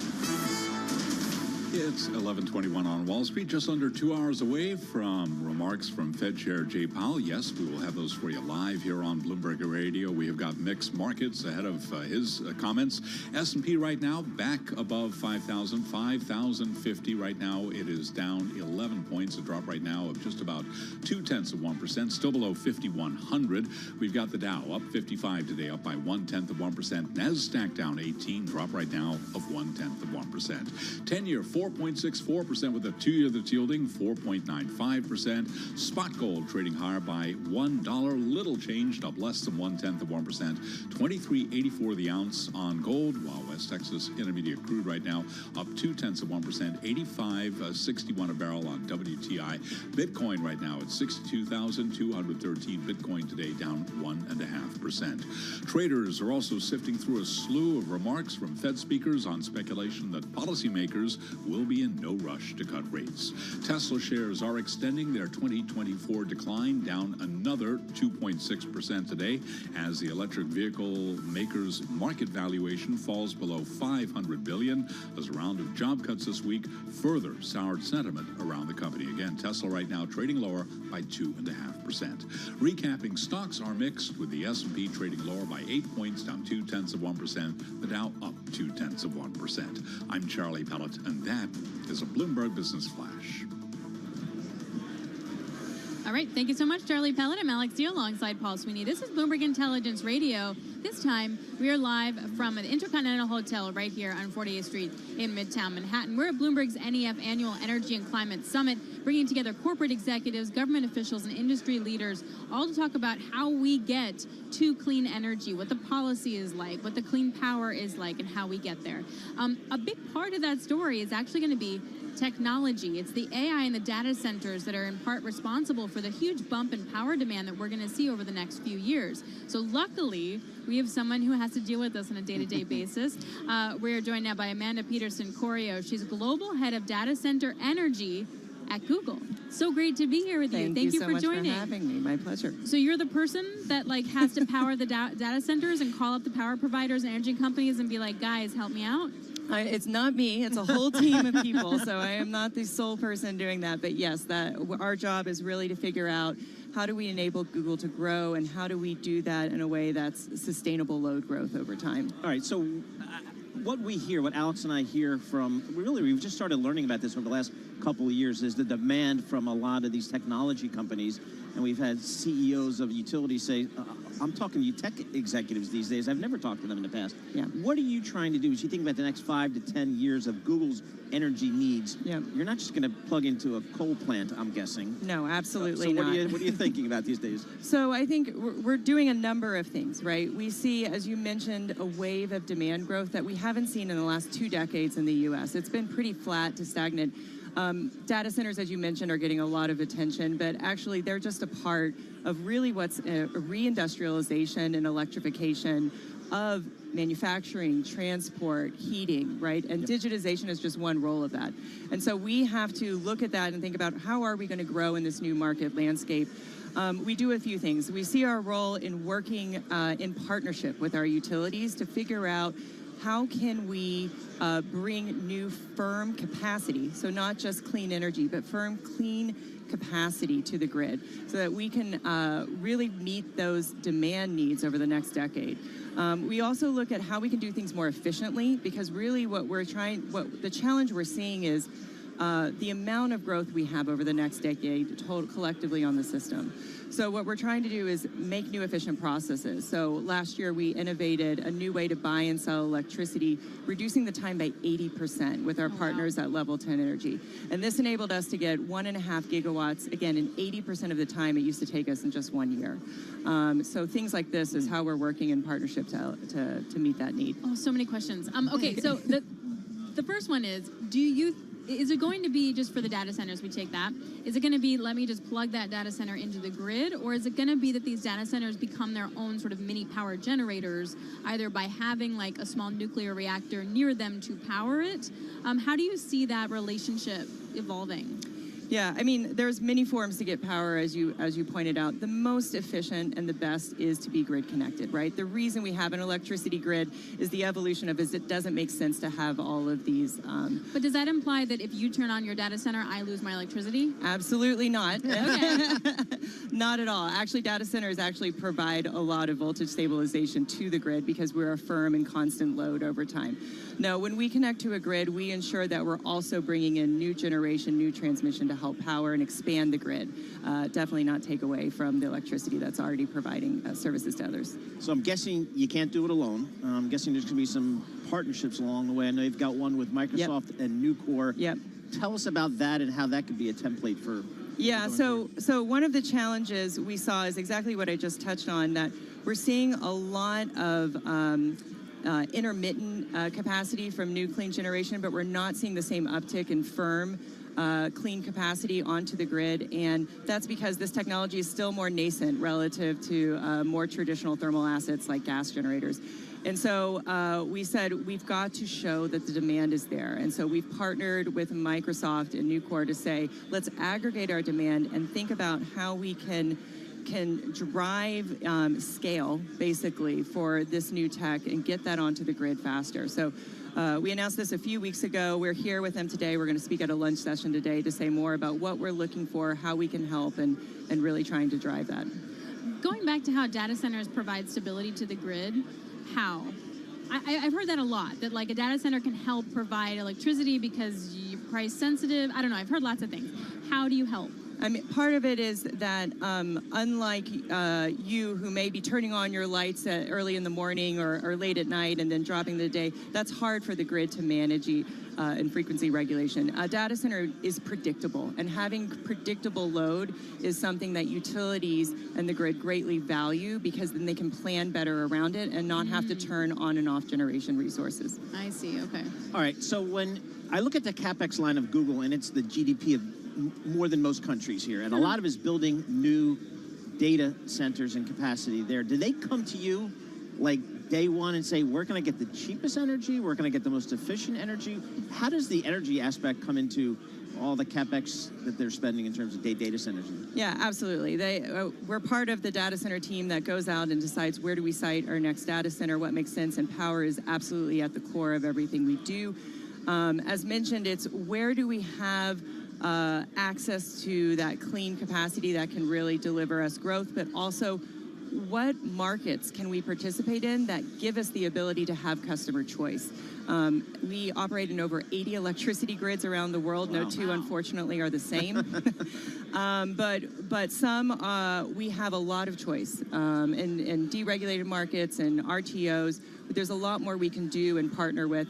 In markets that are fully regulated, we are looking to partner with our utilities to say, hey, how can we innovate? How can we evolve? How can we take the same old tariff that we did for 10 years, how do we make that different to meet the needs of our time? That's what I was wondering about, being your own little power generator, like partnering with a company and having your own nuclear power station, for example, to power that data center. Is that something that we're going to see, that kind of model?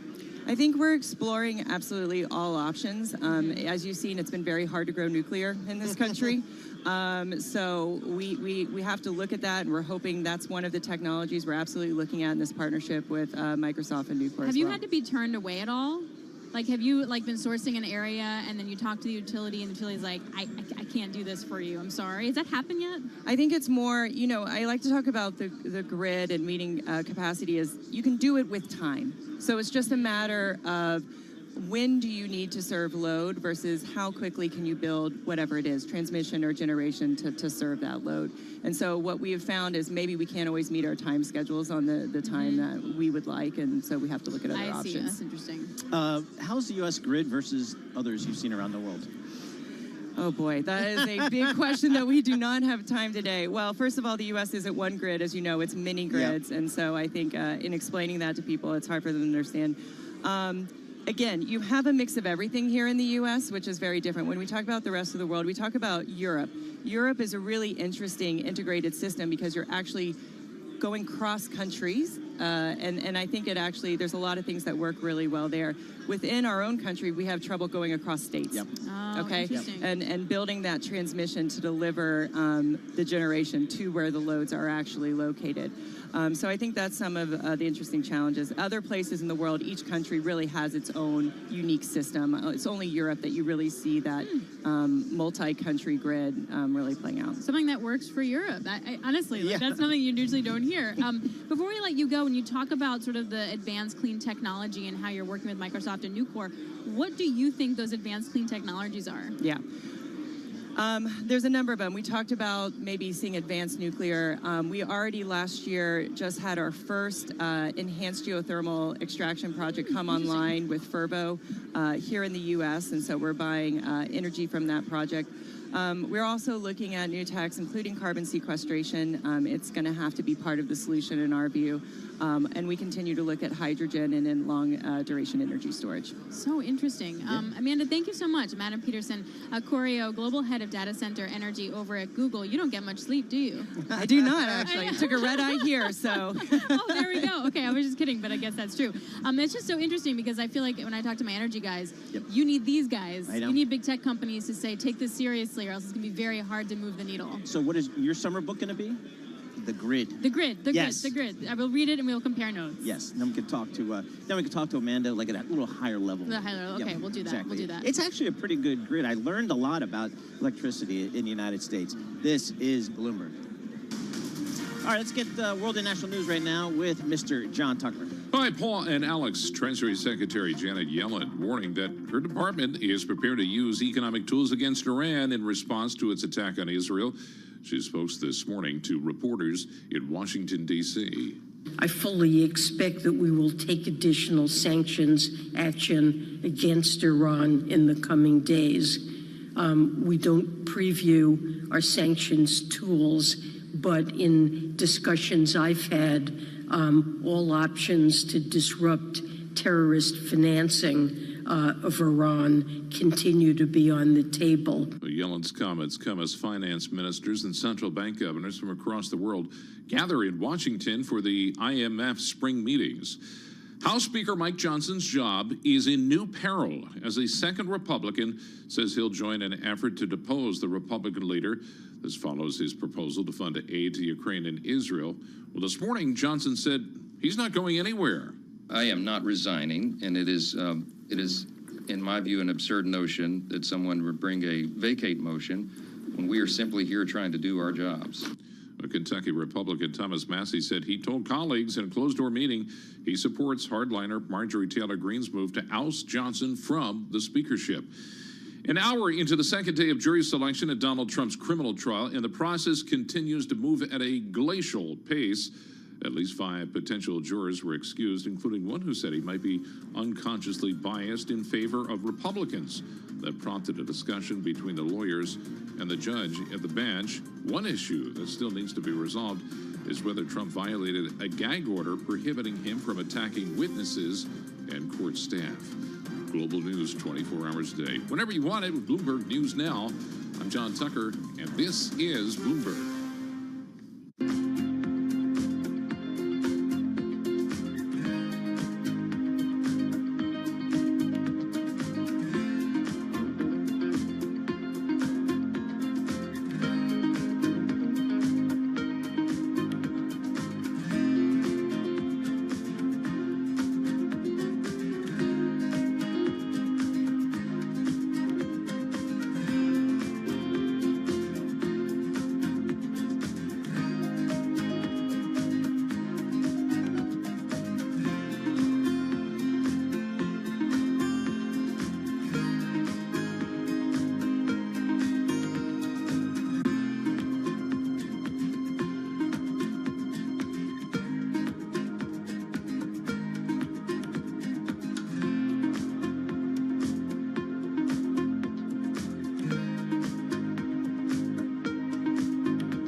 markets, headlines, and breaking news 24 hours a day on Bloomberg Radio, Bloomberg Television, and the Bloomberg Business app. This is a Bloomberg Business Flash. It's 11:40 on Wall Street. We do check markets all day long here at Bloomberg. We are just about 90 minutes away from remarks from Fed Chair Jay Powell. We will have those for you live here on Bloomberg Radio. We've got stocks trading mixed. S&P right now lower, little change, down 0.1%, down 8 points. A drop right now to 5,056. The Dow up 98, a gain there of 0.3%, while the Nasdaq Composite Index is trading lower, down by just under 0.1%. 10-year at 4.64%, with a 2-year that's now yielding 4.95%. We have got the 2 years I mentioned right now 4.95, with spot gold advancing by $1.85 the ounce, 23.85 on gold, up 0.1%, while West Texas Intermediate crude is trading higher as well. Little change there, up by about 0.2%, 85.59 a barrel on WTI. Bottom line here, a mixed day for stocks. S&P down 5 right now, down 0.1%. New home construction is down, and with that story, here's Bloomberg's Vinny Del Giudice. March housing starts are the lowest since last August. You can probably blame it on 7% mortgage rates. Building permits also fell, and yet there are some promising data in the body of the report. The number of single-family homes already under construction is the highest in almost a year, a sign builders are focused on current projects. Vinny Del Giudice, Bloomberg Radio. And again, 1:15 Wall Street time. Fed Chair Jay Powell will have remarks. We'll have them for you live here on Bloomberg Radio. In the run-up to those comments, we've got the 2-year at 4.95%. After earnings, Bank of America now lower by 3.9%. It did report elevated expenses and charge-offs for soured loans that were higher than analysts expected. Morgan Stanley's traders delivered first-quarter revenue that exceeded expectations. Morgan Stanley up now by 3.9%. Again, recapping a mixed day for stocks. The Dow higher by 0.3%, S&P lower by just under 0.1%. I'm Charlie Pelleton. That is a Bloomberg Business Flash. All right, Charlie Pellet, thank you so very much. Really appreciate it. I'm Alex D alongside Paul Sweeney. We are Bloomberg Intelligence Radio, and we are live at the Intercontinental Hotel right here in Midtown Manhattan for Bloomberg NEF Summit, where we talk to all the leaders and policymakers and CEOs on how we get from where we are now and then to decarbonize in the next 3 decades. Well, joining us now is a very special guest, Ethan Zindler, climate counselor for the U.S. Department of Treasury, which is already cool. But the cooler part is he used to work at Bloomberg NEF, and it's been a while since I've seen you. How are you? I'm good. How are you? How's your different job in D.C.? It's definitely different, but it's great. Do they have snacks like they did in I bring bags of almonds in from time to time. He doesn't get the almonds. Yeah, okay. which we share. Well, that's one. Oh, that's so nice. Yeah. All right, so let's talk about what you're working on right now. What is your job as a climate counselor to the U.S. Department of Treasury?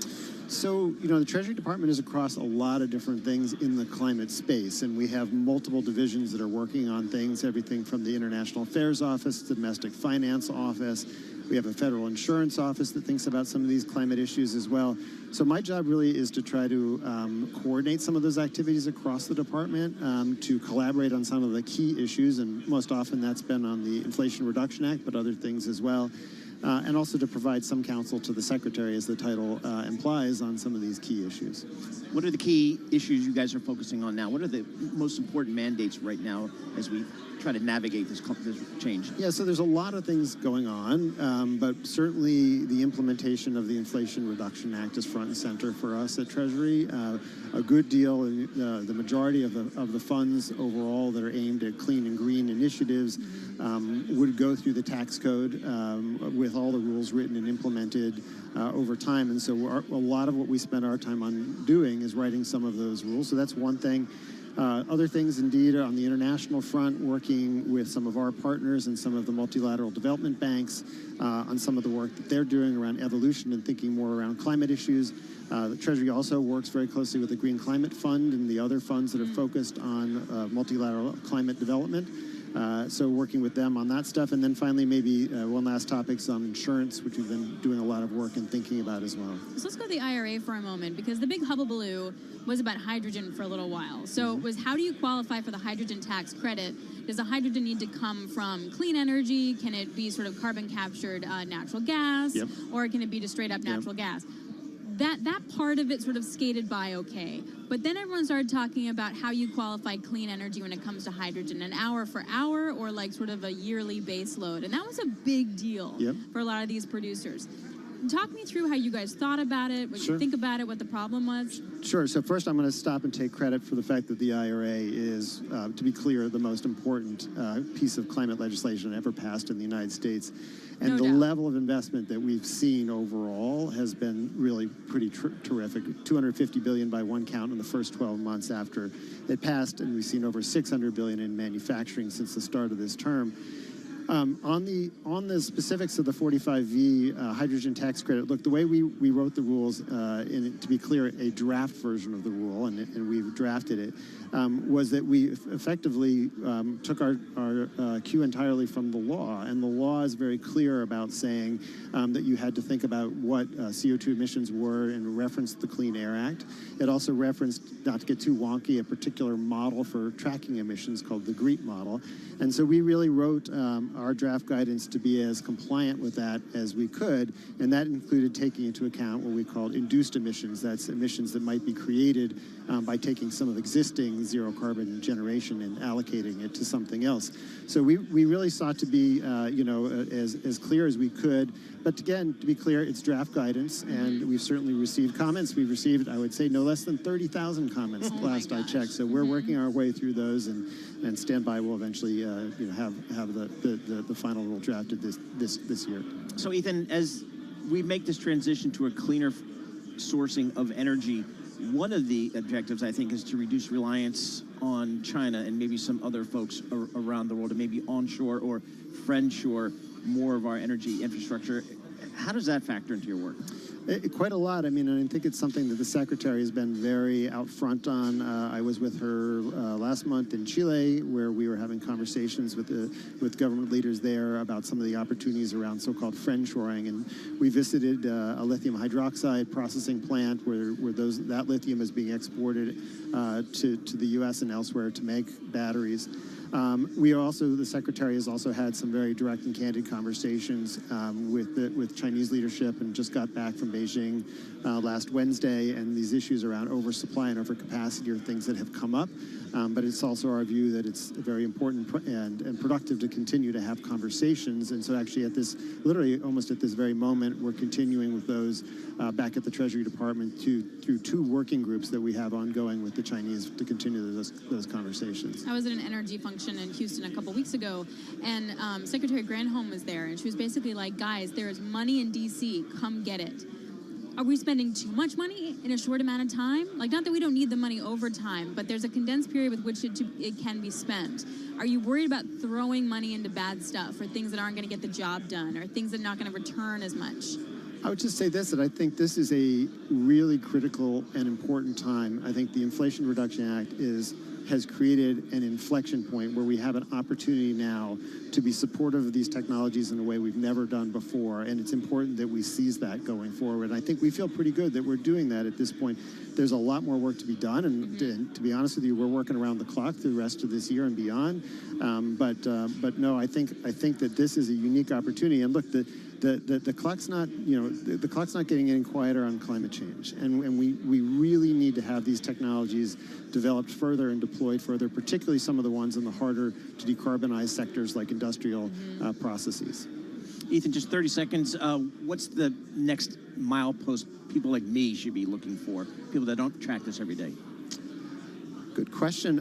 I mean, I think, we work in increments, I guess, at the Treasury Department, where, kind of on a day-to-day basis trying to get as much out as we can. I think I certainly would want to keep an eye on the levels of private capital flows. And like I said, we feel quite good about that, and we want to see more of that going forward. There was a lot raised by venture funds several years ago. I think we'd like to see more of that investment taking place. We'd like to continue to see financial institutions think about how they can take into account the energy transition. But I wish I could pick a single moment, but we're kind of working day to day. It's a big story. All Ethan, thanks a lot. It was so good to see you in a different role. Really good to catch up with you. Ethan Zindler from the Treasury Department. He is a climate counselor for the U.S. Treasury Department, formerly of Bloomberg NEF. Yep, that's right. BNEF here at the BNEF conference here in Midtown Manhattan, talking about transition to cleaner energy. This is Bloomberg.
company news headlines on Bloomberg Radio. From Bloomberg World Headquarters, I'm Charlie Pellet. There is a transatlantic paper deal in the works. International Paper has agreed to buy D.S. Smith of London for £5.8 billion, $7.2 billion, besting rival suitor Mondi in the battle for the UK packaging company. Combining D.S. Smith with International Paper would further a post-COVID consolidation trend in the paper and packaging sector. Shares of International Paper, they are down by 1.1%. ADRs of D.S. Smith, they are down now by 4.4%. Morgan Stanley's traders delivered first quarter revenue that exceeded expectations as its wealth management unit also got back on track, both handing a key win for its new leader, Ted Pick. Revenue from the trading business came in at $5.33 billion, cruising past analyst estimates and following the blowout earnings from Goldman Sachs Group traders. More from Bloomberg's Shanali Basak. You have that wealth management number coming in above estimates and the pre-tax margin also coming in above estimates. Remember, they're going to want to see that wealth engine keep driving performance. You also have them come in better than expected over in fixed income and equities trading, I believe. But what's interesting here is that equities trading number actually comes in below what Goldman Sachs had brought in. So the competition is pretty stiff here on Wall Street today. Bloomberg's Shanali Basak. Indeed, shares of Morgan Stanley, they're up now by 4.4%. Bank of America, though, heading the other direction after earnings. Bank of America down 3.5%. It reported elevated expenses and charge-offs for soured loans that were higher than analysts expected, failing to satisfy investors with a gain in its trading business. Again, Bank of America shares lower now by 3.4%. And those are our top company stories at this hour. I'm Charlie Pelletin. This is Bloomberg. This is Bloomberg Intelligence with Alex Steele and Paul Sweeney on Bloomberg Radio. Happy Tuesday, everybody. I'm Alex Steele alongside Paul Sweeney. This is Bloomberg Intelligence Radio. We're broadcasting to you live in an Intercontinental Hotel in Midtown Manhattan at Bloomberg NEF Forum here, where we're talking to all the global leaders about all the important issues as we energy transition over the next few decades and how we get there. We also want to keep you updated on the world and national news. Here is John Tucker. John. All right, Alex and Paul, a federal appeals court has overturned a West Virginia transgender sports ban, finding the law violates Title IX. That's the federal civil rights law that prohibits sex-based discrimination in schools. Sports participation is one of the main fronts in legislative and legal battles in recent years over the role of transgender people in the U.S. Most Republican-controlled states have passed restrictions on participation. Israeli leaders say Iran's first-ever direct attack will be met with a response, but when and where Israel will hit back is still under discussion. Israel's war cabinet was meeting today for a third consecutive day to look at a wide range of options, from a direct strike on Iran to a cyber attack to waiting and hitting back later. In the criminal trial of Donald Trump in Lower Manhattan, it's the second day of jury selection. The former president blamed President Biden for his predicament as he arrived this morning. This is all coming from the White House because the guy can't put two sentences together. He can't campaign. They're using this in order to try and win an election, and it's not working that way. It's working the opposite way. Well, Trump was in the courtroom for the entire first day when nearly 100 potential jurors filed in. Most of them indicated they could not be impartial and were dismissed. Well, Vice President Harris returning to the campaign trail to underscore the stakes of the 2024 election once again. The Vice President speaking in Las Vegas a week after the Arizona Supreme Court upheld an abortion ban from 1864. What we are seeing in these states that we are talking about are Trump abortion bans, and he can't get away from that. In the wake of the Arizona Supreme Court decision, now California is bracing for an influx of women seeking abortions. And global news 24 hours a day, and whenever you want it with Bloomberg News Now. I'm John Tucker, and this is Bloomberg Radio. Alex and Paul. All right, thank you so much, John Tucker. So here's one for you guys. Yep. LVMH sales growth slowed at the start of this year. It basically means wealthy consumers reined in spending on costly Louis Vuitton handbags and Hennessy cognac. And the reason why this is so important is because LVMH was the outlier. As luxury started to roll over last year, LVMH sort of stood out among the crowd, and we just thought it was all they had a superior product, different clientele, but even now, they're rolling over just a little bit. Yep, Powerspace, LVMH said Tuesday that compares with 18% growth in the year-ago period. So some tough comps, certainly, but the pace of growth was the slowest for the first quarter since 2016, excluding 2020 when COVID-19 lockdowns kind of shut down the economies worldwide. Analysts had expected growth of about 3.2% here. So I guess it's not surprising to me when I look at luxury and luxury companies. To me, the swing is always the Chinese consumer. Are they buying in China? And then almost as importantly, are they traveling to the West, to Europe, to America, and where you see the sales there? And they, by and large, have not been traveling since the reopening of the Chinese economy, as much as I think people had thought initially. So here's an interesting point. So LVMH says that sales fell 6% in Asia, excluding Japan, but Chinese demand for fashion and leather goods sold at home and abroad rose 10%. Yep. That's kind of a head-scratcher there. And apparently organic revenue in the U.S. and Europe were still up by 2%. So apparently the Western world is still spending a little bit. A little bit here. LVMH Wines and Spirits unit, I'll call that out, which includes brands such as Moët Chandon and Dom Perignon, struggled as demand remained weak. Organic revenue slumped 12%, worse than estimates. This is because I stopped drinking. Oh. I think that's probably why. Okay. Because I was a Moving the needle. champagne Prosecco kind of gal, and then Moving not that the I needle. ever did the Moët and Chandon. No? I don't like that much. It's a little bit too dry for me. Yeah. Just in case we were wondering what to get me for my birthday or something. Hennessy Cognac. Cognac was, again, hampered by a cautious attitude among retailers, which limited their orders in an environment that remained uncertain in the United States. So there you go. We broke it all down for you. LVMH having a little bit of headwind. Balance of power. Joe Matthew, Washington, D.C. That starts right now.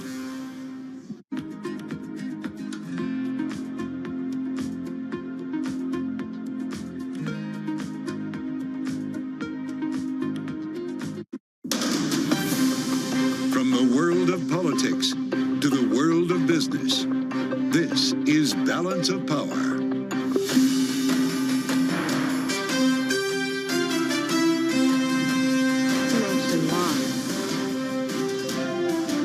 Live from Washington, D.C. Speaker Mike Johnson shows his cards on Ukraine and Israel.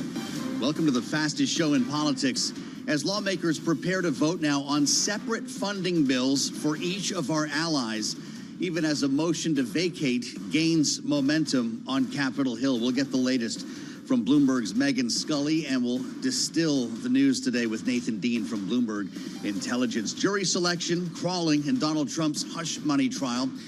We'll have the latest on that as the Siena poll shows Joe Biden gaining momentum on the campaign trail. Looking forward to talking with Siena's Don Levy. Straight ahead with our signature panel in place. Rick Davis and Jeannie Shanzano are with us, Bloomberg Politics contributors. So we wind up the band all over again, start as ever on Wall Street. Let's update trading first with Charlie Pellet in New York. Hey, Charlie. Hi, thank you very much, Joe Matthew. Indeed, we are looking at a mixed market right now. We've got the Dow higher, the S&P, NASDAQ, both in the red, an hour and 15 minutes away from Fed Chair Jay Powell. Right now, traders are sifting through a slew of remarks from Federal Reserve speakers on speculation that policymakers will be in no rush to cut rates. By the way, we will have Powell's comments live on Bloomberg Radio and television. So here's where we stand. The Dow higher by 113 points right now, up 0.3%. S&P lower by 8, down 0.2%. The NASDAQ Composite Index down 26 right now, a drop of 0.2%. 10-year 4.65% with a 2-year 4.96%. Spot gold right now trading higher by $5 the ounce. 1 ounce of the precious metal at $23.88, up 0.2%. Crude oil, West Texas Intermediate, little change today, up less than 0.1%. WTI up 7 cents, 85.46 right now for a barrel of WTI. Again, Fed Chair Jay Powell speaking at 1:15 Wall Street time. What about the rate environment? Is it possible we could see a Fed rate hike this year? Greg Dacko is chief economist at Ernst & Young, EY as they like to be known, and he was a guest this morning on Bloomberg Intelligence. Well, I think we can't say that it won't happen. We know that there can always be surprises to the upside, but I would still think we're close to, we're close to the onset of the easing cycle more so than we are to another rate hike. Greg Dacco of EY. Again, 10-year yield 4.65% with a 2-year right now 4.95%. Briefly after earnings, we heard from Morgan Stanley this morning. Morgan Stanley up now by 3.6%. After earnings, Bank of America down 3.6%. I'm Charlie Pellet. Balance of Power continues now. Back we go to Washington. Once again, your host, here he is, Joe Matthew. Charlie Pellet, thank you. Welcome to the Tuesday edition of Balance of Power. It's only Tuesday. Here on Bloomberg Radio, on the satellite, and on YouTube, where you can find us now. It's perfect time to go to YouTube. Search Bloomberg Global News. You'll find our live stream, and we always save a seat for you here in the studio in Washington. So this is it. We finally have a sense of what's going to happen this week when it comes to Ukraine, Israel, and yes, Taiwan. Just don't ask me about the border. Remembering this whole situation involving Speaker Mike Johnson with a motion to vacate hanging over his head, Marjorie Taylor Greene threatening to fire him if he brings a Ukraine funding bill to the floor. And it's going to happen. There have been a lot of questions about in what form and when, and we did hear from the Speaker. He came to terms with his conference and his fellow leaders last night. And as we learned this morning, he's going to take the Frankenstein approach. Put this together limb by limb, and then assemble the body later. Here's the Speaker of the House. I put out a preliminary plan, as you all know, on these measures to handle these matters from Israel to Ukraine to the Indo-Pacific region. And the fourth bill in this package would be our priorities, which is the Repo Act, and we implement the loan concept and all of this in the supplemental discussion. But the will of our body is to find every possible way, using this legislation and every legislation that we pass, to try to use as leverage to get the administration to get control of that border. I'm still not sure how we get around to the border here, because there was a border provision, as we all know, in the Senate bill that had all of these same components. And that was declared DOA in the House as soon as it passed the Senate, following months of negotiations between Republicans and Democrats. Problem here is we don't know if all these can pass, and we don't know if the Speaker can survive them. Marjorie Taylor Greene, who again, has the motion to vacate here, and by the way, has another lawmaker on her side today, labeled Johnson's plan a scam and says she is firmly against it. I support the majority, she writes, and I want it next time, so I'm being careful. Maybe that means he's safe after his trip to Mar-a-Lago last weekend. Let's get into this with Megan Scully, who leads our congressional coverage here in Washington. And my goodness, just another Tuesday for you, I guess, Megan. Great to see you. Thanks. But we now know at least the form this might take. I mentioned the Frankenstein approach. Is it the Humpty Dumpty approach, maybe, as we have to put him all back together again? I think eventually they will need to put it all back together again to get it through the Senate.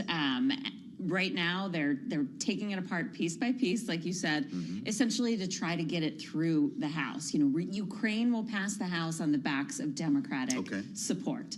Israel will pass the House on the backs of Republican and majority Democrat support, with progressives likely voting against it. So you have this kind of fragile coalition that he's trying to weave together on each of these bills.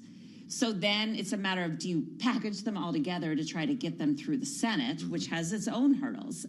It's going to be incredibly messy, and we don't even have all the details yet. So is this smart? Do we believe that the combined bill, in fact, would fail? Or was that just a maneuver by Mike Johnson to keep his job? A lot of Freedom Caucus, other conservative Republicans said we'll never vote for that. So the issue in the House is this procedural hurdle that Mike Johnson keeps losing, getting things out of the Rules Committee, which controls floor debate, and then the rule, which Democrats traditionally vote against because they don't like amendments that were not offered or that were offered. And then that usually fails along party lines. So clearing that hurdle with Republican support on a big piece of legislation is incredibly difficult. So that's why we keep seeing these defeats on the floor. There's talk of Democrats actually supporting a rule, which, to you and I doesn't seem like a big deal, but actually is pretty different than the norm. Yeah, any kind of bipartisanship it advances it. So it's incredibly complicated trying to get this through. This is probably his best chance of getting through Ukraine. And so that's the way that it's going. It's going to be a long and ugly week. These votes are probably going to be late on Friday, and then they still need to go through the Senate. They're supposedly going on recess at the end of this week, right? So we got a working weekend. Maybe it's feeling like, what about the motion to vacate? Tom Massey has apparently signed on or is willing to co-sponsor this with Marjorie Taylor Greene. This speaker's going to have a majority of one come Friday. Is it real, or does he know Democrats will probably be there to save him, either by staying home and changing the math or voting to support him? So there's at least one Democrat who has said that he will vote to save Mike Johnson, and that's Jared Moskowitz. And there are some others that we expect might. If Johnson does survive this ouster threat on the backs of Democratic support, he's still the speaker, but he's essentially the speaker in name only. Wow.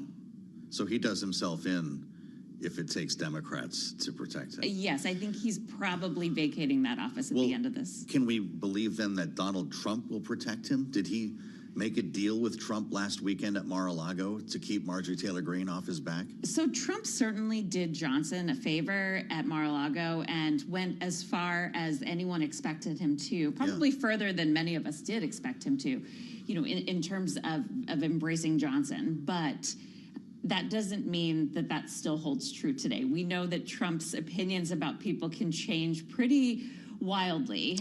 So it will be interesting to see how this all plays out. God knows. And you've got a week ahead.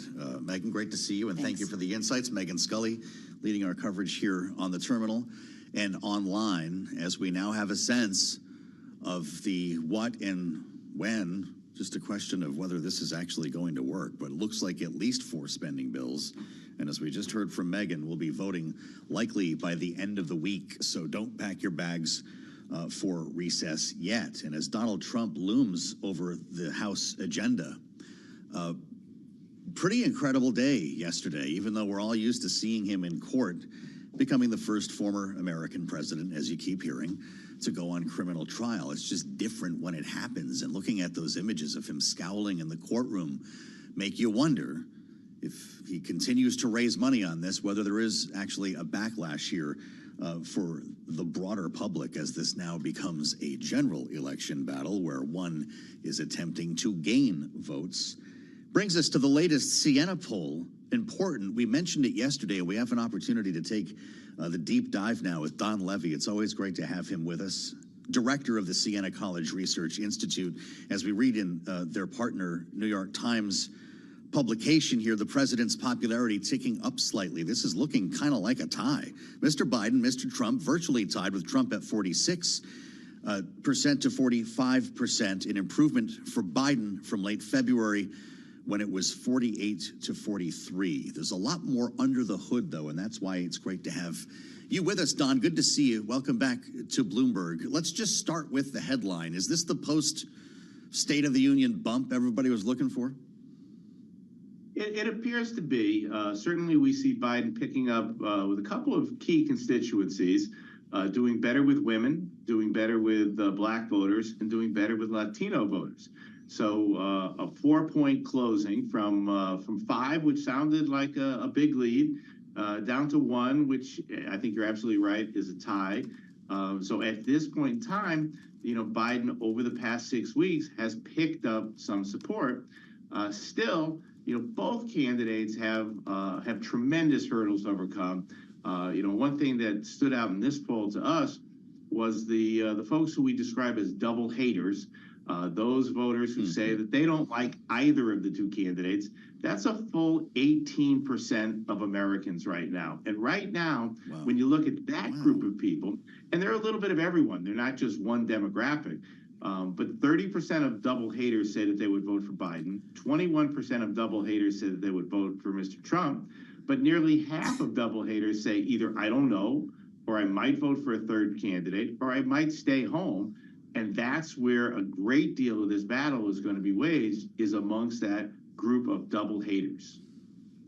boy, and what a feast the double haters are going to have. Donald Trump is going to be in court scowling at the camera and talking to reporters in the lobby of a courthouse, presumably. And Joe Biden is going to be apparently caught in a geopolitical morass with high risk in the Middle East, big questions about what's happening in Ukraine, questions about inflation here at home. Don, how do you break through with a double hater if those are your choices? It's arguably getting worse for both of them. Well, an interesting question that we asked people was whether they thought that Trump and or Biden were either a safe or a risky choice for America, for them. And interestingly, amongst the double haters, they think both candidates are risky. Trump slightly more risky than Biden, but Biden does not win amongst the double haters on being a safer choice. And you really lay out this tug of war that we're seeing on issues. We saw in this poll that when you start bringing up the economy, that Trump beats Biden all over on the economy. Americans remember Trump years as being better.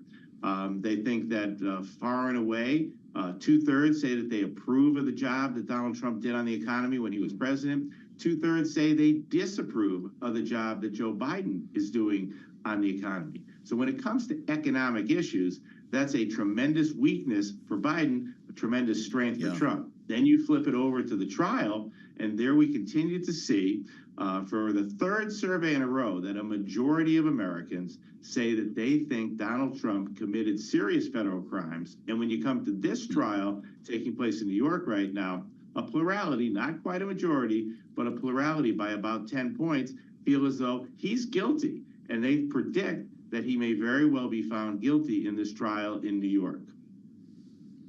Remarkable to see this balancing act, or maybe it's compartmentalization. Don, you mentioned the economy here, and it's amazing what people's memories will do. To your point, they associate a better economy, a stronger economy with Donald Trump, though by some metrics, Joe Biden has a stronger economy. It depends when you're looking at here. But of course, you go back to 4 years ago, if you do this whole, 4 year ago thing, and that's what people are going to be asking, if God forbid we ever have a real debate, are you better off than you were 4 years ago? We were in the throes of a pandemic. People were not able to live their lives the way they are now. We were talking about closures, shutdowns, lack of supplies. How does Joe Biden remind people of that? And I guess our memories are short. It's amazing to me that that doesn't seem to show up in the polls. You found a big increase, 9 points in registered voters who believe that Donald Trump left the country better off. Yeah, absolutely. When you say, is the country better off, or did he leave it better off? Or are the Trump years mostly good or mostly bad? By 9 points, Americans say that the Trump years were mostly good rather than bad. And you flip that around to right now, and a negative 21 points when you're asking Americans, do you think that the Biden years are good or bad? I think that Biden is fighting the curse of the grocery store, and now the increased prices that every American faces on their groceries, their other monthly necessities, is just weighing them down. And they don't believe right now that the economy is better.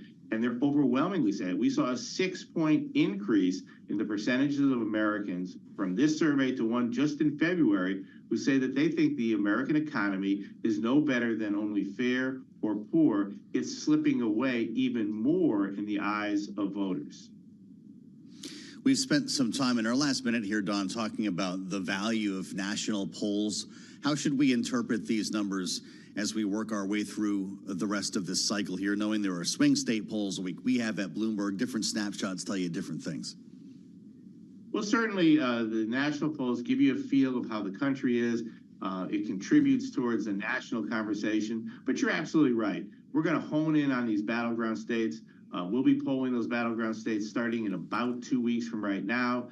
Right now, it looks like the battleground is perhaps growing. North Carolina is trying to fight its way in to be a battleground state. We had 6, now we're looking at 7. And we'll be talking more in that next poll about the push-pull, not only between the economy and threats to democracy, the former president on trial, but also the issue of abortion, which is going to loom very large in each and every one of these battleground states, and is going to add another dimension that these candidates are going to have to fight over to convince Americans that they're better on the interests of each of these voters in the battleground states. Well, maybe Bloomberg was ahead of its time with North Carolina. Don Levy, it's great to see you again from Siena College. Great work and great to share your results with our audience. Thanks for joining on Balance of Power. Nathan Dean's on the way in next. This is Bloomberg.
It's 12:21 on Wall Street. We do check markets all day long here at Bloomberg. Fed Chair Jay Powell will be speaking just under an hour from now. He'll be participating in a moderated discussion at the Washington Forum. He'll be talking about a number of topics, and we'll be carrying it for you live here on Bloomberg Radio. Right now, we've got stocks trading a little changed, at least for the S&P 500 index. Has been a choppy day, swinging between gains and losses. Right now, holding on to a 1-point gain at 5,063.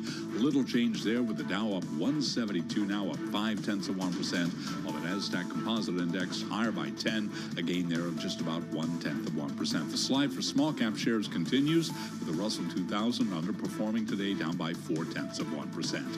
10-year 4.65%, the 2-year 4.95%. Spot gold today right now up $6 the ounce to $23.89. Gold right now up by 0.3%, and now a retreat for crude. West Texas Intermediate down 0.1%, 85.33 a barrel. Tesla shares are extending their decline for 2024, pushing the electric vehicle maker's market valuation below $500 billion.